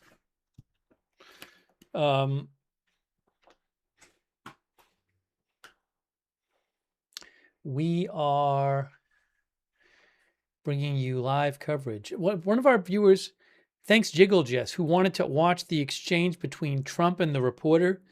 Yeah, I can show you that real quick. The White House actually posted that. We showed it earlier. The White House themselves posted it. Here's the clip. Again, this is via the White House.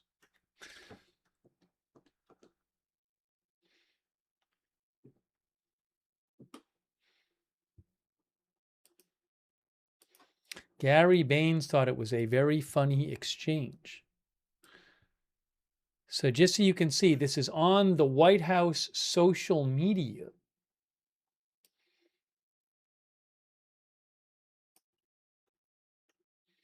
Before he left for his China trip. So what happened is we have a ballroom that's under budget. It's going up right here. I've doubled the size of it because we obviously need that. And we're right now on budget, under budget, and ahead of schedule. I doubled the size of it, you dumb person. It's double the size. You are not a smart person.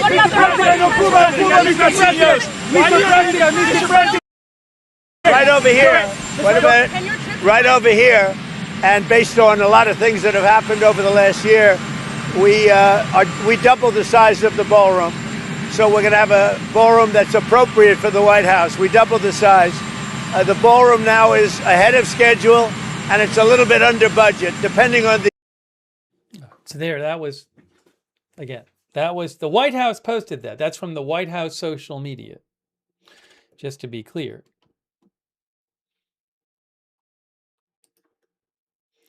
Now,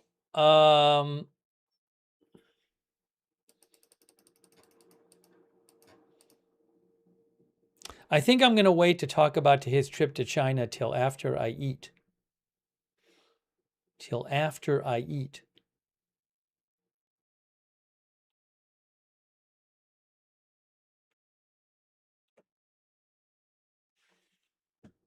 Appreciate people being here for the stream today. As I have said, I am planning on doing some live coverage of President Trump's trip, which I think a bunch of that's going to be nighttime U.S. time.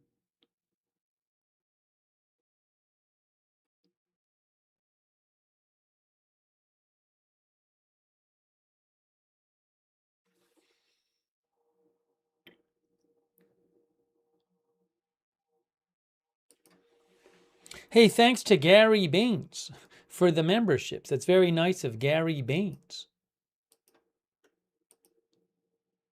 You know what? I need about 15 seconds. Give me about 15 seconds. Hang on, coming right back.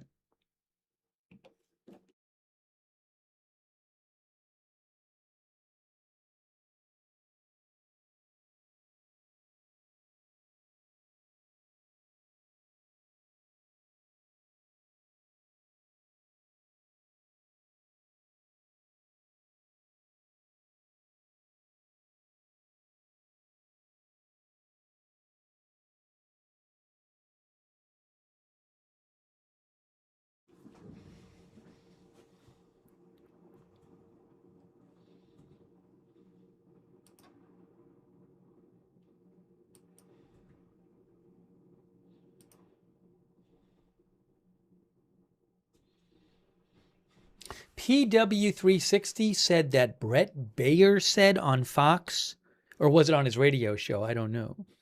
Brett Baer said President and his team received intelligence from an ally today that Pakistan may be hiding Iranian leaders in their country. Now, I didn't hear Brett Baer say this. PW360 says he heard Brett Baer say this somewhere.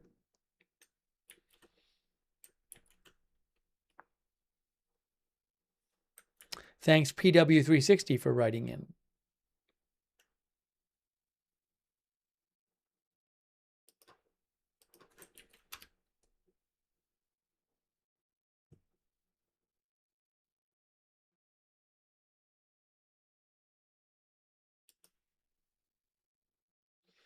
Hugh J says, wouldn't be the first time they have done that.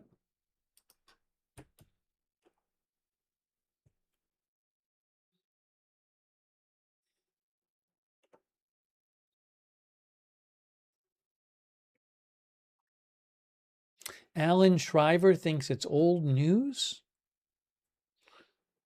I was going to mention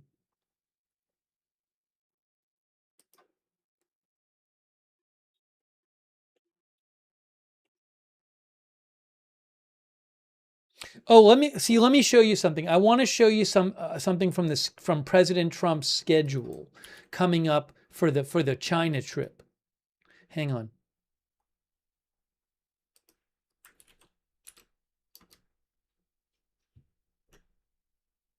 If I can do this the right way. So here's his schedule for Thursday China time, which is Wednesday. Well, some of it's Wednesday US time. So here it is. So if you look at this, what you can see is it says Thursday, right? But that's China time, which is 12 hours ahead. So Thursday, 10 a.m. China time, which is Wednesday night, 10 p.m. Eastern time, President Trump participates in a greeting with President Xi of China. 10:15 a.m., which is 10:15 p.m. Wednesday night Eastern time, President participates in a bilateral meeting with the President of the People's Republic of China. So I'd like to be on the air for that. Then at 6 p.m., I don't know if there's going to be video of this. At 6 p.m. Thursday China, which is 6 a.m. U.S. Thursday, the President participates in a state banquet with President Xi of China. Then what does it say for Friday? Then at 11:30 a.m., which is 11:30 p.m. Thursday night, 11:30 a.m. Friday morning in China, President participates in a greeting and friendship photo with the President of the People's Republic of China, bilateral tea with the President of the People's Republic of China, bilateral lunch. So that's all happening Thursday night. So I'll probably want to be on the air for that. So we might end up doing coverage Wednesday and Thursday night of the trip. Wednesday and Thursday night, U.S. time. Oops, hold on a second here. That's what I'm trying to say.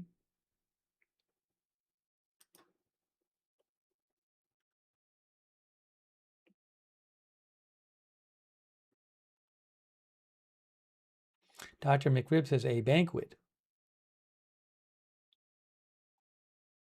I don't. Is the First Lady there? I don't know. I'm not sure. Some of you probably know this. Is the First Lady on the trip?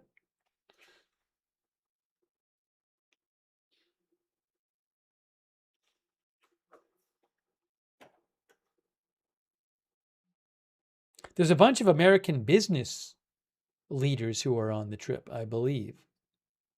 Marcia says Melania did not go. Evelyn in Maine says nope. Hey, give me one moment. Give me about 15 more seconds.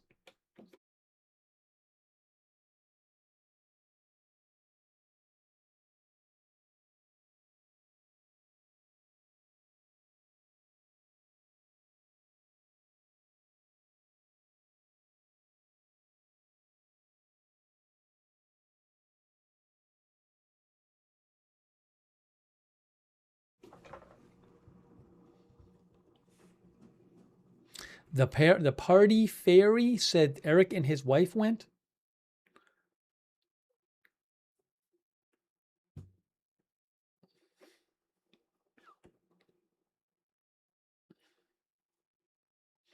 Bad Dax says, I think poo will hit the fan shortly after this meeting.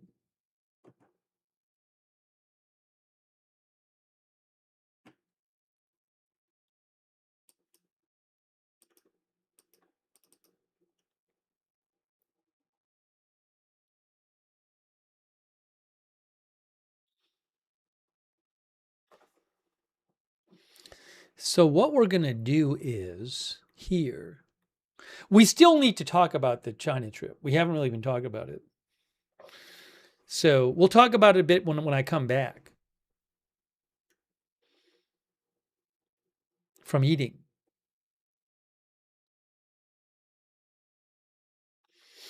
So our viewer Schizo Tendencies thinks long-term Iran can't win. What we're going to do is we are going to, I'm going to, in a minute or so, I'm going to go eat my food, and I'll keep an eye on things. I'm not expecting any kind of huge, big development in the war to happen in the next few minutes, but you never know. So I'll keep an eye on things. I can always rush back in. Otherwise, what I'm going to do is while I'm eating, I'm going to play some of the hearing today in the with Pete Hegseth and Chairman of the Joint Chiefs, General Kane, in the Senate, and sorry, in the House Appropriations Committee today. So you can hear some of that hearing. That's what I'll do while I'm eating. And then I'll come back and we can discuss more updates. What I'll do is, hold on, I need to do this. Okay, there it is. There is this. Then I need to do this. And this is earlier today.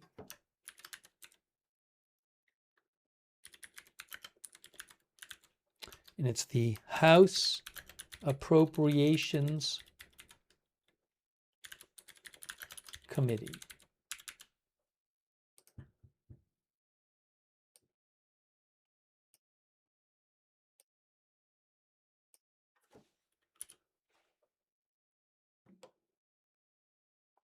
Okay.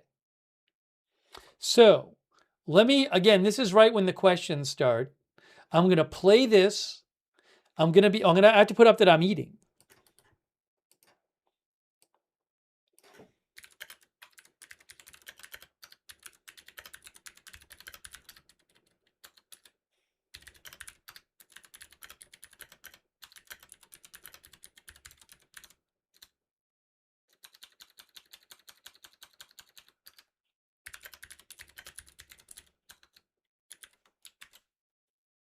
Dorn Machine says we love hearings.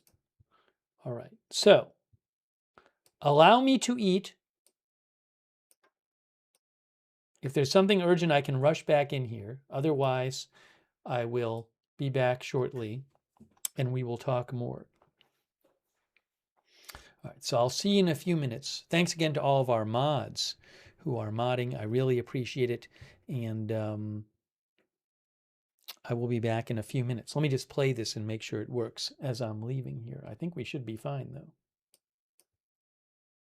For the remarks. I'll begin by recognizing myself for 5 minutes. Secretary Hegseth, for decades, Congress and the Department have sought acquisition reform.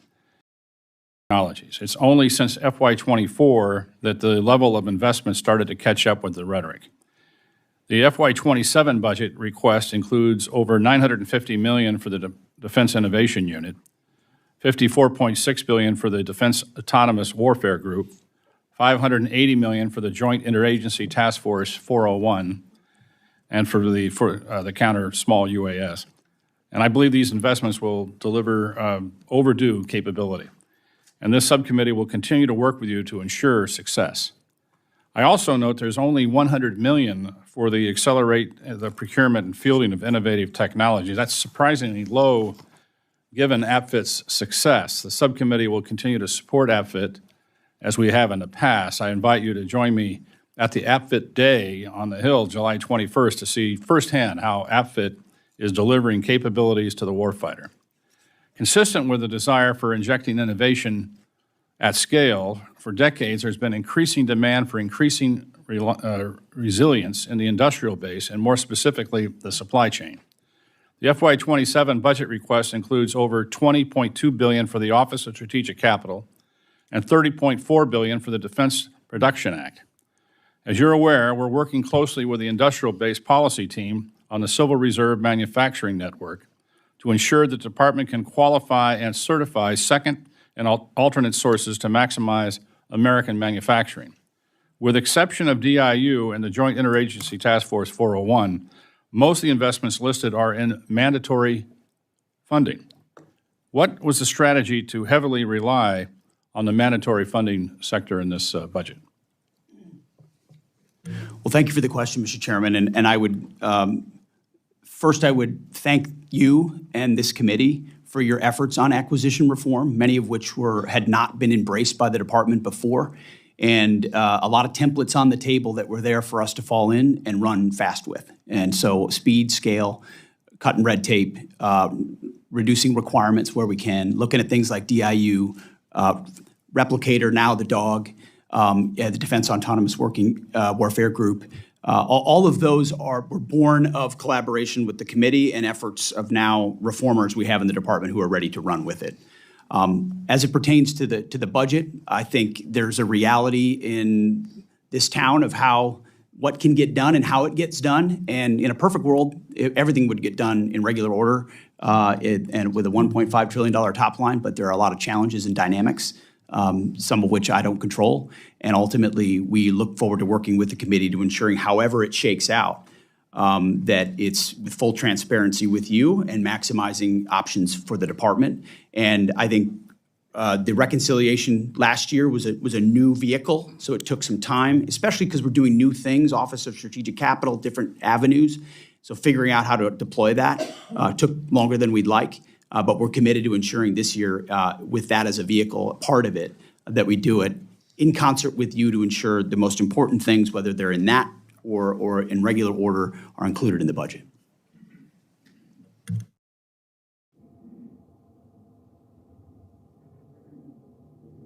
Understand the desire for flexibility. I understand why we're breaking this up in order into chunks, to, I guess, more digestible to some degree politically. But I would hope we can get a supplemental bill here soon. Obviously, that we know that of the munitions issue, and we know of the cost of this conflict, and we know the cost of other conflicts. And so we need to repay those O&M accounts that are going to be used, I suspect, in order to pay for this ongoing operation. So any idea when we're going to get this supplemental? We're well aware of all those dynamics. I think, first of all, the munitions issue has been foolishly and unhelpfully overstated. We know exactly what we have. We have plenty of what we need. And the reason we're accelerating a lot of this is because the department's been static in how it does this kind of business, not to mention the amount that was given to Ukraine for years and years. So we are getting after changing that dynamic so that we're not getting 100 more of something, but the companies are investing so there's new plants, so you're getting 2x, 3x, 4x of those munition in future years, because that's what we need, that's what our allies and partners through FMS require, and we just haven't been delivering it. So we're in good shape on that front. Whatever we think we need, we will submit. But I'll say, even in the conduct of the conflict, working with the chairman and Admiral Cooper, ensuring that any munitions we're using, we know what we're trading off of to preserve capabilities, so we have maximum optionality across the globe, which we do. Again, though, it would be helpful to get the supplemental sooner rather than later, for we can get to work on it. And now recognize Ms. McCollum for her question. Thank you, Mr. Chair. Mr. Secretary, the House Armed Services Oversight Hearing, Mr. Hurst stated that the cost for the war for Operation Epic Fury are at $25 billion. Am I correct with that number that you used at the hearing, Mr. Hurst? Yes, ma'am. That was the cost at that time. At that time. I would request that you provide the committee in writing the specifics of what the department will be requesting in the supplemental and the breakouts for the following costs. We talked munitions, and Mr. Secretary, I think we'd have a more robust discussion on that if we were in a classified setting, but I respect what you shared with us. But this is what I'd like. A breakout for military personnel, operational activities, additional maintenance for deployed ships, munitions used, equipment lost, and updated fuel costs. Now, we need to know the funding required to cover the damage to the U.S. facilities, and if there are any agreements from our regional allies, we hear things in the press, that would be helping for any new facilities or improvements in CENTCOM. Now, Mr. Hurst, here's the rub. We need that by June 11th. We mark up our bill. And some of these are not new asks, but I thought I'd drill down and be just a little more specific for you. So I know you're going to do your best, We'll take the homework assignment in pieces. Anything you can provide would be great. Now, under the War Powers Resolution, the administration has 60 days to conclude activities unless Congress has declared war or provided authorization. Congress has not done that. And I know there's different opinions and it changes from day to day whether or not the war powers clock is paused. But this law states beyond May 2nd, the administration needs congressional authorization to continue military operations. And the president just recently said yesterday that epic fury is not over. Military operations have continued. We have a naval blockade, and both sides are exchanging fire. They did so over the weekend. Speaker Johnson, in my opinion, should put an authorization on the floor this week. But, Mr. Secretary, if Congress does not authorize, if we don't authorize this, to continue military operations against Iran, you're going to have a plan put in place to draw down our troops, to reset the region, to protect our assets. I'm wondering, and that might be in a classified situation, but could you provide this committee with Plan B? Because if we go there, we're going to have to reset our budget after June 11th if the War Powers Act, in my opinion, should be invoked and it comes to Congress. But we don't know what the outcome would be. Do you have a Plan B?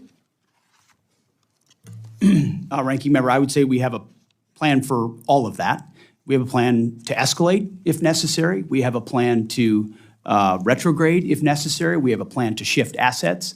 Certainly in this setting, we wouldn't reveal what the next step may be, considering the gravity of the mission that the president is undertaking to ensure that Iran never has a nuclear bomb. Well, Mr. Secretary, as you know, we can be in receipt of that in a different situation, and we would also like that by June 11th. With that, I yield back. Thank the gentlelady. Mr. Chairman. Thank you very much, Mr. Chairman. Mr. Secretary, as I said in my opening remarks, I have concerns about the use of reconciliation. I don't have any concerns about the amount and the effort to restore the industrial base. You're to be commended for that. And frankly, I think we've underinvested for a long time. So I'm happy to see a robust number. I am worried about the ability to sustain that number through the reconciliation process. At some point, that money disappears. And we'll be, so give me some sense of how much of this reconciliation money is one-time expense that you expect to either use for procurement that you may not need to do again for a long time or inject in the industrial base. How much is for day-to-day operations that we would need, frankly, to think of as a long-term recurring expense? It's a good question, Mr. Chairman, and I'll defer to Jay on details, but I would say take, for example, the deals that are being cut that will be funded here, that ultimately look at companies that make exquisite weapon systems for us, and they say, in exchange for a 5 to 7 year contract, which committees like this have authorized for us, the authorizing committees, not the appropriating committees, the authorizing committees, and now because they have that clear demand signal, they're able to invest in a new plant and they're paying for it. And that's what I talked about in my open remarks. So they're building 2 or 3 new facilities, but we're committed to paying for those munitions for 5 to 7 years from this budget.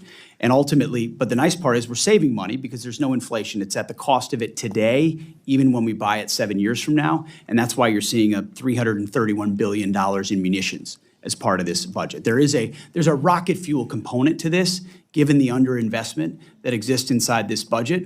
There will be some tail, obviously, and as I acknowledged up front, a higher top line from this department's perspective is always a welcome thing, but the intention is not to get anyone stuck in a certain place, but to address the needs of the moment, cut different deals, create new dynamics where companies actually invest. So we have, this committee knows the exquisite munitions that we're going to be using 5 to 7 years from now, no matter what. It's about time we look into the future the way we are with this budget, but you have to fund that. And so I think that's a big chunk of an increase that you see. I mean, if you're investing in the shipbuilding industrial base, the defense industrial base, housing and barracks, all of that increase troop pay.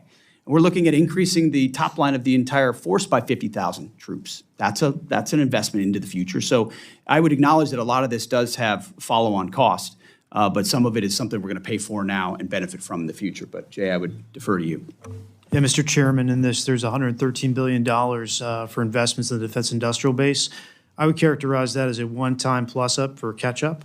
$35 billion for FSRM to fix all of our poor and failing barracks and other facilities of the department, and also some catch-up investments in AI and autonomy.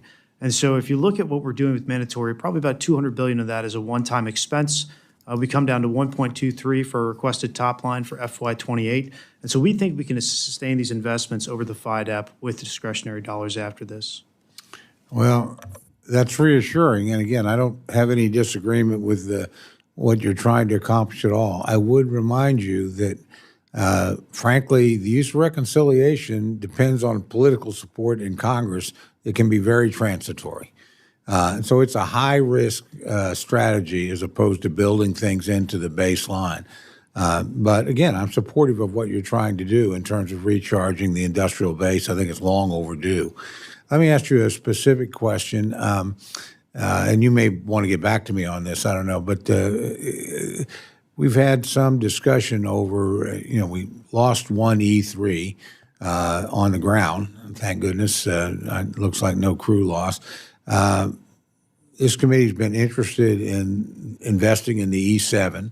The Pentagon signed a contract for 5 additional planes, not in the Air Force budget. Is there going to be a fix to that, or where are we at on thinking about the E7? I'm well aware of that dynamic. I know our department had taken the position that it was airborne or other satellite ISR that was probably going to be capable of a lot of that in the future. But I think that mindset was indicative of a mindset that we've shed, which is the divest to invest mindset, which was an austerity mindset, that we're going to get in continuing resolution after continued resolution. So we got to get rid of these platforms in order to invest in these platforms. And there are gaps that need to still be filled. And there are systems that still need to be funded that are used on the battlefield right now, say MQ-9s, A-10s, you name it. I think this and the E7 is one of those. So we've actually sent a budget amendment to OMB to add that. I think it has a future. It has a place on the battlefield, and we'll get more information for you on that as well. Well, I appreciate that, and I particularly, though, appreciate the mindset. I think you're 100% right. I've seen this over and over again about eliminating platforms on the idea we would immediately use that money for new things, and quite often it just simply didn't happen. We lost the capability, but we did not move forward with the investment that we needed. So, again, thank you for rethinking that. We've got a lot more questions, but so does the entire committee, Mr. Chairman. So with that, I'll yield back. I just want to make one quick comment when you're talking about the fixing barracks and facilities. I hope we also fix the property management systems throughout the department, which is woefully needs attention. With that, I recognize the ranking member, Mr. Lauro. Thank you very much, Mr. Chairman. Mr. Secretary, the national security strategy says American national power depends on a strong industrial sector capable of meeting both peacetime and wartime production demands. And the national defense strategy directs DOD to, quote, supercharge the defense industrial base.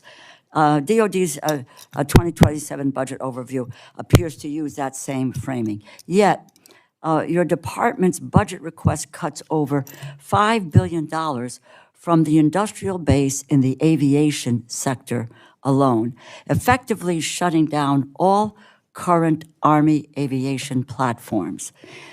These are current production platforms the force relies on for lift, for sustainability, disaster response, homeland missions, et cetera.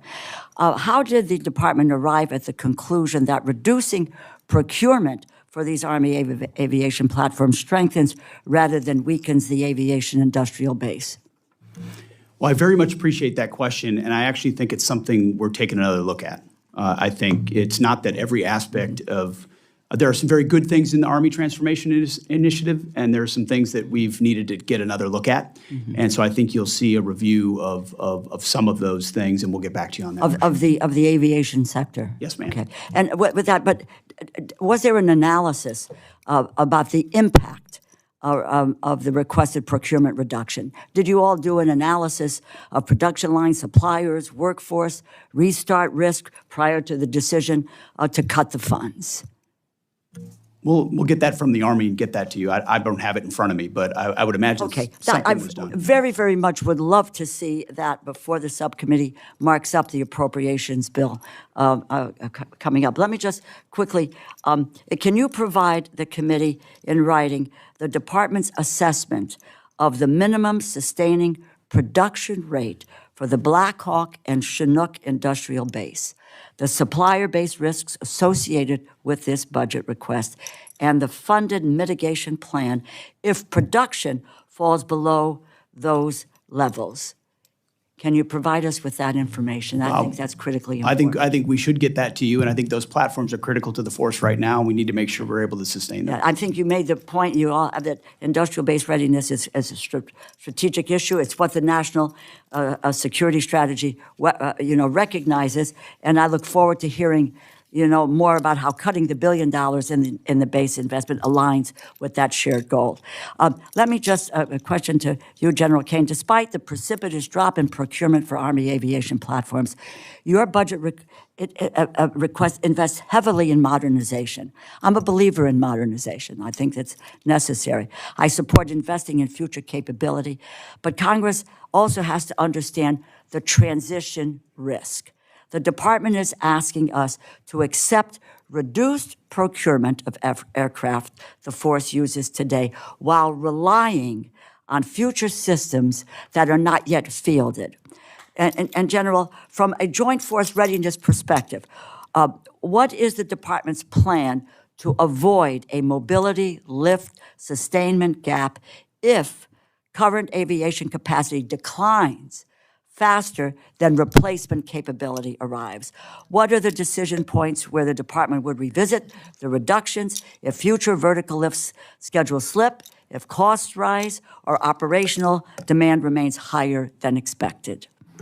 Well, Ranking Member, I appreciate the question. And any time we're looking at military options to our political leaders, we do bake in and can carefully consider that transitional risk because it links back to risk to force, our military forces, and risk to missions. And as we look forward over the life cycle of this budget and beyond into the FYDP, we're always looking at the evolution of those operational plans and then the decision points along the way to make sure that we can match the combat capability and capacity required to achieve the desired effects that are baked within those operational plans across the COCOMs. And I commend the Army, who's looking closely at the two platforms that you're most interested through your line of questioning, and the work that Undersecretary Obadal has been doing to look at rotary wing lift requirements as we move to the future. But in the end, we have to have mobility on the battlefield.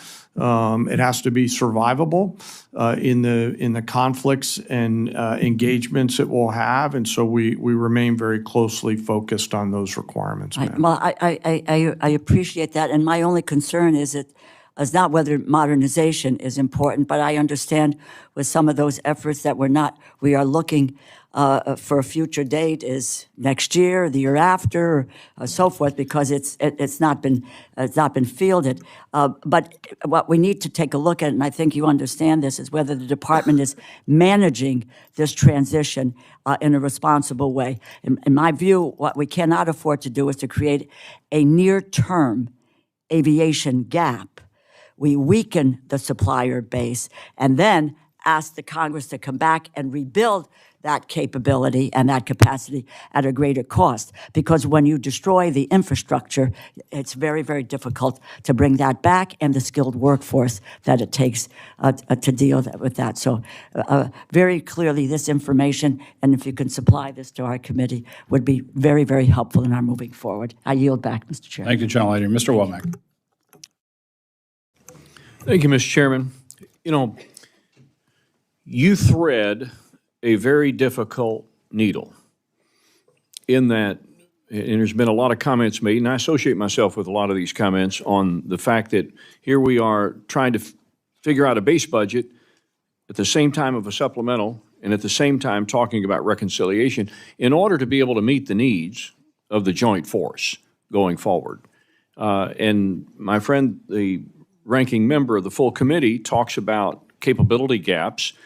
When you have to do it this way because of the lack of certainty and the political dynamics around this dais and, of course, throughout Congress, there are going to be gaps in capability. Is that correct, Mr. Secretary? I mean, we do everything we can to try to minimize that by planning what could play off against something else, but inevitably there are places where we have to make adjustments. You're right, sir. I want to get somewhat parochial here for just a minute on the subject of our reserve component, and this question would be for General Kane. Last month, 22 adjutants general, all of those who command fighter units in their state, signed a letter to Congress calling for multi-year procurement authority to buy between 72 and 100 new fighters annually. 13 of 24 fighter units lack recapitalization plans. On the Army side, all of our states suffer from a lack of reimbursement for responding to the call of their communities. Between fiscal 20 and fiscal 24, over $71 million was paid by states to the Guard, but the Guard never saw that reimbursement. As you may know, any non-federal entity reimbursing a federal entity causes the funding to go to the Treasury, and NGB never sees that reimbursement. Our Guard is paying to respond to a disaster out of O&M funds, then having to pay more to maintain it. As the primary combat reserve for our active force, the Guard continues to play an outsized role in the nation's defense. In fact, General Nordhaus recently said that our National Guardsmen are fully integrated as part of the joint force in Operation Epic Fury. So here's my point. The Guard and Reserve are being asked to do more. Epic Fury, Midnight Hammer, border security missions, domestic deployments, and the many all-hazard responses across the 54. They are as much in the fight as the regular component. So, what is the department's plan to ensure that the Guard and Reserve are recapitalized, maintained, and reimbursed at a pace consistent with their operational role in the national defense strategy? Sir, I'm assuming that question's coming to me since you're looking at me. You would be correct. Yes, sir. Thank you, sir. You know, as a member of the Guard, a proud member of the Guard, I'm mindful that every day when you mobilize the Guard, you mobilize the United States people. And they are now much more than a tactical reserve. They're a strategic reserve. The decisions on recapping the fighter community live obviously within our civilian leadership, but the requirements that they're out there getting after every day, as you alluded to, sir, are substantive and long-lasting beyond just the Title 32 force. What I'm always inspired by is the professionalism of the Guard and the reserves, who get more out of an airplane than one might think. I mean, I go out there to Andrews often and still get to fly, and my crew chiefs are master sergeants and senior master sergeants who've been on a particular airplane for a long, long time. So they'll continue to force extend that capability due to the professionalism that they have. It doesn't mean we don't have to take a hard look at recap and make sure that the fourth generation airplanes are on a pathway to fifth and sixth gen as the department continues to look at what we're solving for. Mr. Chairman, if we have another round of questions, I'll come back with another because my next question is probably not going to yield me enough time, and I'll yield back the balance. Mr. Cuellar. Thank you, Mr. Chairman, Ranking Member, Mr. Secretary, all of y'all. Thank you and all the men and women, thank you for your service. I want to ask you about the Western Hemisphere. I want to talk to you about Mexico and then the border. First of all, thank you for the work that y'all are doing in the Western Hemisphere. I've always said that we're looking at other parts of the world. We have to look at our own backyard, and we got to make sure that the Western Hemisphere is working with us. So thank you for that. Anything y'all want to add to the work that y'all doing there, I would ask you to talk to us a little bit about it. Mexico's the other one, very important part of us. Congressman Michael McCall and myself were down there. We pushed for the Special Operation Forces, SEAL, to do training exercises. And for the first time, we actually have military forces in Mexico, which is very unique. And again, congratulations on that. If you can tell us what they're doing, and we need to see more of that. We also have, talking about the Guard also, we have I believe the California Guard is now for the first time a partnership with Mexico. We've been pushing I've been pushing Texas, but California got there before we did, but that's good. And talk a little bit about that. Also on the border, I want to thank you and the men and women of Joint Task Force Southern Border for the work that they're doing on the homeland. They're in my area, Laredo and other places. But I want to draw your attention to one particular threat, that is the accelerating demands. The cartels are not only watching what's happening in Ukraine, but they're learning from it. And we're hearing from credible reports about cartels looking at fiber optic drone systems. And we all know what that is. And my question is, what is the department doing to get ahead of this threat? How are you investing in the counter UAS capabilities to defeat fiber optics drone systems? And what lessons are we learning from what's happening? You know, the procurement, the bureaucrats, without due respect, it takes a long time to get our systems. Over there, the cartels, they got the money. They don't have to go through a procurement system. They'll just buy the drones, and they're out manning us on the Mexican side along the border. So thank you, and if you can address that, or the chairman also. Well, thank you, Congressman. I very much appreciate your efforts in this realm for a very long time. And I think you see in the national security strategy, the national defense strategy, Western Hem and Homeland is priority number one. We may pace to the ability on the first island chain, but priority number one is here. And you've seen it through America's Counter Cartel Coalition and getting after the designated terrorist organizations that are trafficking drugs and humans into the United States, something you've been talking a lot about. And that's the beginning of our defense in depth. It starts down there where they produce and where they move.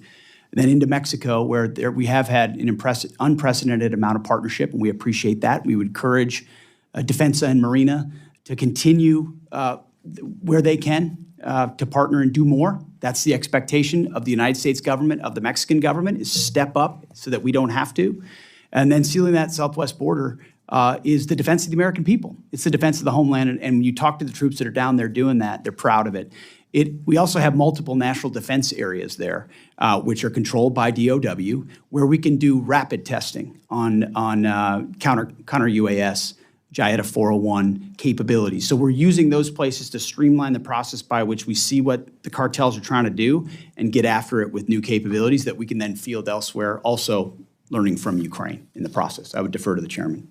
Sir, I'll just add a few things onto this. It's the Russia-Ukraine lessons learned and the application of those lessons by other actors like cartels is one we're focused a lot on. It's going to require a whole of government effort.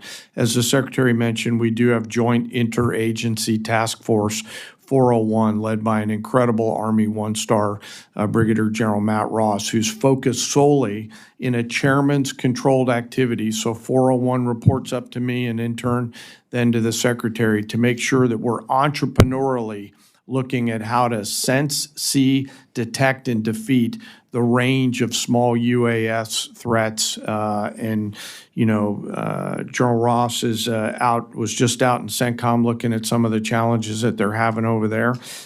It'll continue to be an area of significant focus for the Joint Force, sir. Well, my time is up, but I want to ask you to continue working with Mexico. You do have unprecedented partnerships, but the more we can push them, they're allies. There's a historical sensitivity, we know why, but the more you can push them to get them to work with us, that would be great. Thank you so much for all of y'all. Thank you, gentlemen. Chairman Rogers. Thank you, Mr. Chairman. Secretary Hegseth, General Kane, Mr. Hurst, thank you for being here, and thank you, more importantly, for your service to the country. The 2026 National Defense Strategy makes clear that China is the pacing challenge. And this budget request puts real resources behind that nomenclature, including $11.7 billion for the Pacific Deterrence Initiative. My concern is that we are not just competing against China's military capability. We're competing against the speed at which China can build, replace, and influence.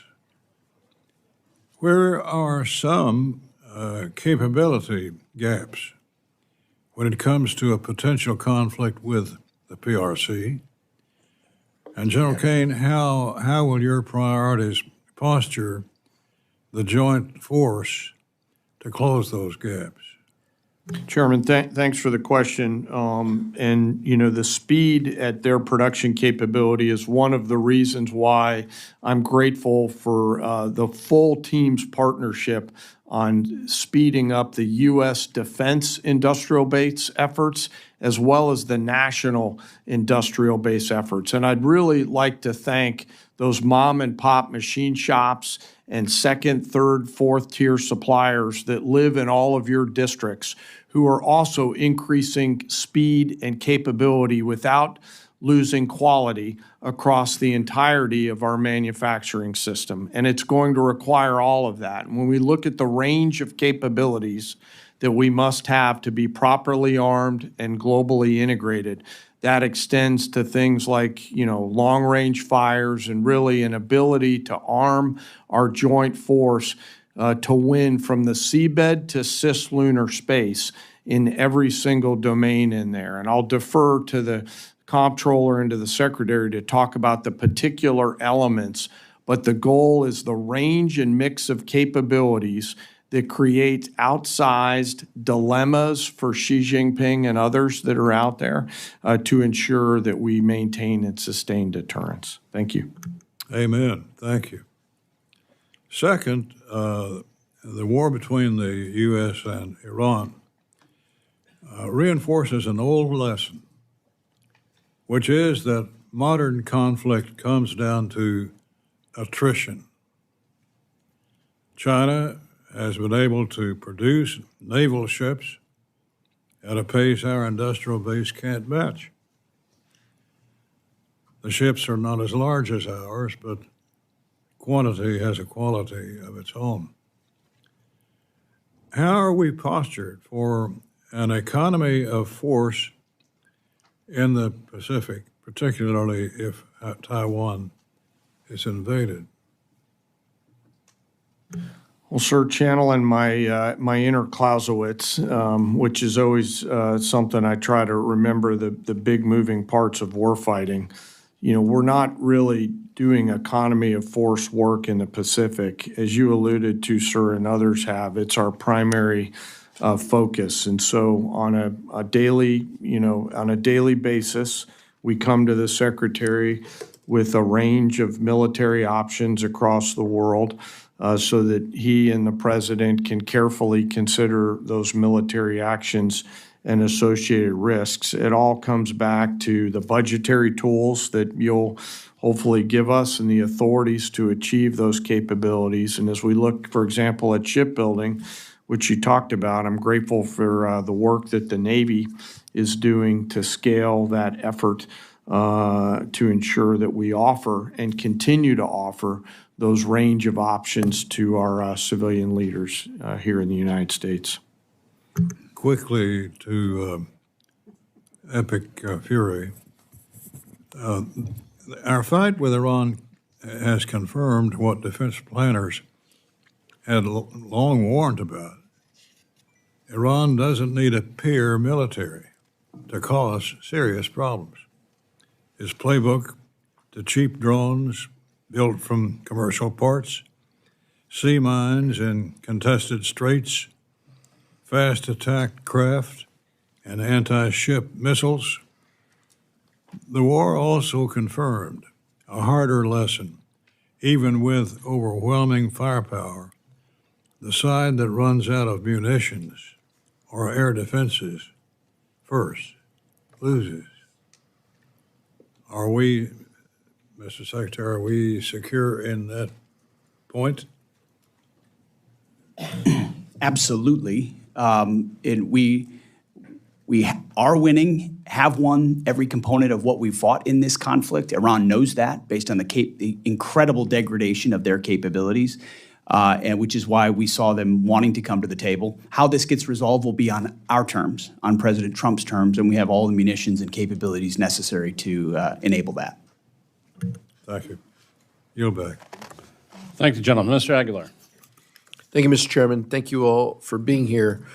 Mr. Hurst, on April 29th, as you indicated to the ranking member, you said that the Iran war had cost $25 billion in total. You reaffirmed that today. Do you have any other updated costs or projections since that testimony that you've given? Outside reporting estimates have indicated that the war costs could be $1 billion a day. Do you have anything to share?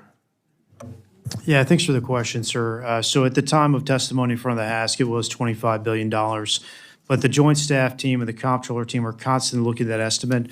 And so now we think it's closer to 29.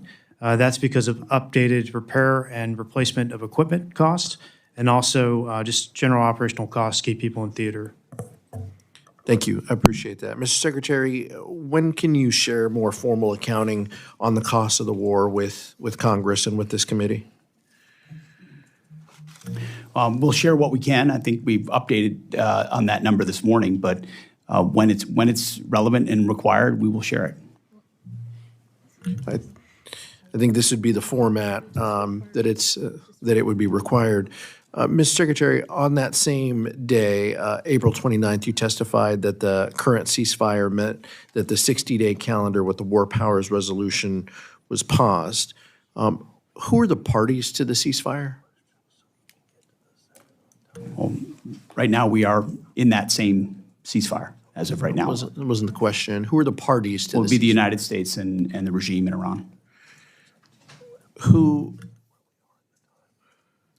How many pages is the ceasefire? What deal points? I'm not asking you to share the contents. I guess what I'm trying to ask is, how do we know that the ceasefire is active or not active without any documentation? We know it's evident, and the ceasefire is in effect.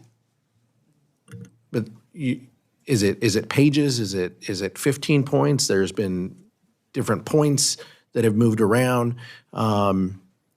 Is there any other? How do we know you just trust that the president knows that the ceasefire is active or not active? As you know, for the most part, a ceasefire means the fire is ceasing, and we know that has occurred while negotiations occur, and there are lots of different discussions with our negotiating team that are happening. I'm there when those discussions are occurring. Different drafts, different perspectives. So it's a very dynamic situation where a negotiated settlement could be the outcome here, where Iran does not have nuclear capabilities. And from the Department of War perspective, we're here to support those options. On May 5th, you announced the launch of Project Freedom, which is a new exercise where CENTCOM will help coordinate ship traffic and guide commercial ships through the Strait. President Trump then announced the operation concluded that evening. Now it seems that we may be revisiting that. Can you give us the latest on Project Freedom? Well, as it pertains to battlefield options, we don't disclose those types of things. But ultimately, as the president stated publicly in his truth, at the request of the Pakistanis and given the options in the negotiation, it was paused, and it's an option we could always recommence should the commander-in-chief want us to. Is the theory to create more ceasefires or more projects just to evade the War Powers Act? The theory of the entire case is to prevent Iran from having a nuclear weapon. And if that has to be done kinetically and militarily, the Department of War is locked and loaded and ready to do that. If it happens through Project Freedom, where you move commerce through, if it happens through a negotiated deal, the president was very clear, even yesterday. This is actually quite simple. Iran will never have a nuclear weapon one way or another, and we're here to support as one tool of the whole of government to make that happen. General Kane, the depleted munitions have been a subject of some of the discussions that you've even heard here today. With respect to stockpiles that we have around the world, key regions like the Indo-Pacific and the Middle East, can you give us an update? What are you hearing from the combatant commands about their munitions status around the world? Well, sir, we have sufficient munitions for what we're tasked to do right now. That's what I hear from the COCOMs. What I will say is I will always want more, so I appreciate the effort of this committee and the Congress. We're always going to want more munitions. Secretary Hegseth, what are you doing to support the involved services to recap their losses? We're submitting a $1.5 trillion budget that'll remake the department and ensure that every warfighter in the future has exactly what they need, and we're never in a fair fight. And I take issue with the characterization that munitions are depleted in a public forum. That's not true. And ultimately, we have all the munitions needed to execute what we need to execute, and we're going to ensure that we supercharge that going into the future. I think you've heard differences from both sides of the aisle on that point. Yield back, Mr. Chairman. Thank you, gentlemen. Judge Carter. Thank you, Mr. Chairman, and welcome to each of you. We're glad you're here. Start off with something I'm concerned about. Mr. Secretary, my MILCON VA subcommittee is aware of living conditions of the 68W combat medic students at the Joint Base San Antonio. Frankly, they're very unacceptable and quite unlivable. Okay, we're going to come back to our live coverage now. You can find the rest of the hearing on the House Appropriations Committee YouTube channel. Thank you for your patience as I ate my food. And I appreciate you being here. Hey, thanks to VapeCo for being a member and for the gift membership. VapeCo. And shout out to our moderators. Hang on.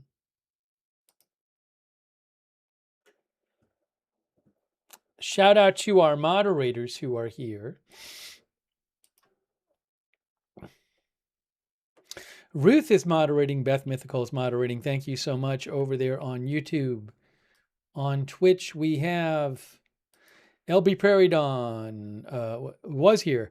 Idaho Star, Good Luck Duck, Big Ball of Yarn, Matthew Kohai 3, and Surly Dev. Thank you. Also, thanks to Moomed for subscribing on Twitch. And also, thanks to M Bunny Lady. I got behind on thanking people on Twitch. That's my fault. Thanks to M Bunny Lady for the bits. Also, Linda Belk, Larry, and Misha moderate for us on X and on Facebook. Thanks so much. K. Lowry Body, Paul Anderson, Ariana Holder,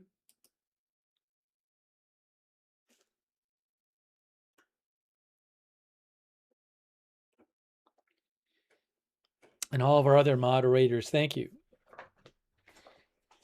Now, I did want to mention, I saw a very interesting article when I was eating.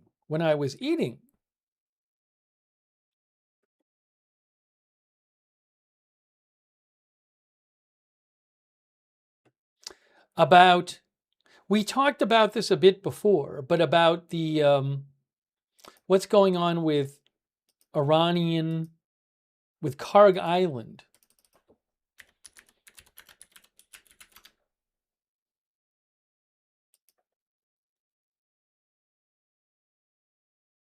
So we had talked before about how, well, I showed you this before. Well, hold on one moment. How there were reports of a possible oil spill several days ago near Karg Island, or at Karg Island.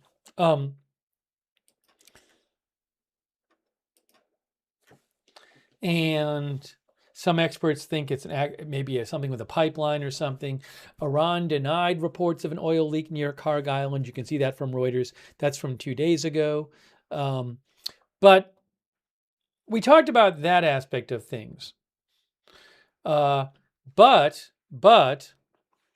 I did see an interesting, Bloomberg talked specifically about that tankers have not been filling up in days. at Karg Island. That's where about 90% of Iran's oil exports would normally leave from. So just to, and also they've been filling up tankers to store oil there. And there's storage on Karg Island. Let me just show you what we're talking about here.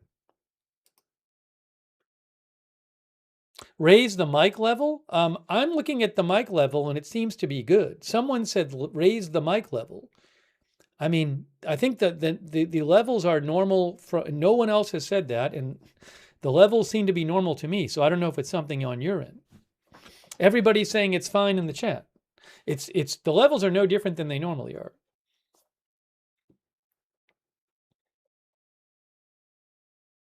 Yeah, so everybody's saying it's fine in the chat. So I don't know why somebody was saying that, but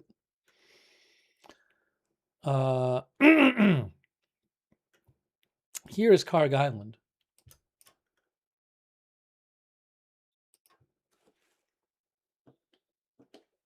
Here. Oops, you'll see it in a second.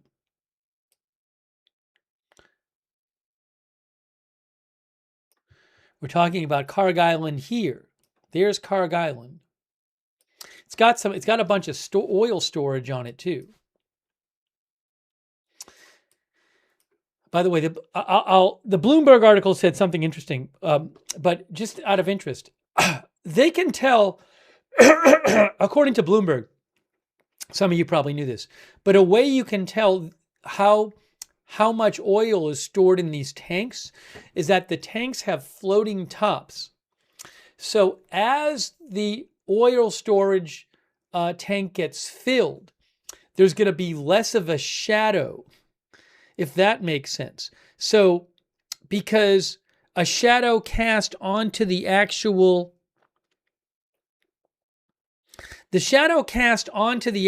top. So like, look at this right here. See that? That's the top, but this part has a shadow on it.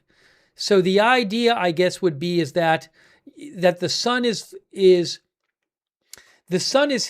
going this way from south to north, right? And then the sun is hitting the side of the oil tank. And that's because there's distance between the side of the tank, between the side and the bottom. So this is like suppose this is not all the way up. This top is not all the way up because it's not all the way filled. So you're going to get a shadow cast by the side of the tank onto the top of the tank, if that makes sense. So it's shadow here, shadow here, shadow here, shadow here. And what they're saying is that as the tank fills up and that top gets closer to the height of the tank, the side of the tank will cast less of a shadow, which I never thought about before. So yes, the lip of the tank casts a shadow onto the top of the tank, says Glooman. Exactly. So that gives a way to estimate how full the tanks are, which is very interesting.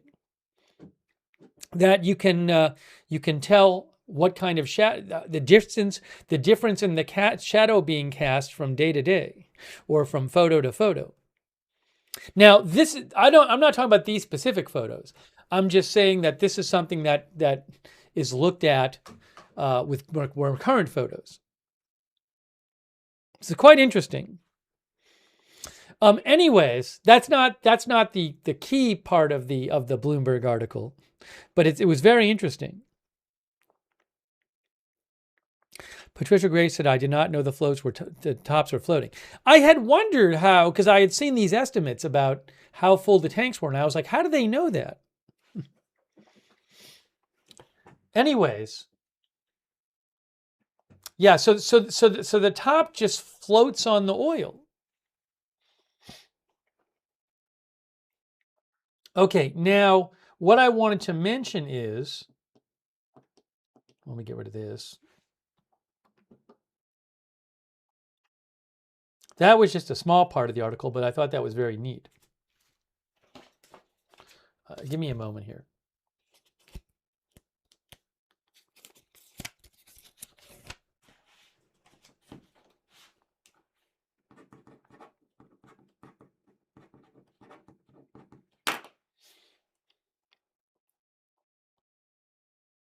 what I wanted to mention is that, so Bloomberg was reporting that on Karg Island, for several days there have been no oil shipments on Karg Island. They say this is the first time this has happened for such a prolonged time during the war. Oh, I can actually pull up Karg Island. Karg Island is over here.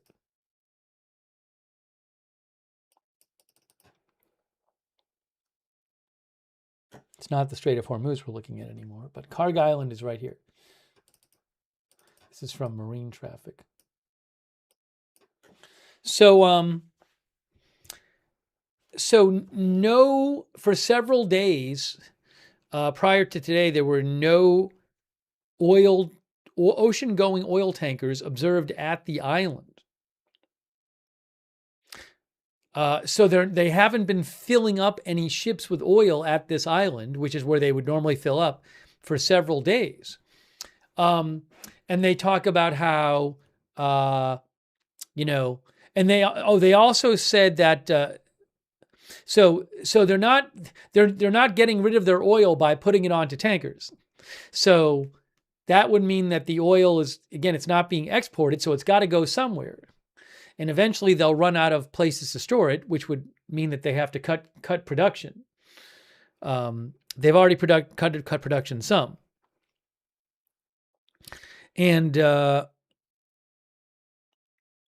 now, without getting into the whole thing, I've read you articles before that argue that it's not an absolute catastrophe. Well, many experts think that's not a catastrophe for Iran if they have to eventually stop pumping at some wells. It can take a while to get them back. It's something Iran has experience with. So I'm not talking about that, but it can cause issues. But anyways, that aside, so there's this question of are they no longer really able to put oil onto tankers anymore for whatever reason? And let's see, I wanted to mention that Bloomberg mentioned that Bloomberg said that satellite imagery shows that the tanks, the oil storage tanks on Karg Island, are filling up. And so that maybe is related to, presumably, them not being able to fill tankers at the island.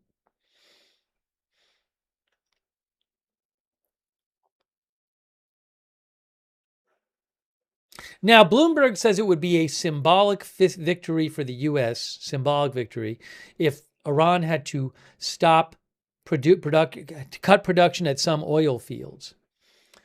So, but it's actually interesting, just in general, this idea that,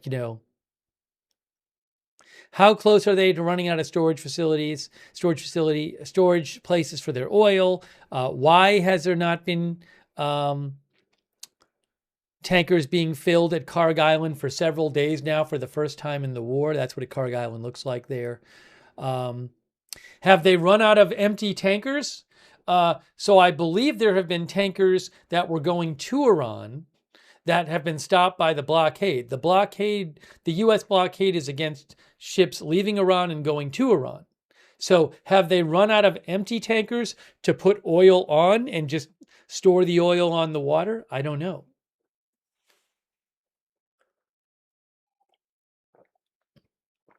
And there was some talk that maybe, I've seen, what we were talking about this earlier, this claim that maybe they haven't filled up.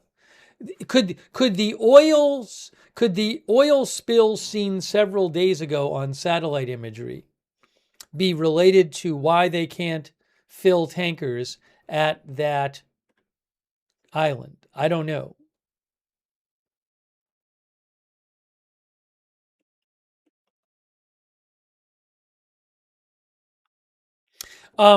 Bloomberg pointed out that in recent that the oil leak / oil spill there was reported about a week ago, about 6 days ago. And they say subsequent satellite images do not show a spill.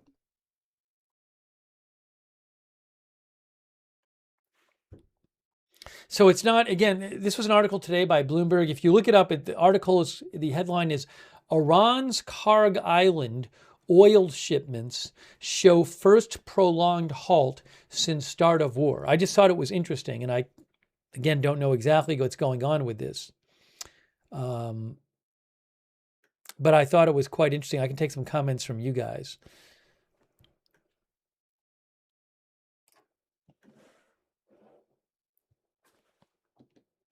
There's Karg Island.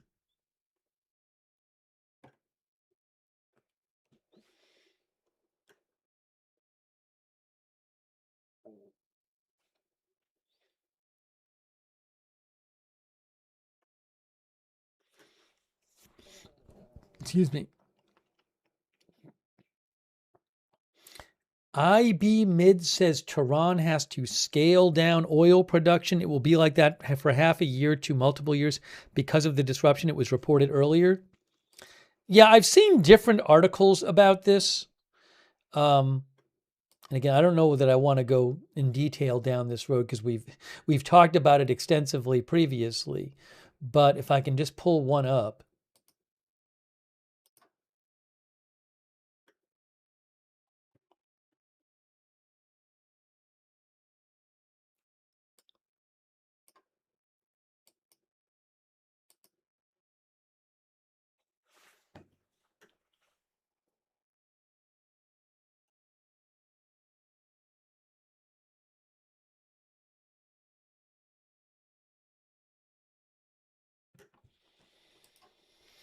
I had read, we had talked about a Bloomberg article earlier about it, but let me just show you quickly some excerpts from another article. Really quickly here. Let me pull it up for you. No, why don't I show? Hold on. Hang on.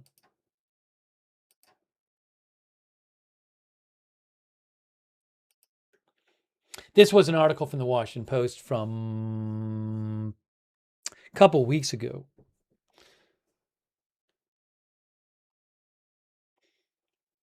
Energy industry officials and analysts warn that the scenario of Iran's, they say President Trump had said that if they don't get their oil moving, their whole oil infrastructure is going to explode. Energy industry officials and analysts warn that scenario is unlikely. Iran has weeks or even months before it risks running out of places to store oil.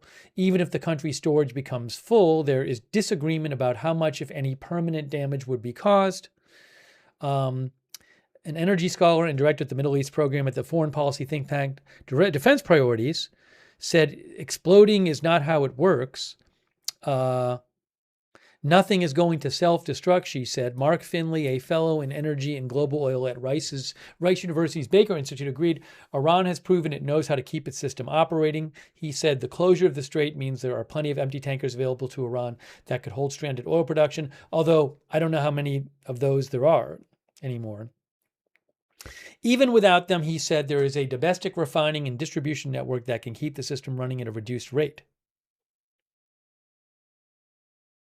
A senior administration official said there were already clear signs that Iran's oil infrastructure was under stress that over time would cause lasting damage. But I wouldn't assume that it's just going to cause catastrophic damage.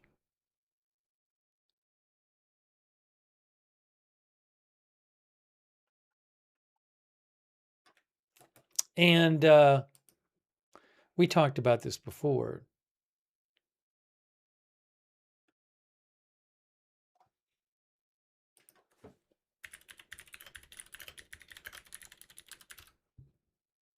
Yeah, there was an article from Bloomberg.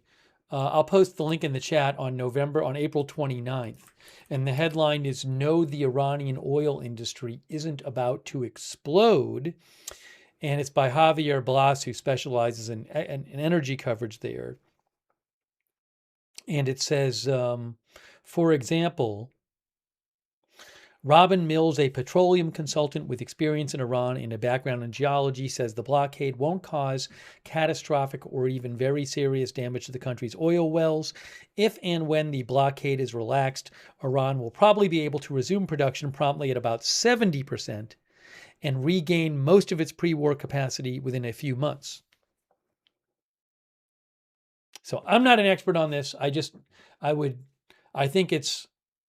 advise against assuming that Iran's oil industry is going to suffer catastrophic damage if they run low on storage capacity, because there's a number of experts who say precisely that.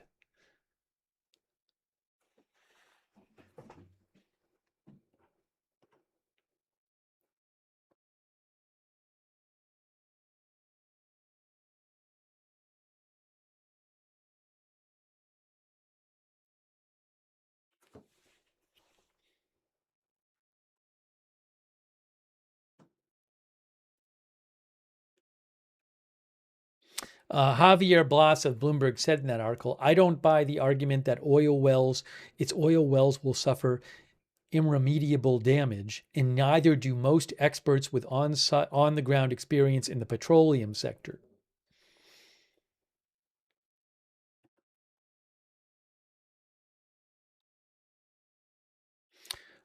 Keeper Life, I have not heard any more news about Iran threatening to cut underground internet cables. There was once, several weeks ago, that I saw an Iranian state media post that had an implied threat to underground internet cable, to below sea internet cables underwater. I have not seen anything about it since then. Oh, Phaetux Network said that Trump plane landed in Anchorage, Alaska for a scheduled stop to refuel. Is that true? Hold on a second.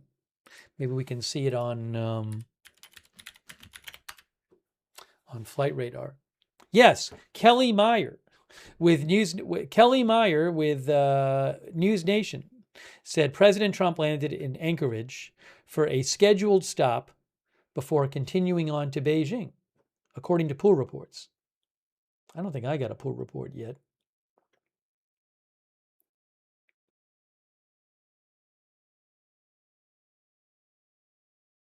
Oh, is this it right here? I think I have it.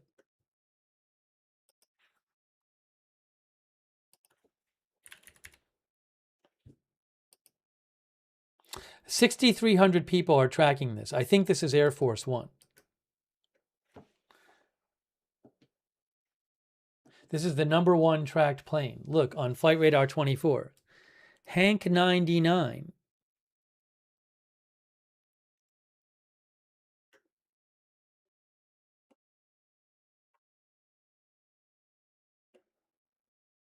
I guess it waited, it did some circling before it came in Anchorage, and now it's in Anchorage. Hank 99.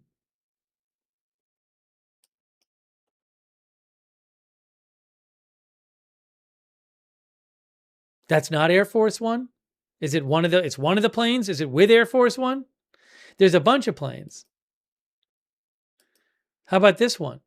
That's not Air Force One, I don't think.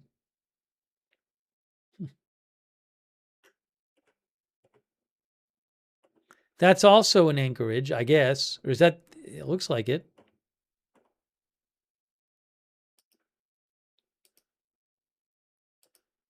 What happened? Or am I missing it? There's that one.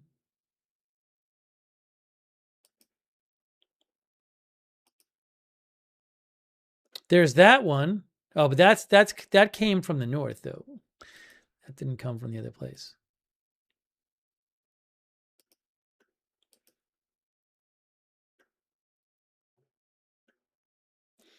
Castle Rat gave a code. Is that the one? Isn't that the one we looked up? That one on that's on ADSB Exchange. The one you said, Castle Rat.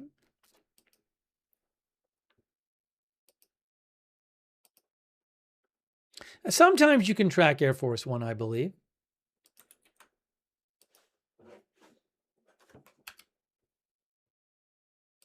This one here from ADSB Exchange.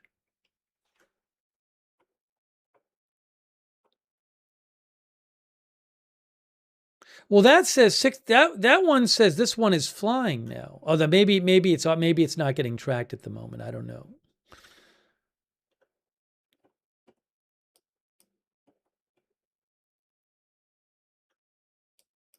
Where's Hank? I don't know. Is Hank 99 on here or not?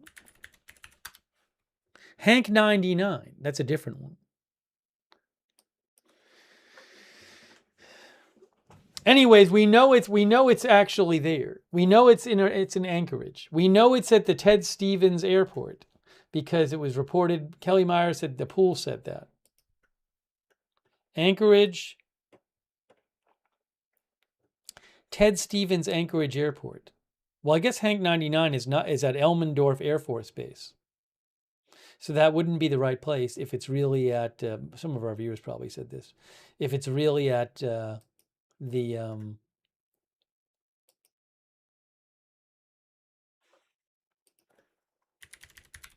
airport there.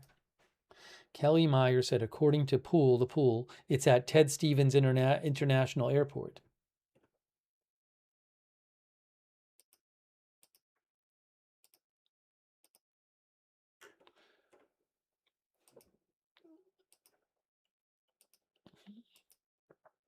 Well, it's not any of these. Anyways, I see a helicopter up there. Hey, there's a helicopter circling around. I wonder if that's related to this. Anyways.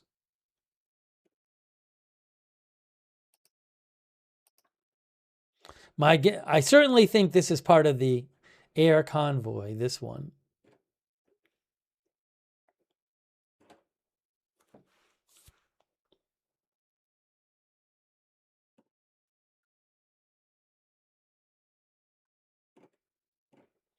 How far are they from China? Well, I would have to do a distance finder. I'll look it up though.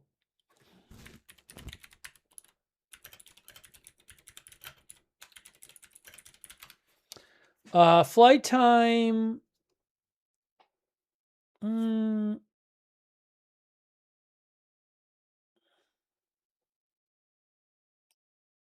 Flight distance is what I want, not flight time. It's about 4,000 miles between Anchorage and Beijing. I mean, if you're going 500 miles an hour, that'd be 8 hours. It's about 4,000 miles between Anchorage and Beijing.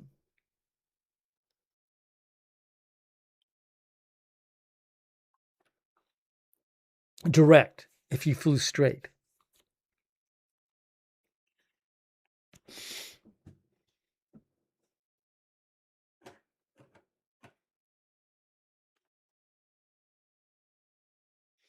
Keeper for Life says Alaska not far from Russian border. Matthias, earlier in the stream, Matthias, we covered the reports coming out today from Reuters, for example, and Wall Street Journal, claiming that Saudi Arabia and the UAE earlier in the war had launched strikes on Iran, but they were not very publicized. I'm not going to go back and cover that all again because we talked about it at length earlier. But you can rewind the stream and watch us talking about it because we talked about it earlier on.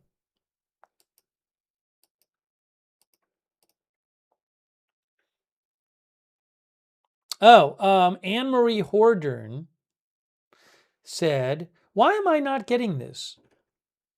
I feel like I normally get the White House press pool updates, and I feel like people are quoting a White House press pool update, and I'm not seeing the update. Hold on. Normally I get them.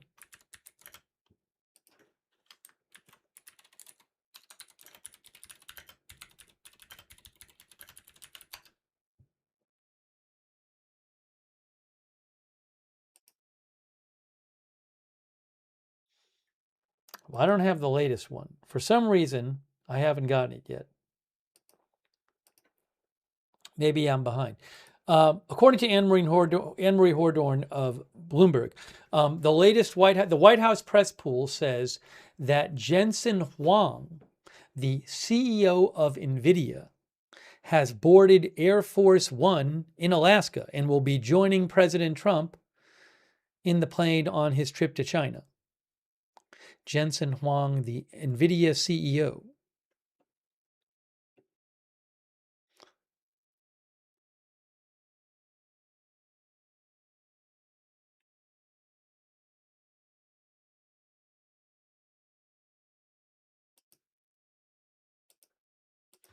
We should talk more generally about the trip. That's what we should do. Because I've been meaning to do that.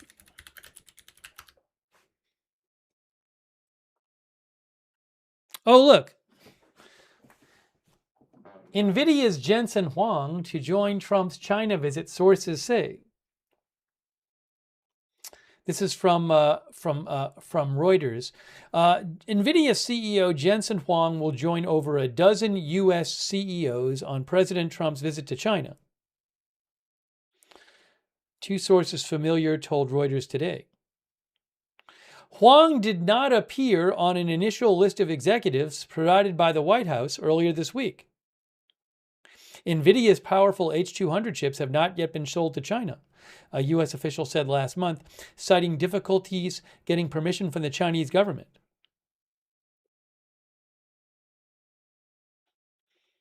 Tingley claims NVIDIA stock is up on that news.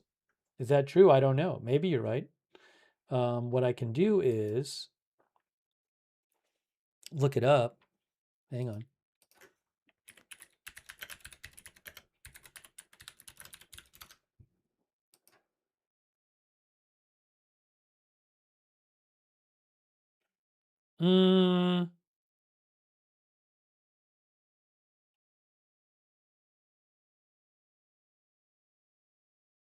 How is it?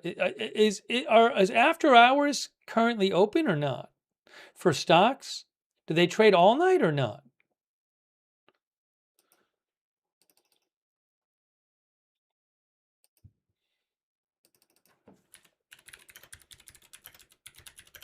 I'm looking.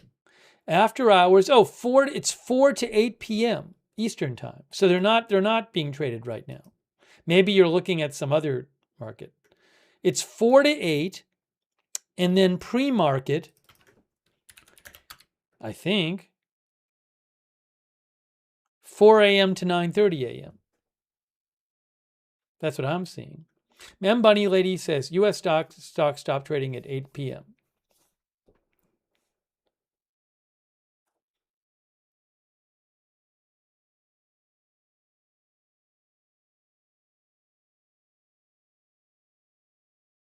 Now, maybe there's some sort of market you can go to. Futures? I'm talking about NVIDIA stock. One of our viewers claimed that NVIDIA stock was up on the news about Jensen Huang. I thought they meant after hours.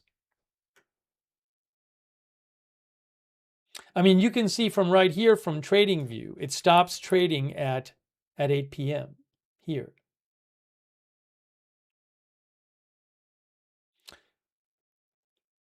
Now, maybe there's some market I don't know about, where some people trade off hours or something.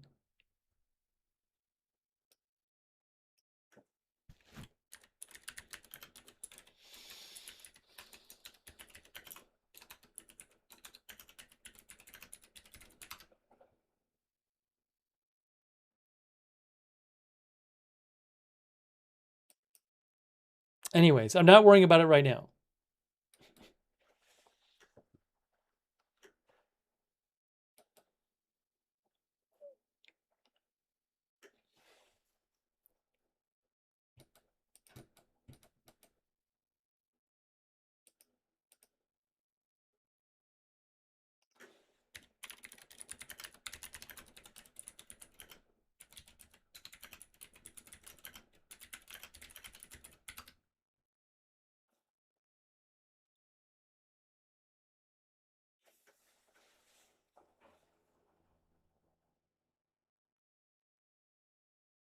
I'm seeing that several brokerage offer a 24-hour market.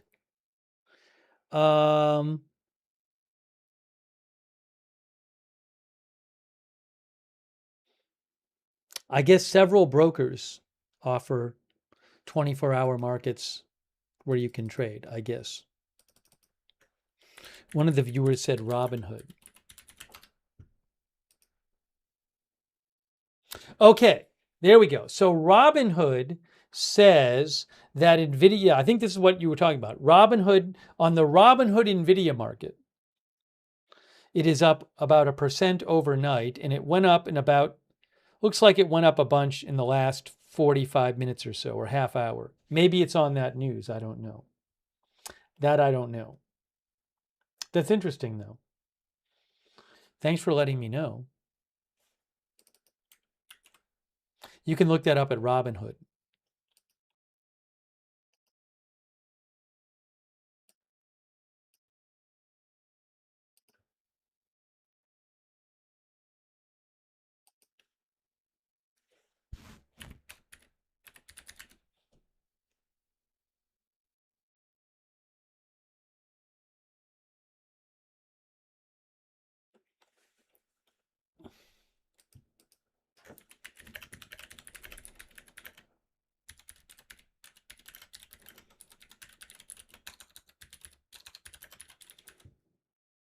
Hang on.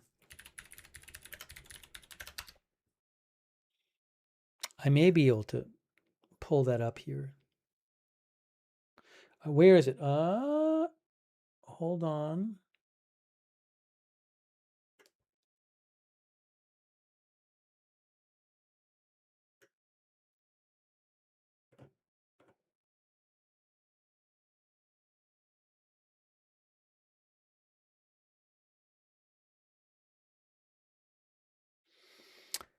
I was trying to see if I could pull it up.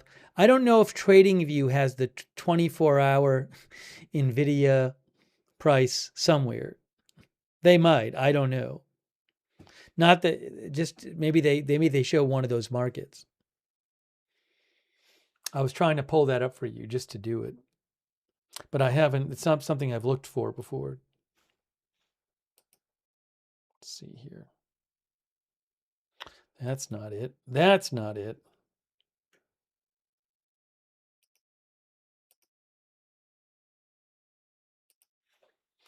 Steven says they don't on TradingView. But Ninja Baseball Bat said they would have it listed somewhere.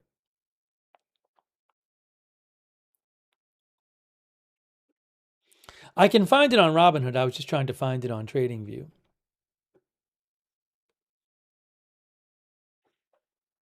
Let's see.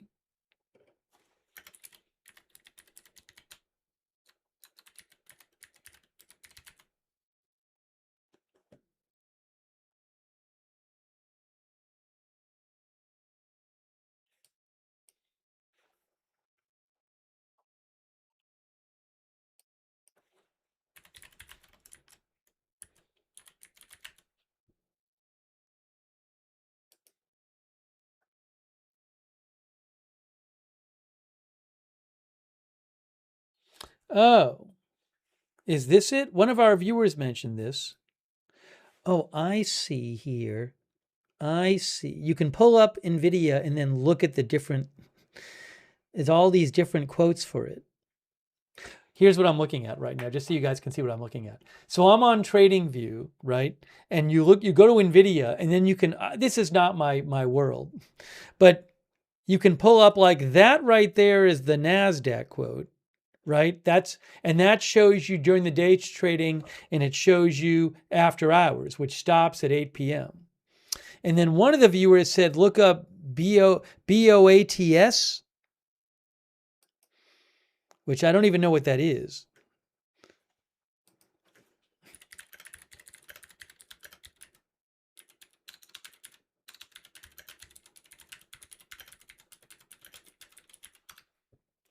I'm looking this up right now. NVIDIA Blue Ocean Alternative Trade System. Oh, so I guess this shows trades. This shows trades going on after hours or in the overnight market. But I don't specialize in this stuff. So anyways, that according to Trader, Chris N mentioned it. So some of our viewers say, hey, you can go here to see how it's trading overnight. Please don't trust I'm not an expert on this stuff. So do your own research on this. Don't trust what I'm saying. But this is, you can go to TradingView and look it up yourself, tradingview.com. But what you can see is that about 40 minutes ago, it went up, it started going up, and it's gone up about, what, $3? I don't know if that's because of this report that came out that the CEO of NVIDIA is now on the trip with Trump to China. Maybe it is. I don't know. But that's interesting. Thanks for your help looking that up.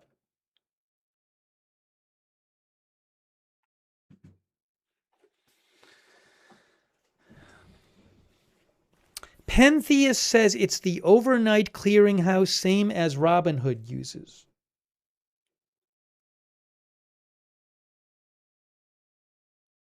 Gemini said the BOATS ticker is the best way to see how the stock is reacting to the news that breaks late at night or early in the morning. You learn something new every day.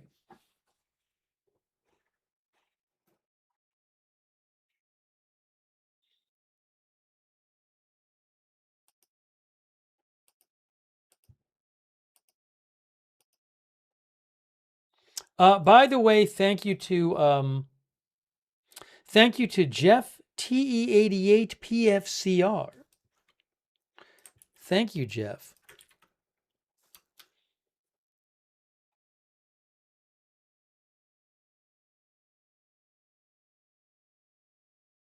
Jeff said hantavirus is over 5,000 years old. I'm not an expert in hantavirus, so what I can tell you is I did a quick look online, and it says, for example,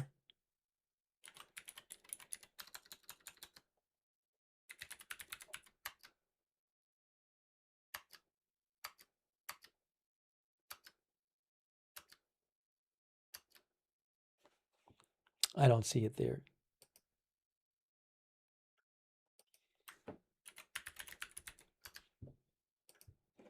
I was trying to give you a quick answer. I don't know.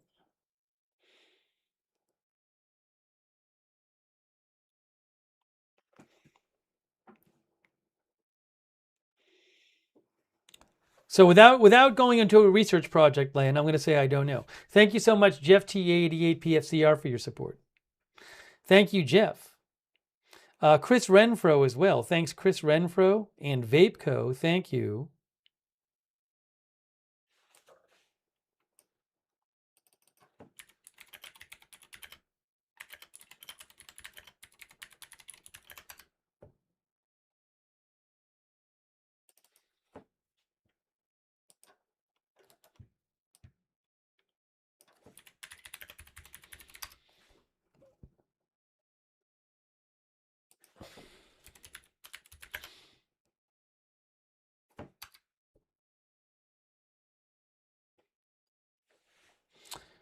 Vapeco thinks N757AF is the call number for the Air Force One. I don't know if it is. I don't want to. I looked it up on Flight Radar. I didn't see it there, so I don't. I don't want to necessarily go back there because we did some trying to looking around on the flight tracker. N57AF. When I looked it up, I got this. Well, I don't even know if that's it.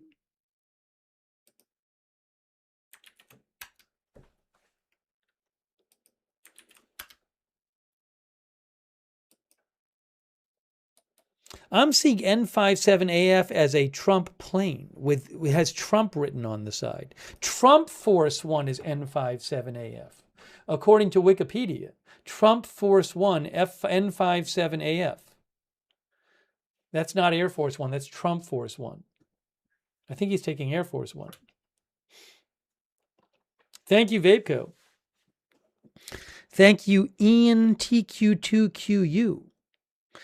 Ian, please, the chat is not for complaints or concerns about moderators. If you have any questions or concerns for the moderators, please write directly to the moderators. They will give you a contact where you can write it to. So thank you so much, Ian TQ2QU, but that is not for the chat. Thank you also, Blogi. Thank you, Bernard Gonzalez, thank you. And Crypto King. Thanks so much, Crypto King. Thanks for shouting out the mods. We'll do a few more things here. You know, I think tomorrow night will probably be tomorrow night. We'll probably be on tomorrow night covering President Trump live in China. That's what I guess will happen.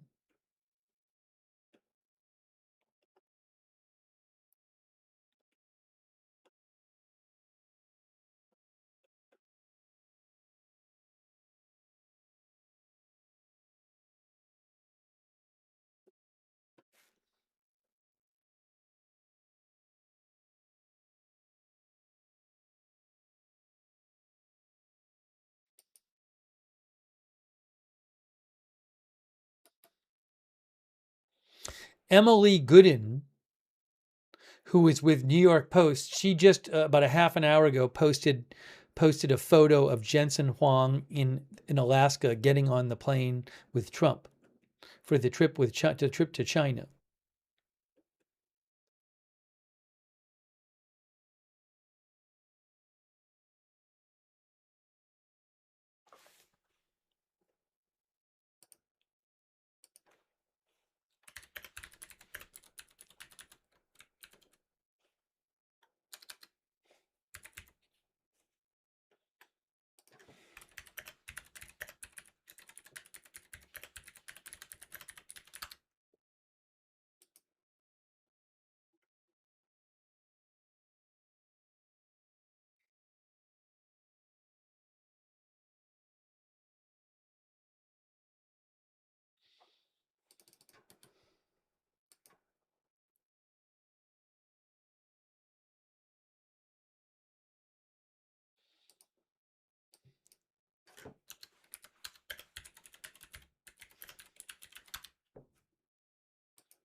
David Joe Klotz thinks China cannot be trusted.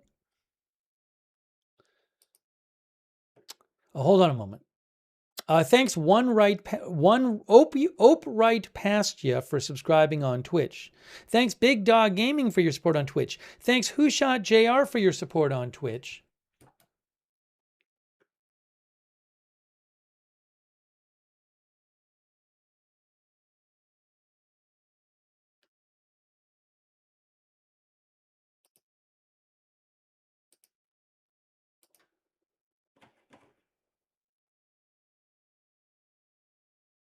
Hang on a moment.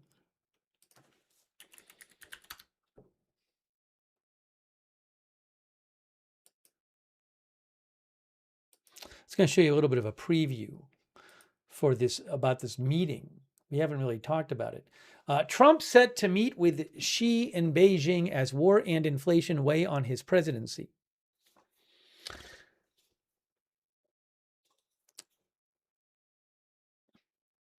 He is set to arrive on Beijing on Wednesday for a state visit with Chinese leader Xi Jinping.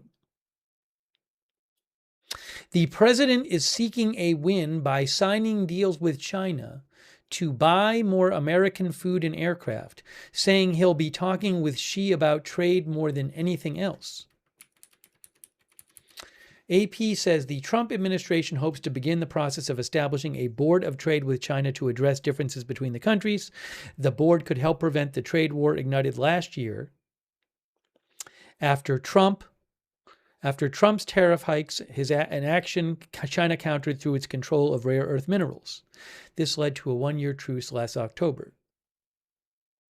But Trump comes to Beijing at a time when Iran continues to dominate his domestic agenda. President Trump declared that President Xi of China did not need to assist in resolving the conflict, even though Iran's foreign minister Araghchi was in Beijing last week. President Trump told reporters today, "We have a lot of things to discuss. I wouldn't say Iran is one of them, to be honest with you, because we have Iran very much under control. Taiwan and trade are high on the agenda. The status of Taiwan also appears to be a major topic as China is displeased with U.S. plans to sell weapons to the self-governing island that the Chinese government claims as part of its own territory."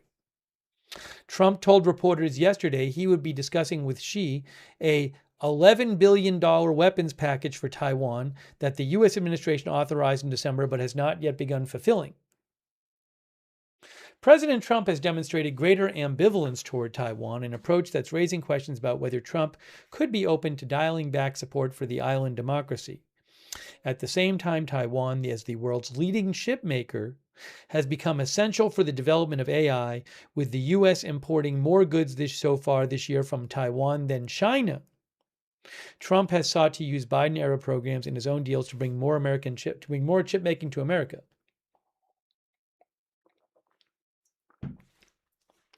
Trump said him and President Xi are going to have U.S. and China are going to have a great relationship for many, many decades to come. As you know, President Xi will be coming to the U.S. toward the end of the year. So, he said, "I only wish we had the ballroom finished." President Trump is traveling there with a group of aides, CEOs, and family members. He will arrive in China on Wednesday evening and, after a ceremonial greeting, go to his hotel. He will attend a state banquet Thursday and have a working lunch with Xi on Friday before returning to the U.S.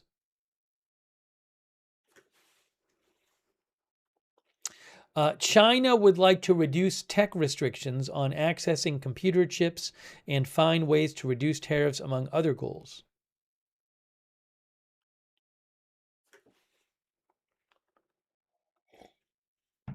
Trump also intends to raise the idea of the U.S., China, and Russia signing a pact that would set limits on the nuclear weapons each nation keeps in its arsenal, according to a senior Trump administration official. China has previously been cool to entering such a pact. Beijing's arsenal, according to Pentagon estimates, exceeds more than 600 operational nuclear warheads and is far from parity from the U.S. and Russia, which each are estimated to have more than 5,000 nuclear warheads. The last nuclear arms pact, known as the New START Treaty between Russia and the U.S., expired in February, removing any caps on the two largest atomic arsenals for the first time in more than a half century. As the treaty was set to expire, Trump rejected a call by Russia to extend the two-country deal for another year and called for a new, improved, and modernized deal that includes China. The Pentagon estimates that China has more than 600 operational nuclear warheads and will have more than 1,000 by 2030. That's a little bit of a preview of some of the things they'll talk about. Trade, Taiwan. I would think they'll talk about Iran. Maybe nuclear weapons.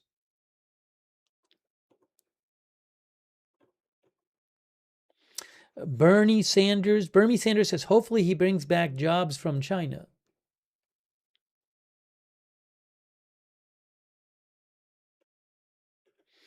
Master Sergeant says any golf courses in China. I haven't heard that he's going to play golf in China.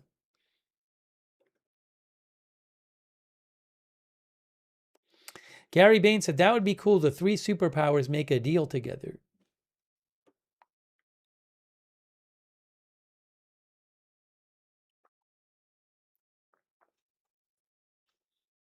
See you later says Trump and China during a war with Iran is a little risky, you think?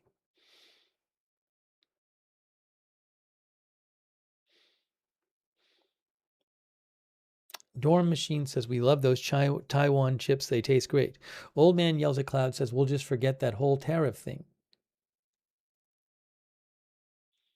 HMN says China provides military aid to Iran, not a topic of discussion. Sure. Look, there has been reports suggesting that Iran might be providing military supplies, that China might be applying military supplies to Iran. Also, or sending military supplies to Iran. Also, remember, most of China's oil imports, I believe, come from Iran. So Iran is not getting that oil right now because there's a blockade that the U.S. has on China shipping oil, on Iran shipping oil out. So I would think that could be something that comes up. Knots Out thinks Iran is small potatoes. This is about American and China economies.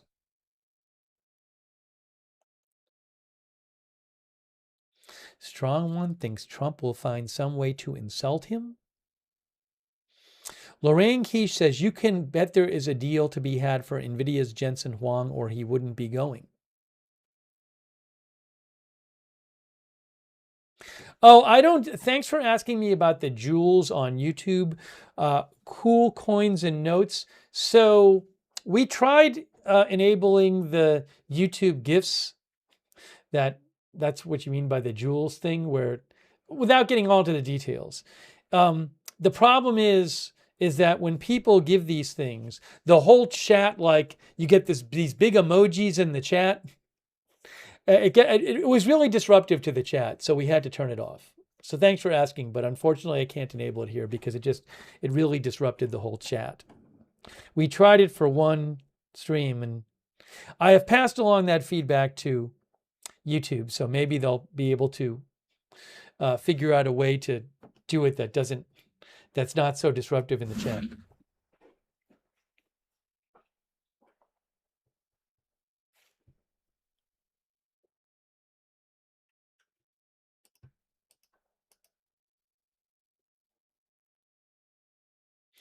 Ricky's World Visual. Every so often, I will thank people. So it's periodic. So I don't do it right as it happens, but I appreciate your support, Ricky's World Visual. Who says, I am surprised Trump is still going with the Andes hantavirus. So, I mean, at this point, with that hantavirus, I believe there's 11 cases. And and presumably they wouldn't be in China. But at this point, I believe, well, hopefully, that that health authorities have they know who's on the ship, and in theory, they know who those people came into contact with, and they're monitoring them. So the hantavirus is not, at this point, as far as we know, something that's this outbreak is not leading it to spreading widely around the world. The WHO, for example, says that the risk to the general public is low. I can see if I can give you an update here.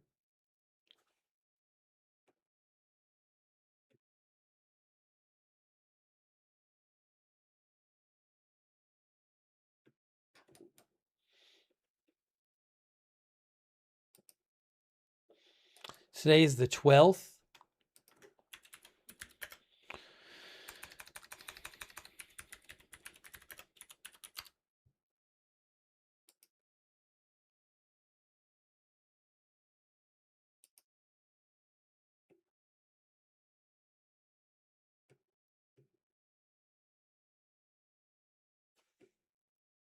Yeah, for example, the European CDC said yesterday the risk for the general population in the EU/EEA remains very low.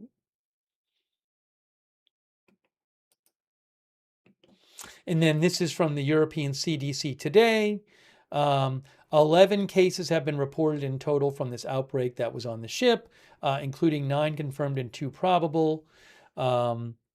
Everybody on the ship, I believe, has been evacuated at this point to different countries where they're from, and they're being monitored.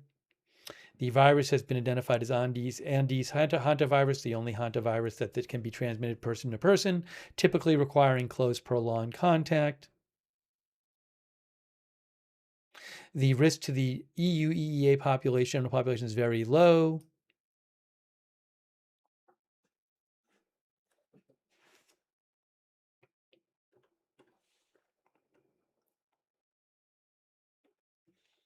Global surveyor said Trump would say it came from China. Yeah, so there should be nothing about this trip that I'm aware of that will put President Trump at particular risk. Thank you, Ricky's World Visual. I mean, in terms of hantavirus. Thank you, Ricky's World Visual. This strain is believed came from Argentina, I believe. Thank you also, Cosmic Brownies, by the way.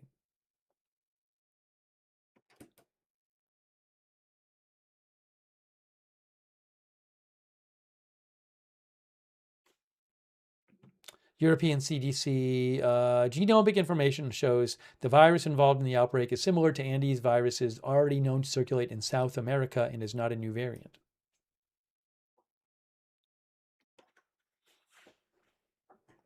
Thank you again, Ricky's World Visual.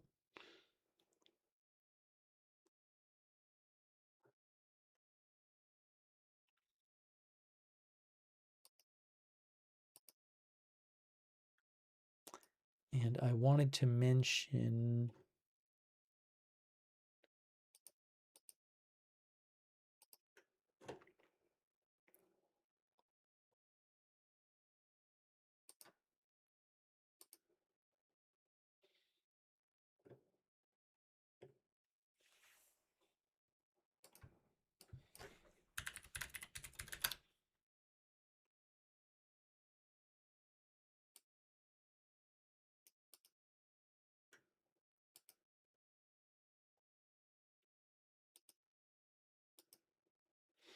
by the way, Reuters reports a Dutch hospital has quarantined 12 staff members as a preventive measure after blood and urine from a hantavirus patient were handled without observing strict protocols. The 12 will be quarantined for 6 weeks, said the hospital, adding the infection risk was low, very low, and patient care continued uninterrupted.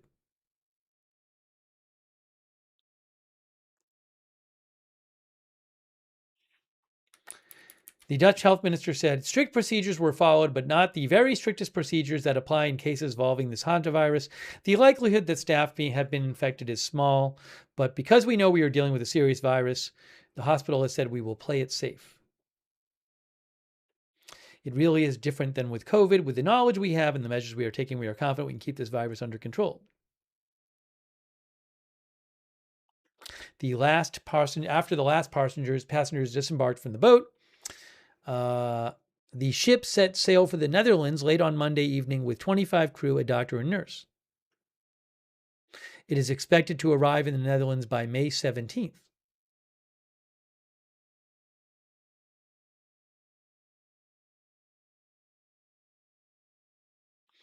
All suspected cases have been isolated and put under strict medical supervision, minimizing any risk of further transmission, said the chief of the WHO chief.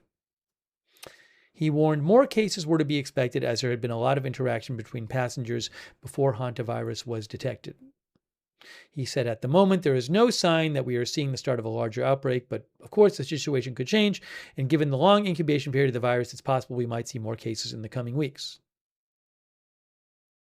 All passengers who had disembarked the ship at earlier stages had been isolated, he said, saying it was up to their respective countries to implement protocols to prevent the virus from spreading.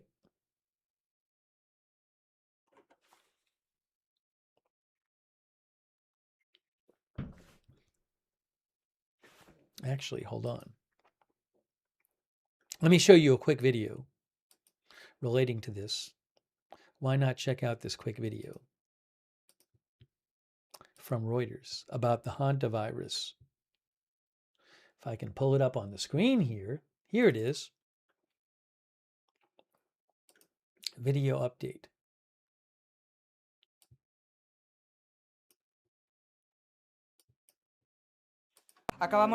We have successfully wrapped up the operation.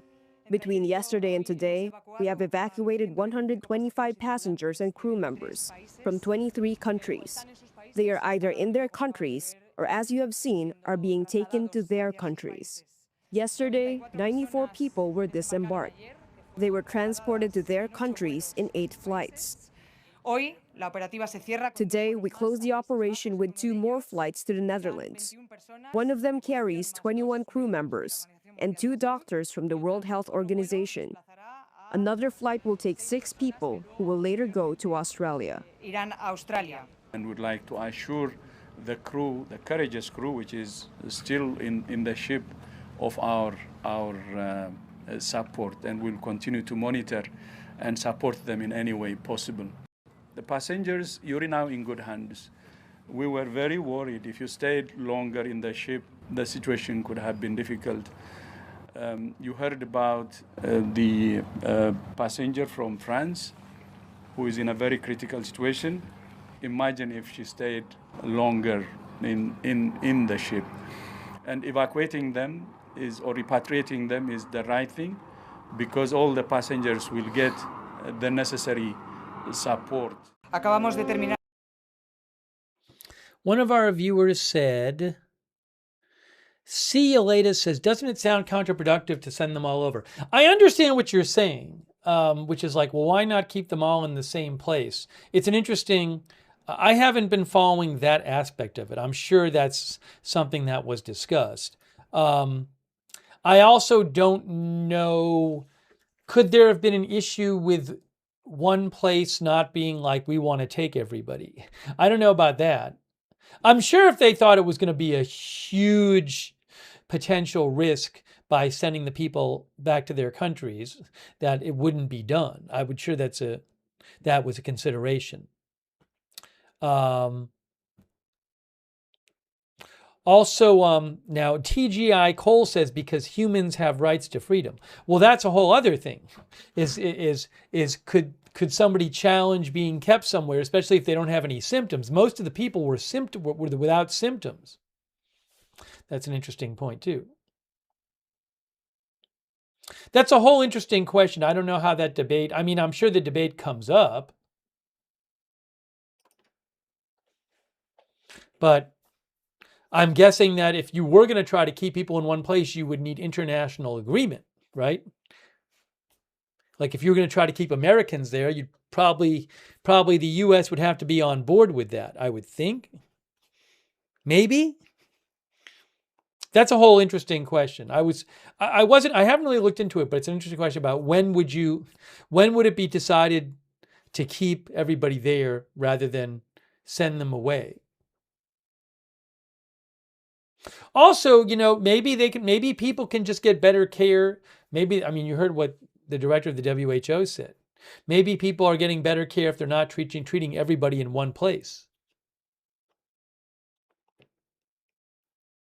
Kenneth Cobb talks about insurance considerations too. It's a good question.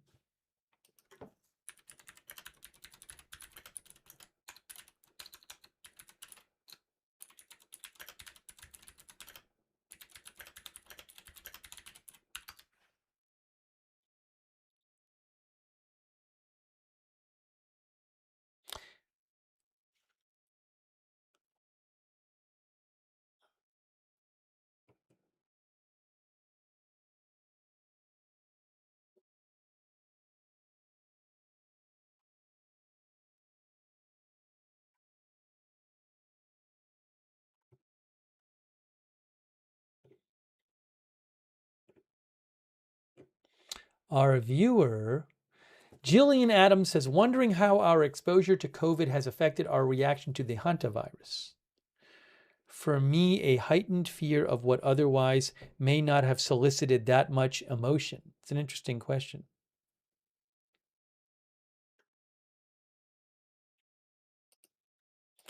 All right.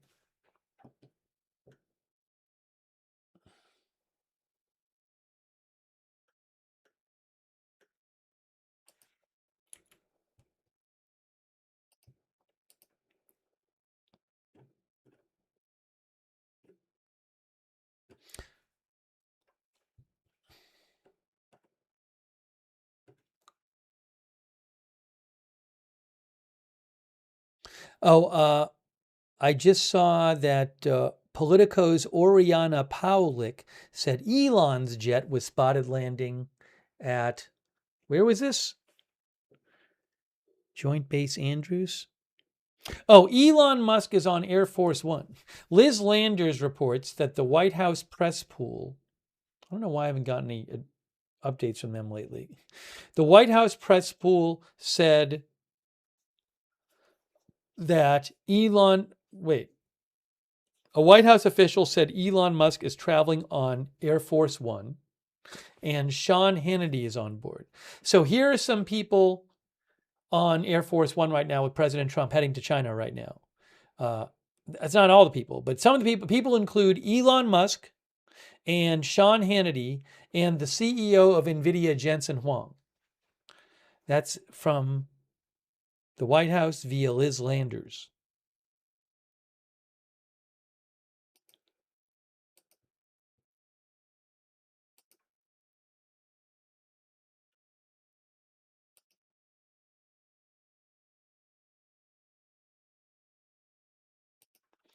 And I don't know if they've started flying again. So interestingly enough, there is, hold on a second here.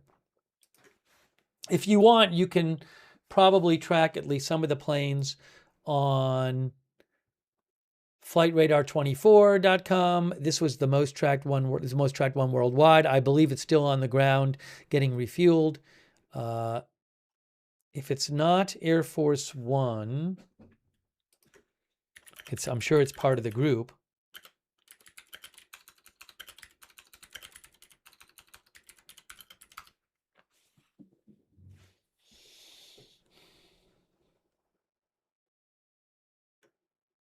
Hank 91. According to, I didn't know this. Some of you guys probably been saying this in the chat. Hank 99 is the doomsday plane. According to Gemini AI, it's a command and control plane. They say Hank 99 and E4B, Boeing E4B Night Watch, shadows the president on almost all international trips. It typically lands at a nearby secondary airport. It's a backup command center. Interesting.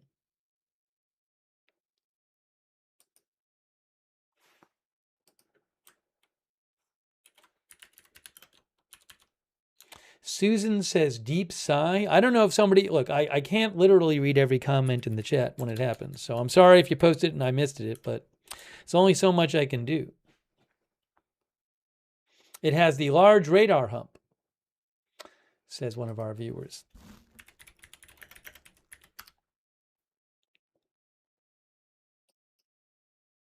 Yeah, this is a command and control plane.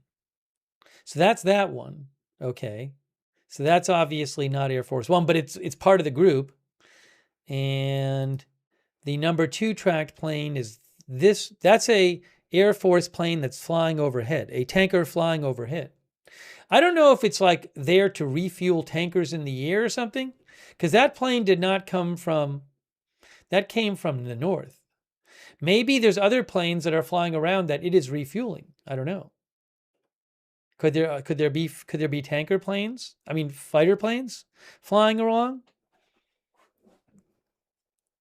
That's circling overhead.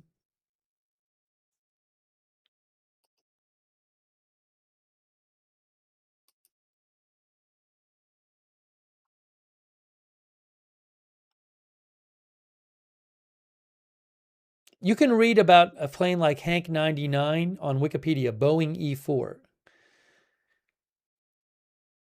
Command and control military aircraft. Hank 99 is one of these. Survivable mobile command post.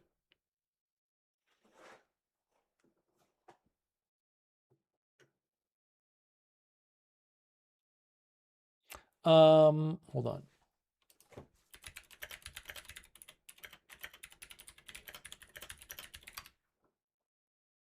Air Force One can refuel in the air. So one of our viewers said it was refueling Air Force One, Pixie Lou. Air Force One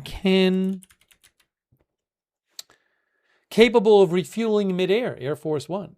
has unlimited range and can carry the president wherever he needs to travel.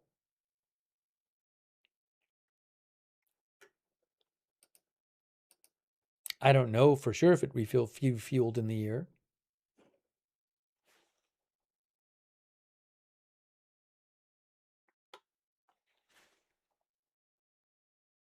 Big Jacoby Myers thinks it's probably loitering in case Air Force One has to take off before refuel is done.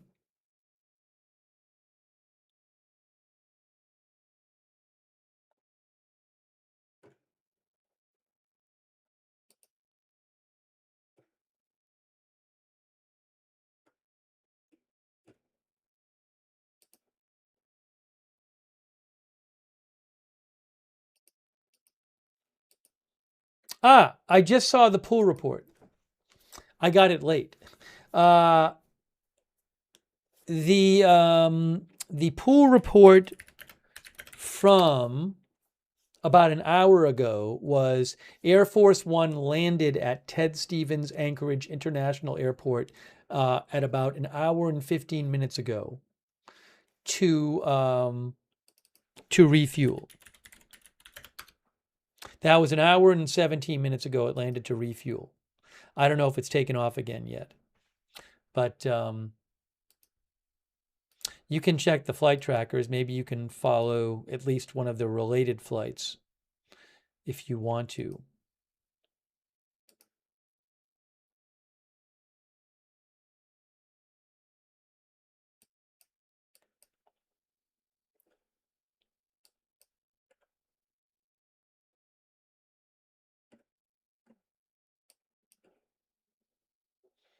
I'm not seeing it on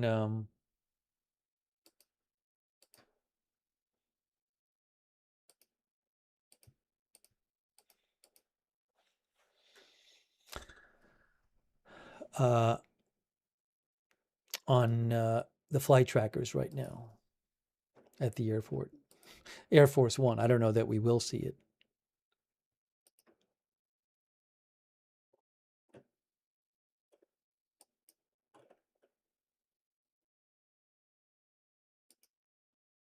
There's also this helicopter that's flying over the airport flying round and round above the airport where Air Force One is. That's Flight Radar 24. Ruby Sandwich, we just talked about the hantavirus like 10 minutes ago.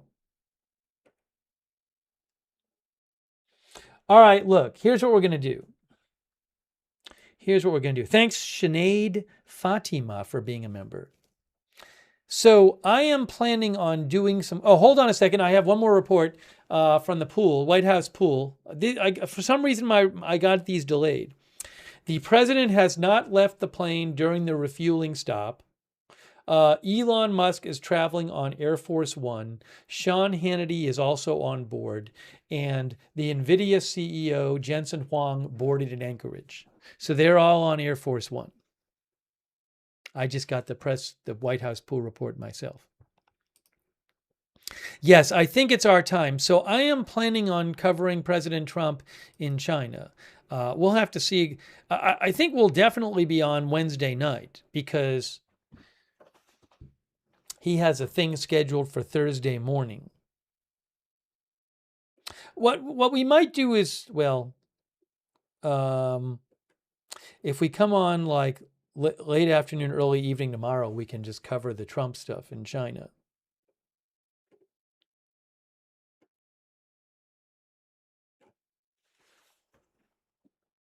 What about all the other poor CEOs? Daphne says, I don't know where they are. Maybe they're on. I assume they're on one of those planes. So I really appreciate you guys being here for the live coverage. Hey, if there's something big that happens tonight, unexpected, I can come back on the air and do another stream. But yes, China, as Gary says, China's 12 hours ahead. So I am planning on doing coverage of Trump while he's in China, but might be weird hours. So I really appreciate people being here for the stream, and I will keep you updated Again, we'll come on the air if there's anything huge overnight. And I will post also on my X account. What happened here?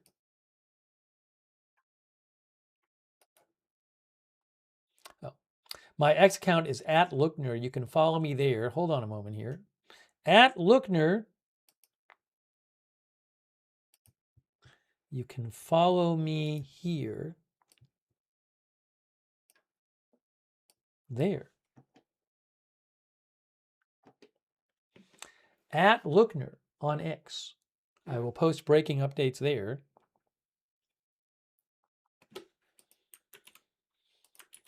And if you'd like, you can subscribe, follow the channel Agenda Free TV.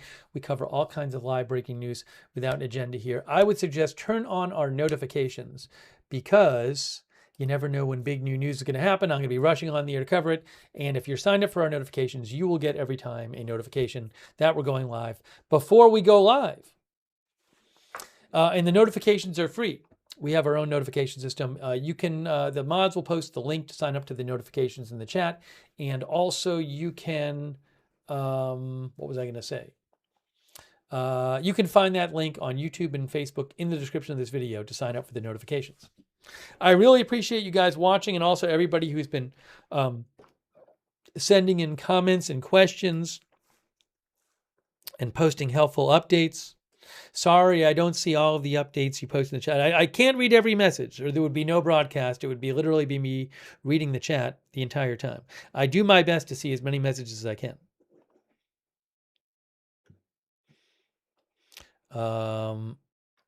But I appreciate people writing in and sharing stuff.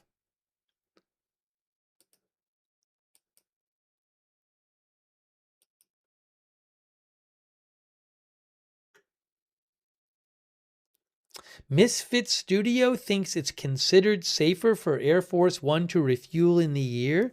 Less time on the ground with President on board is a goal. Is that true? I have no idea if that's true. I don't know. I mean, I will say that the White House press pool said it did that the Air Force One landed to refuel in Alaska. So they did land to refuel according to the White House press pool.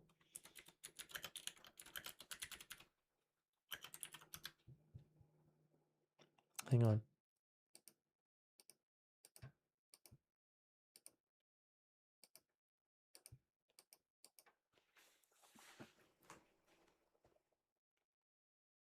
Gemini says that, where did they get this from? According to Gemini, Air Force One almost never refuels in midair with the president on board. Gemini says the ground is safer. I would have to look into it, though.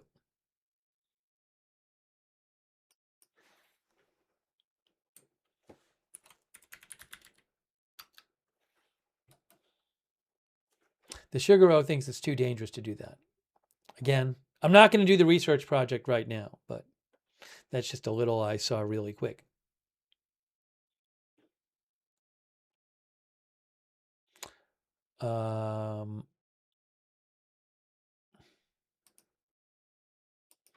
Misfit Studio sent me a little video clip of the plane in Alaska. Oh, I didn't even know that if, hold on a second here. No, I don't have anything there. What is this? Didn't even check.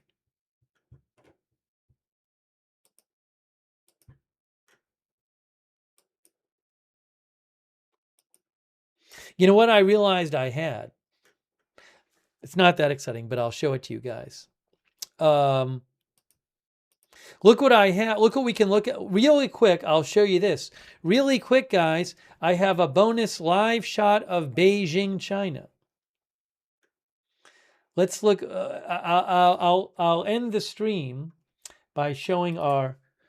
I'll say the goodbyes by while showing our live shot of Beijing, China. Can you believe it? Wow! Look at this. It's Beijing, China. Via AFP. Oh my gosh.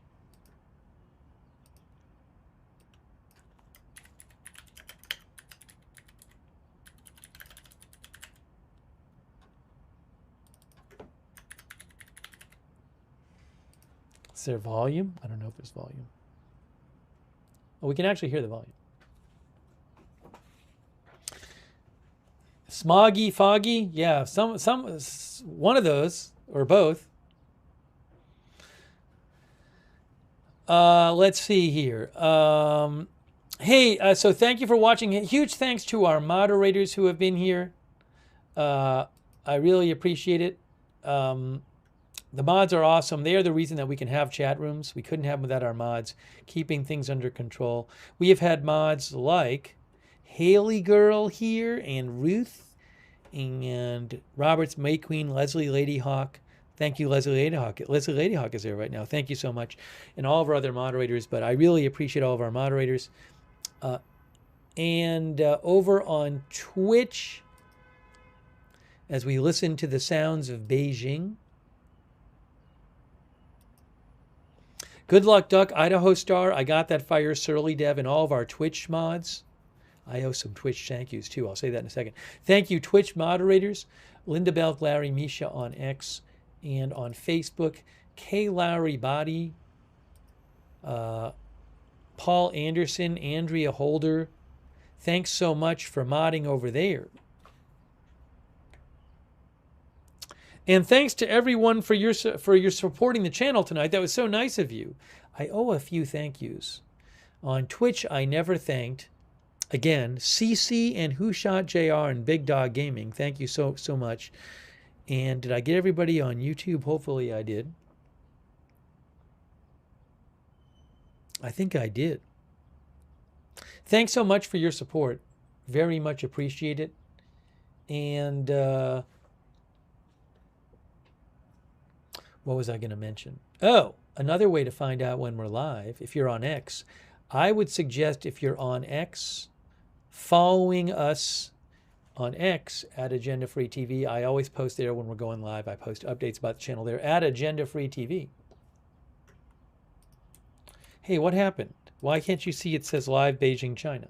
Oops, I didn't put this up there. That's a live shot from Beijing, China.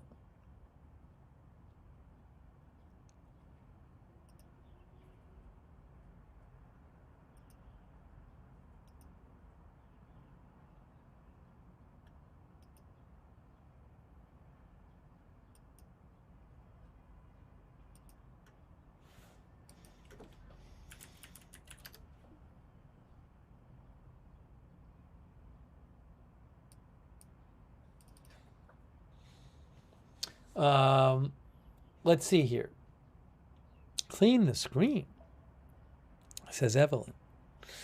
What else was I going to mention? Oh, for those who, we do have a chat where you can chat with other viewers when we're not on the air. Our Discord chat, it's free. A bunch of our viewers really like doing the Discord chat. Check out the Discord chat. It's the same link as the free notifications link. And big thanks to our Discord moderators who help out on Discord. Thank you, Discord moderators. Also, for those of you who watch us on YouTube, I would suggest turn on the YouTube notifications. That's another good way to find out when we're live. Here is how you turn on the notifications on YouTube. What you need to do is subscribe to the channel,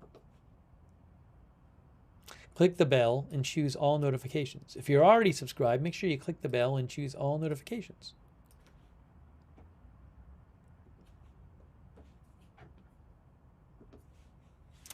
Okay, and let's see here. Hey, thanks also to our Facebook subscribers. Thanks for subscribing over there, like Diane Allworth and Kristen McConnell Gates and Brian Daviow and who else am I seeing over there? I said Diane Allworth, Robert Real II, K. Lowry Body, and all of our other subscribers. Thanks, Khalid Mahmoud. Thank you so much, Khalid, for watching. Our Twitch subscribers, shout out to all of you, like Beatnik Bandit, Seed Music, Susan CHF, CC Glooman, Wall Street Shaggy, Midtown Mike, LCS Fox, Bill Huang, My Mind Spray, Naomi Russo, The Sugaro, Simp Nasty Scrimp, Seed Music, Strong One,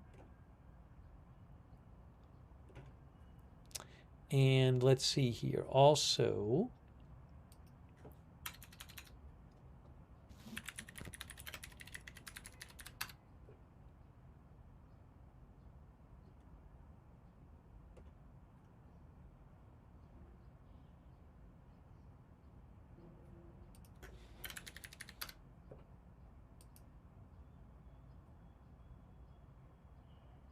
I was trying to look up something about. Now, Wikipedia does say that air pollution is a major public health issue in China, by the way. Pollution in China, from Wikipedia. It says air pollution is a major public health issue in China. In the last few years, however, China has made significant progress in reducing air pollution, says Wikipedia.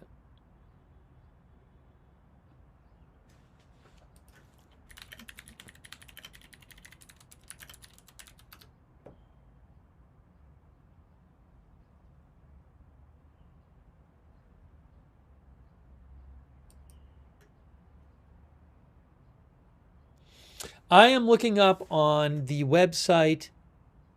What is this site?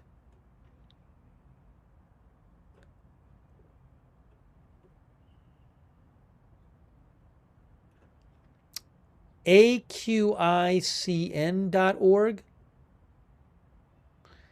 And according to them, they say that according to the Beijing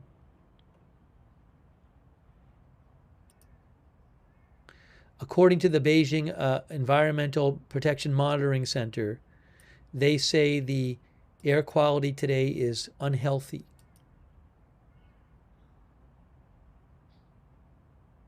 Let's see if I can pull this up here.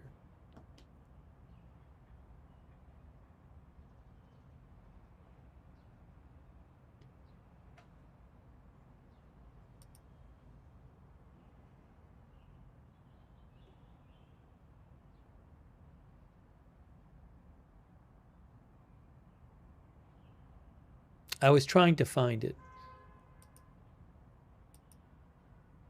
I don't know if I'll be able to. Myself. Anyways.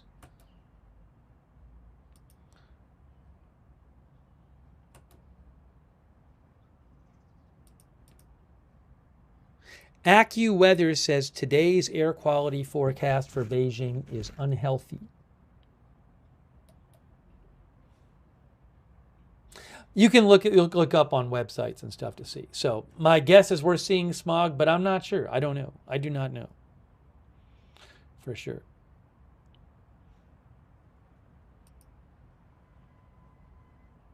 IQ Air website says it is unhealthy today, unhealthy quality. Okay, anyways, thanks also to our our YouTube members. Oh, thanks, Jason in California. Thank you, Jason D. I appreciate it. Sorry for I got a reply to that, Jason D. Thank you, Jason D.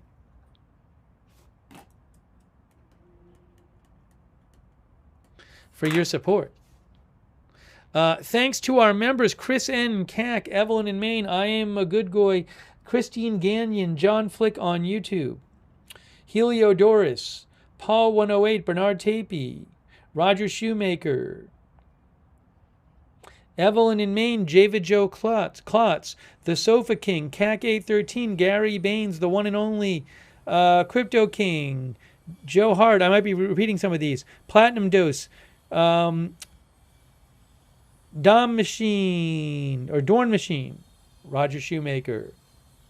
Thanks for being members, Gary Baines. All of our other YouTube members, thank you.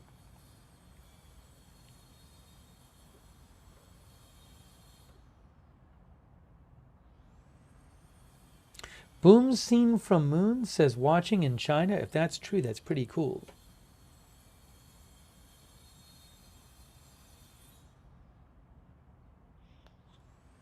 All right, guys, we're wrapping this up. We're wrapping up our broadcast. Sandy Lucas, thanks for watching.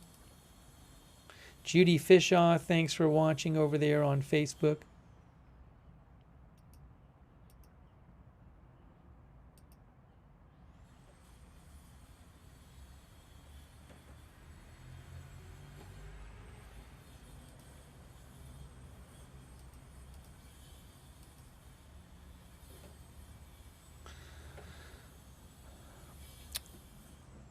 Thanks ZSSCX for watching. IRL Enthusiast, thanks for watching.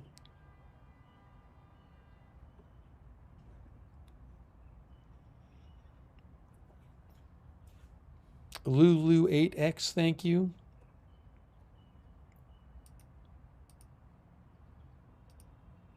All right, guys, so that is it for now. We're wrapping up this live stream, but I appreciate you all watching. Oh, thanks, Patricia Canada, for being a member too. All right, so that is it for now. Thank you for watching. I'm anticipating doing some live coverage of Trump's trip to China, maybe at weird hours. That's it for now. Thanks for watching, and we'll see you soon with more live breaking news coverage right here at Agenda Free TV.